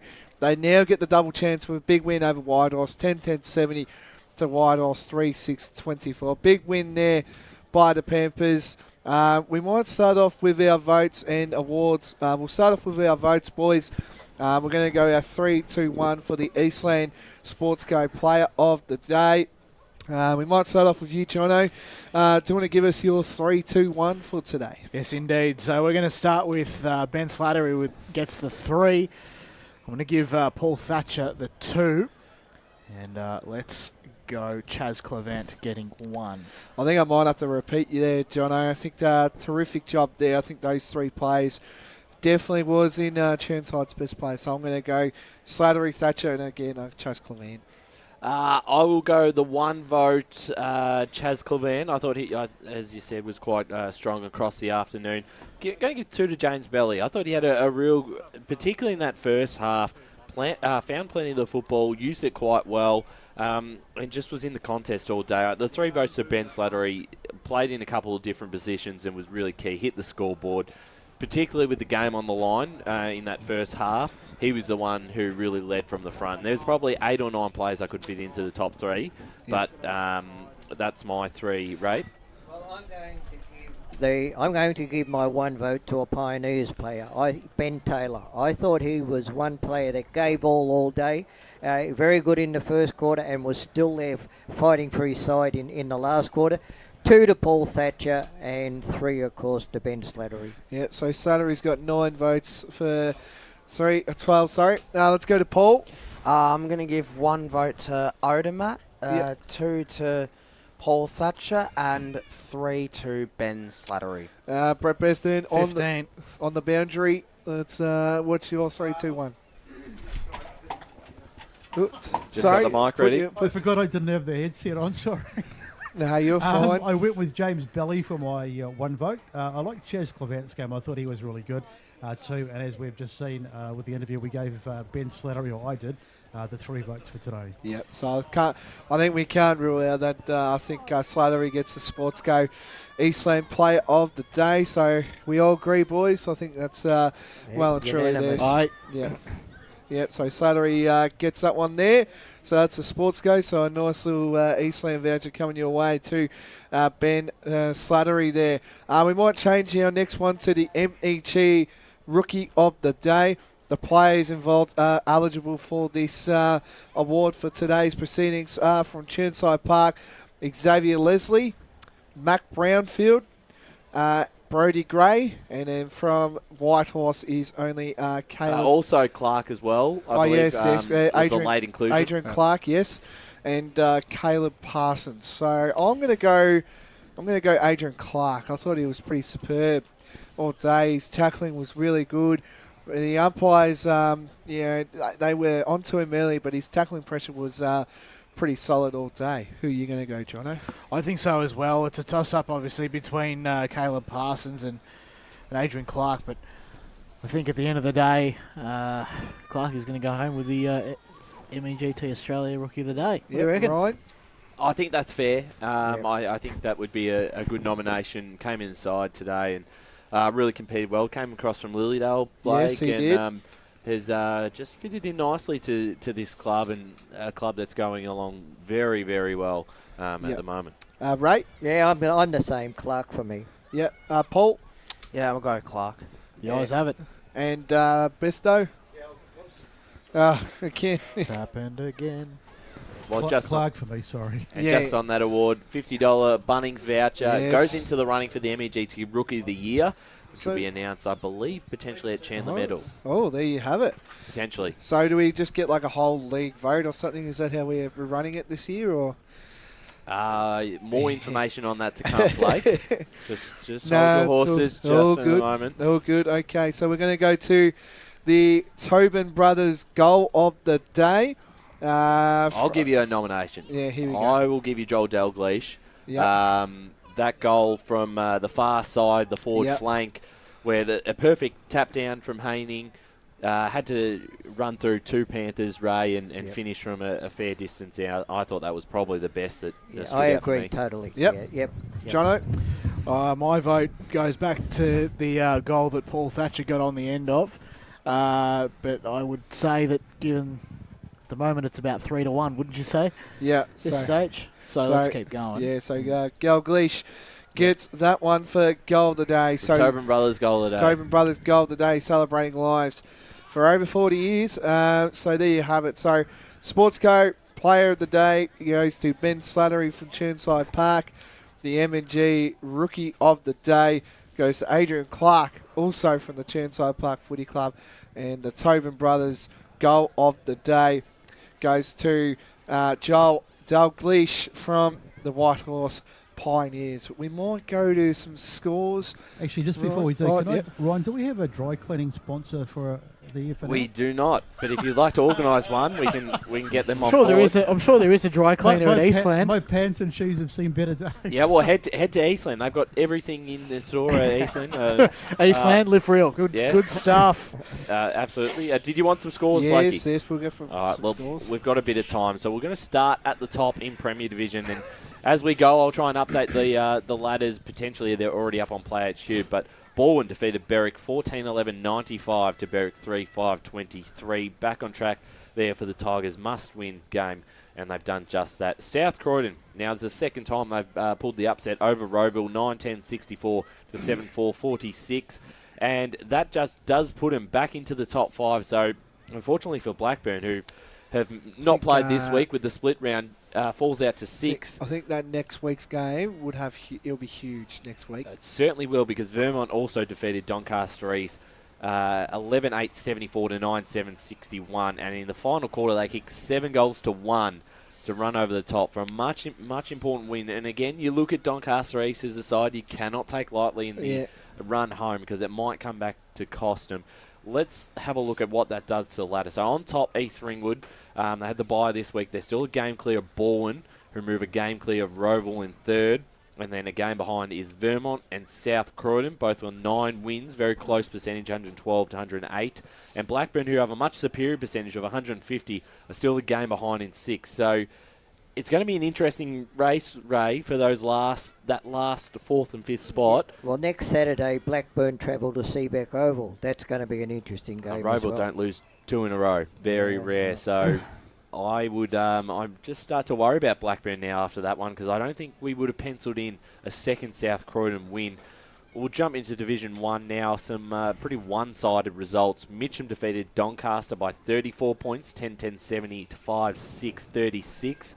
Montrose defeated Bayswater 7-14-56 to 2-4-16 Bayswater. Mooroolbark South Belgrave, it was the Saints by 63 points, 14-8-92 to 4-5-29. Park Orchards, 1 point win over Beaconsfield, 6-12-48 to 6-11-47. A bit of a heartbreaker there for the Eagles. Haven't got the final result in Wantirna South North Ringwood, but I was pretty confident that North Ringwood were up by a fair bit in that final term. So I would imagine they would have won that game. But due to these results, everything pretty much stays the same. You look at the top 5, Park Orchards on top. They're 3 games clear of Mitcham and South Belgrave. They've locked up officially the minor premiership. Mitcham and South Belgrave are right there with 11 wins. They've got a 2-game gap over Montrose and Beaconsfield. The only change in that top 5 is Montrose moving to 4th, Beaconsfield move down to 5th. So can't see either side making the double chance from here. They would have to be near perfect and really hope that either the Tigers or the Saints slip up. North Ringwood won. Yes, North Ringwood did defeat Wantirna South. So on the other end of the other scale.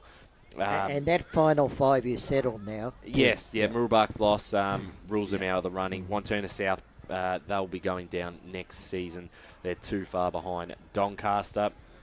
Let's jump into Division 2 now. Some interesting results. I think probably the biggest surprise, not necessarily a surprise, because I thought Heathmont's form has been really good, but they defeat Mulgrave 9-10-64 to 5-15-45 after a big first quarter. Disappointing from the Lions, who have been in some good form and were starting to pull together a nice month of football.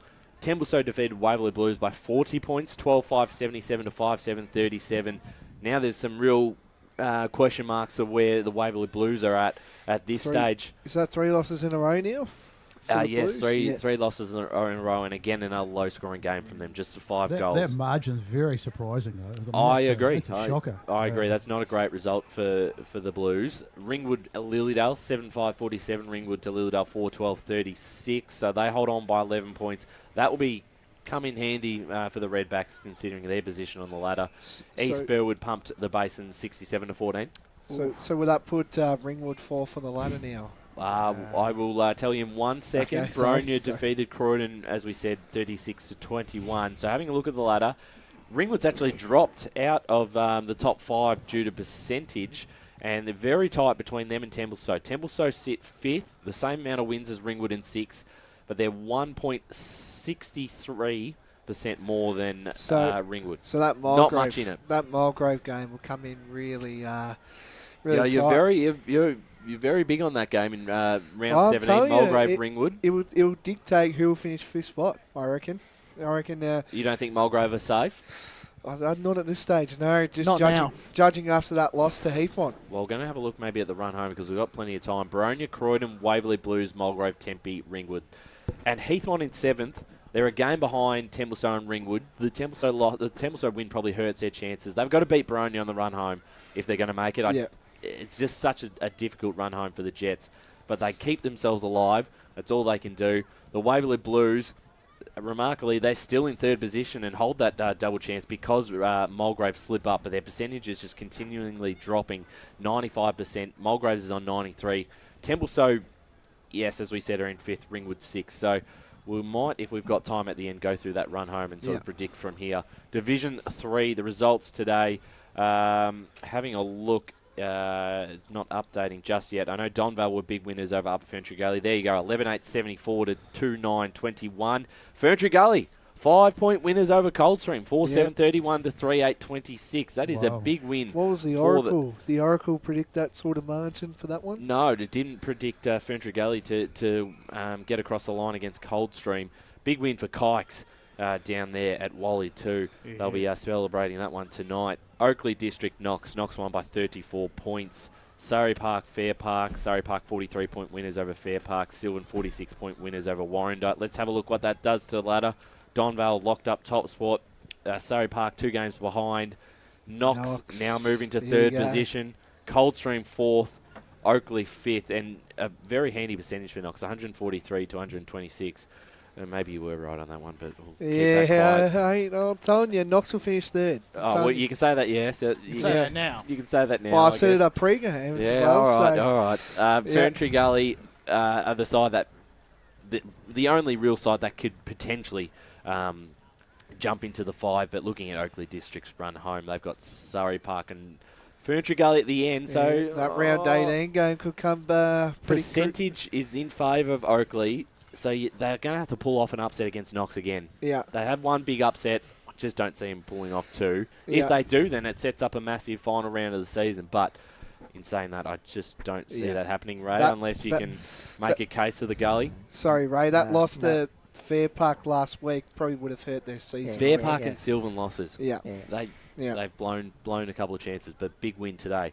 Croydon North Emlock defeated Forest Hill by 16 points, 8-8-56 to 5-10-40. So a nice win there for the Kangaroos. I think that's their 3rd of the season. They'll move above Nuttawading and Forest Hill on the ladder, I believe. Chirnside Park, 10-10-70 to Whitehorse, 3-6-24.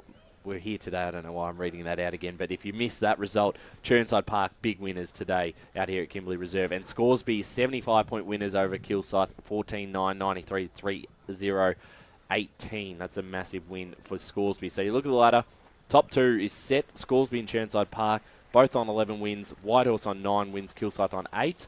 And then Croydon North Emlock, Forest Hill and Nuttawading round out the ladder. That's a really worrying loss for Kilsyth, though. I mean, they're in 4th place and they've been absolutely smashed. I mean, that's panic stations. Look, on Friday, last Sunday, I said that it's going to be any one of those 4 can win the premiership. Well, I'm changing that today. I think Kilsyth can't win the premiership now. But any of the other 3 can.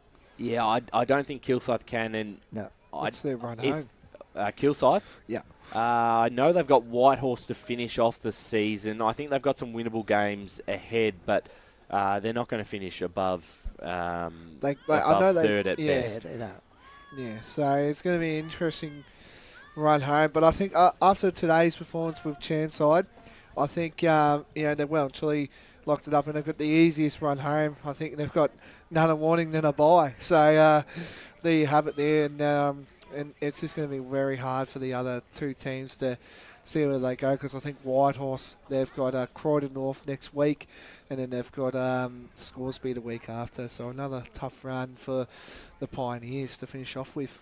So that's your weekly forecast, because you'll obviously change it like you do every 7 days. What do you mean by that? Hey? Well, that's a huge call right now to say they're going to win the premiership chance. So they were good. They were very good today. But then it's another day, and all season we've said how close it is. I'm prepared to wipe Chirnside out of the race now, but the other three, any one of those can still win the flag. There's no outstanding side.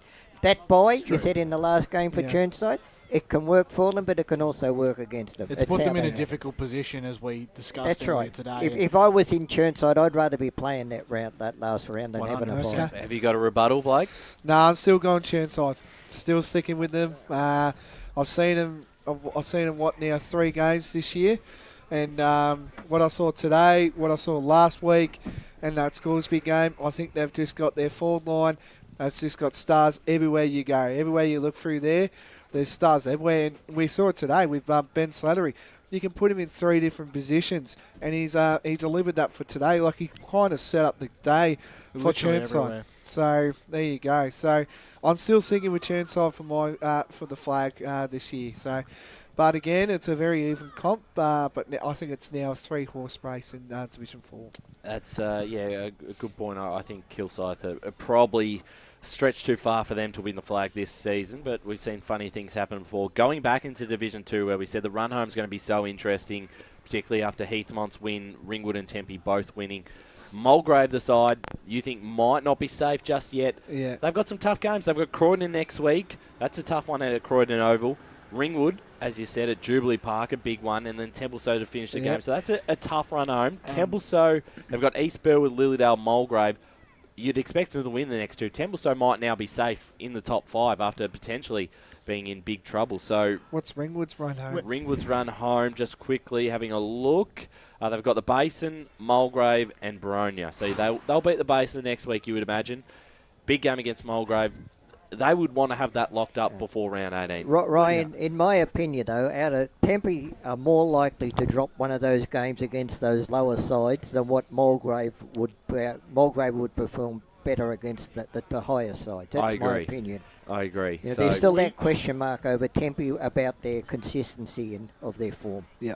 The way we talk about Mulgrave and have all season, as I touched on earlier today, is that we can't quite sort of make heads or tails of their performance this season, and a loss to Heathmont today has now probably along the lines of what Blake has been saying put things into question. And I know you guys are definitely keen to discuss this on the weekend recovery, but I just think if what I said earlier today was that if they can get a win today, then they can find some hope against Croydon, which obviously we saw what happened earlier this year. But now I sort of feel like maybe that momentum's not there because of a loss to a side that they definitely should have beat. The way I read Mulgrave, though, Jono, is that they're an impact side. They win their games, and during a game, as I said earlier on, Ryan, it could be first quarter, second quarter, third quarter, whatever. Mm-hmm. But it is a 15-minute period in a game that Mulgrave go bang, bang, bang. They're an impact side, and that's the way they win their game.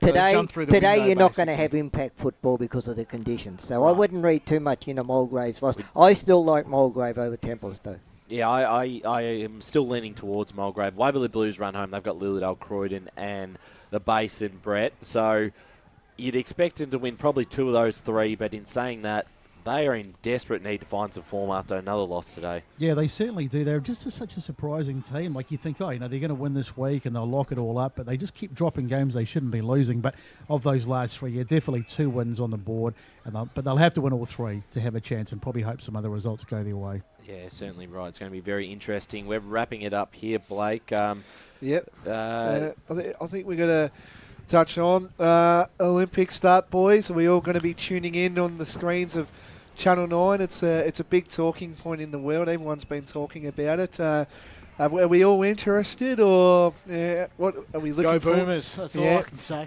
Yeah, any of you boys, Brian, Ray? I'll watch it, yeah. Yeah, what are you looking forward to? I like the swimming because we've got a good swimming team. The Australian girls are always winning medals in our swimming side. So I'd say I'm not quite sure. Do we actually have other athletes in the games? Because if you listen to the media, it's the Matildas and nobody else. No, the Boomers. I'm so pleased they got belted last night. I hope they get wins next Oh, wow. Wow. The big Besto goes bang. The big Where's thing the with jingle? Besto is Noble Park's changed his attitude. He don't mind his sides getting belted now.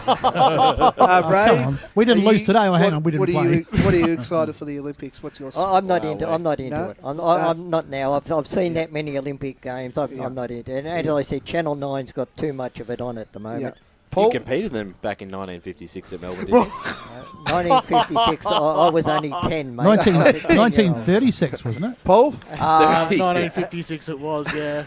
I'll probably tune in and watch the Boomers tonight. I think it's, 7 o'clock? tonight, Yep. prime I'll time. be watching Delhi. that, Yep. Yeah, Delhi, Trey, coming. Did anyone watch the opening ceremony? Apparently it went for 4 hours. It did. Lady Gaga made an appearance I too. didn't see it, but it was apparently said 4 hours. And Celine Dion. And apparently everyone was on the sail ship. What about you, Lee? Are you going to be watching the Olympics? Probably not. Kate will no? have it on here and there, but no. Yeah. It was one of those interesting things I heard on the news just before we started today was apparently a new law that's come in France recently. Well, it's in France, isn't it? Yeah. Paris. Is no alcohol being served without meals. So It's happened before. Good luck with that. And apparently $13 schooners or you know. Jeez, so it's that's going to be nothing that we're not used to be honest. Yes, but I forgot to do it here, but I'm excited for the Boomers game. I've also found a new sport, boy. It's called Blake, we've got handball, but we've got a minute left. We'll hand it over. Who we got on tomorrow, Ryan? Me, yourself, and Josh, I believe. Josh Okay, Ward. that's good. Right, wrap it up. Let's go to John. Thanks to John O'Van for doing commentary with me. First game today. Well done, mate. No worries. Thanks, Blake. It's, Special comments thanks to Ryan Long and Ray Baird. Thanks, Blake. Well done. Blake. Well done, Jono. No worries. Thank you. Paul Laconey in the Stats Centre. Well done. Tremendous job. Thank you. And Brett Beston for braving it. Yeah, in well the done, cold Besto. today. On you, Well mate. done on the boundary today, doing a terrific thanks, job. boys, yeah. No. it felt kind of weird not being down there with you, Besto. But And to Lee Green and Megan Green for doing the visuals today and everything else behind the scenes, doing a tremendous job with LKLM Media today. Terrific job. That's it from us. It was a big win from the Panthers today. They get home today, 70-24. Stay tuned. We got all of our podcasts and, of course, all the latest news. Tune in through social media. That's it from us. Hope you enjoy your footy. Have a good weekend.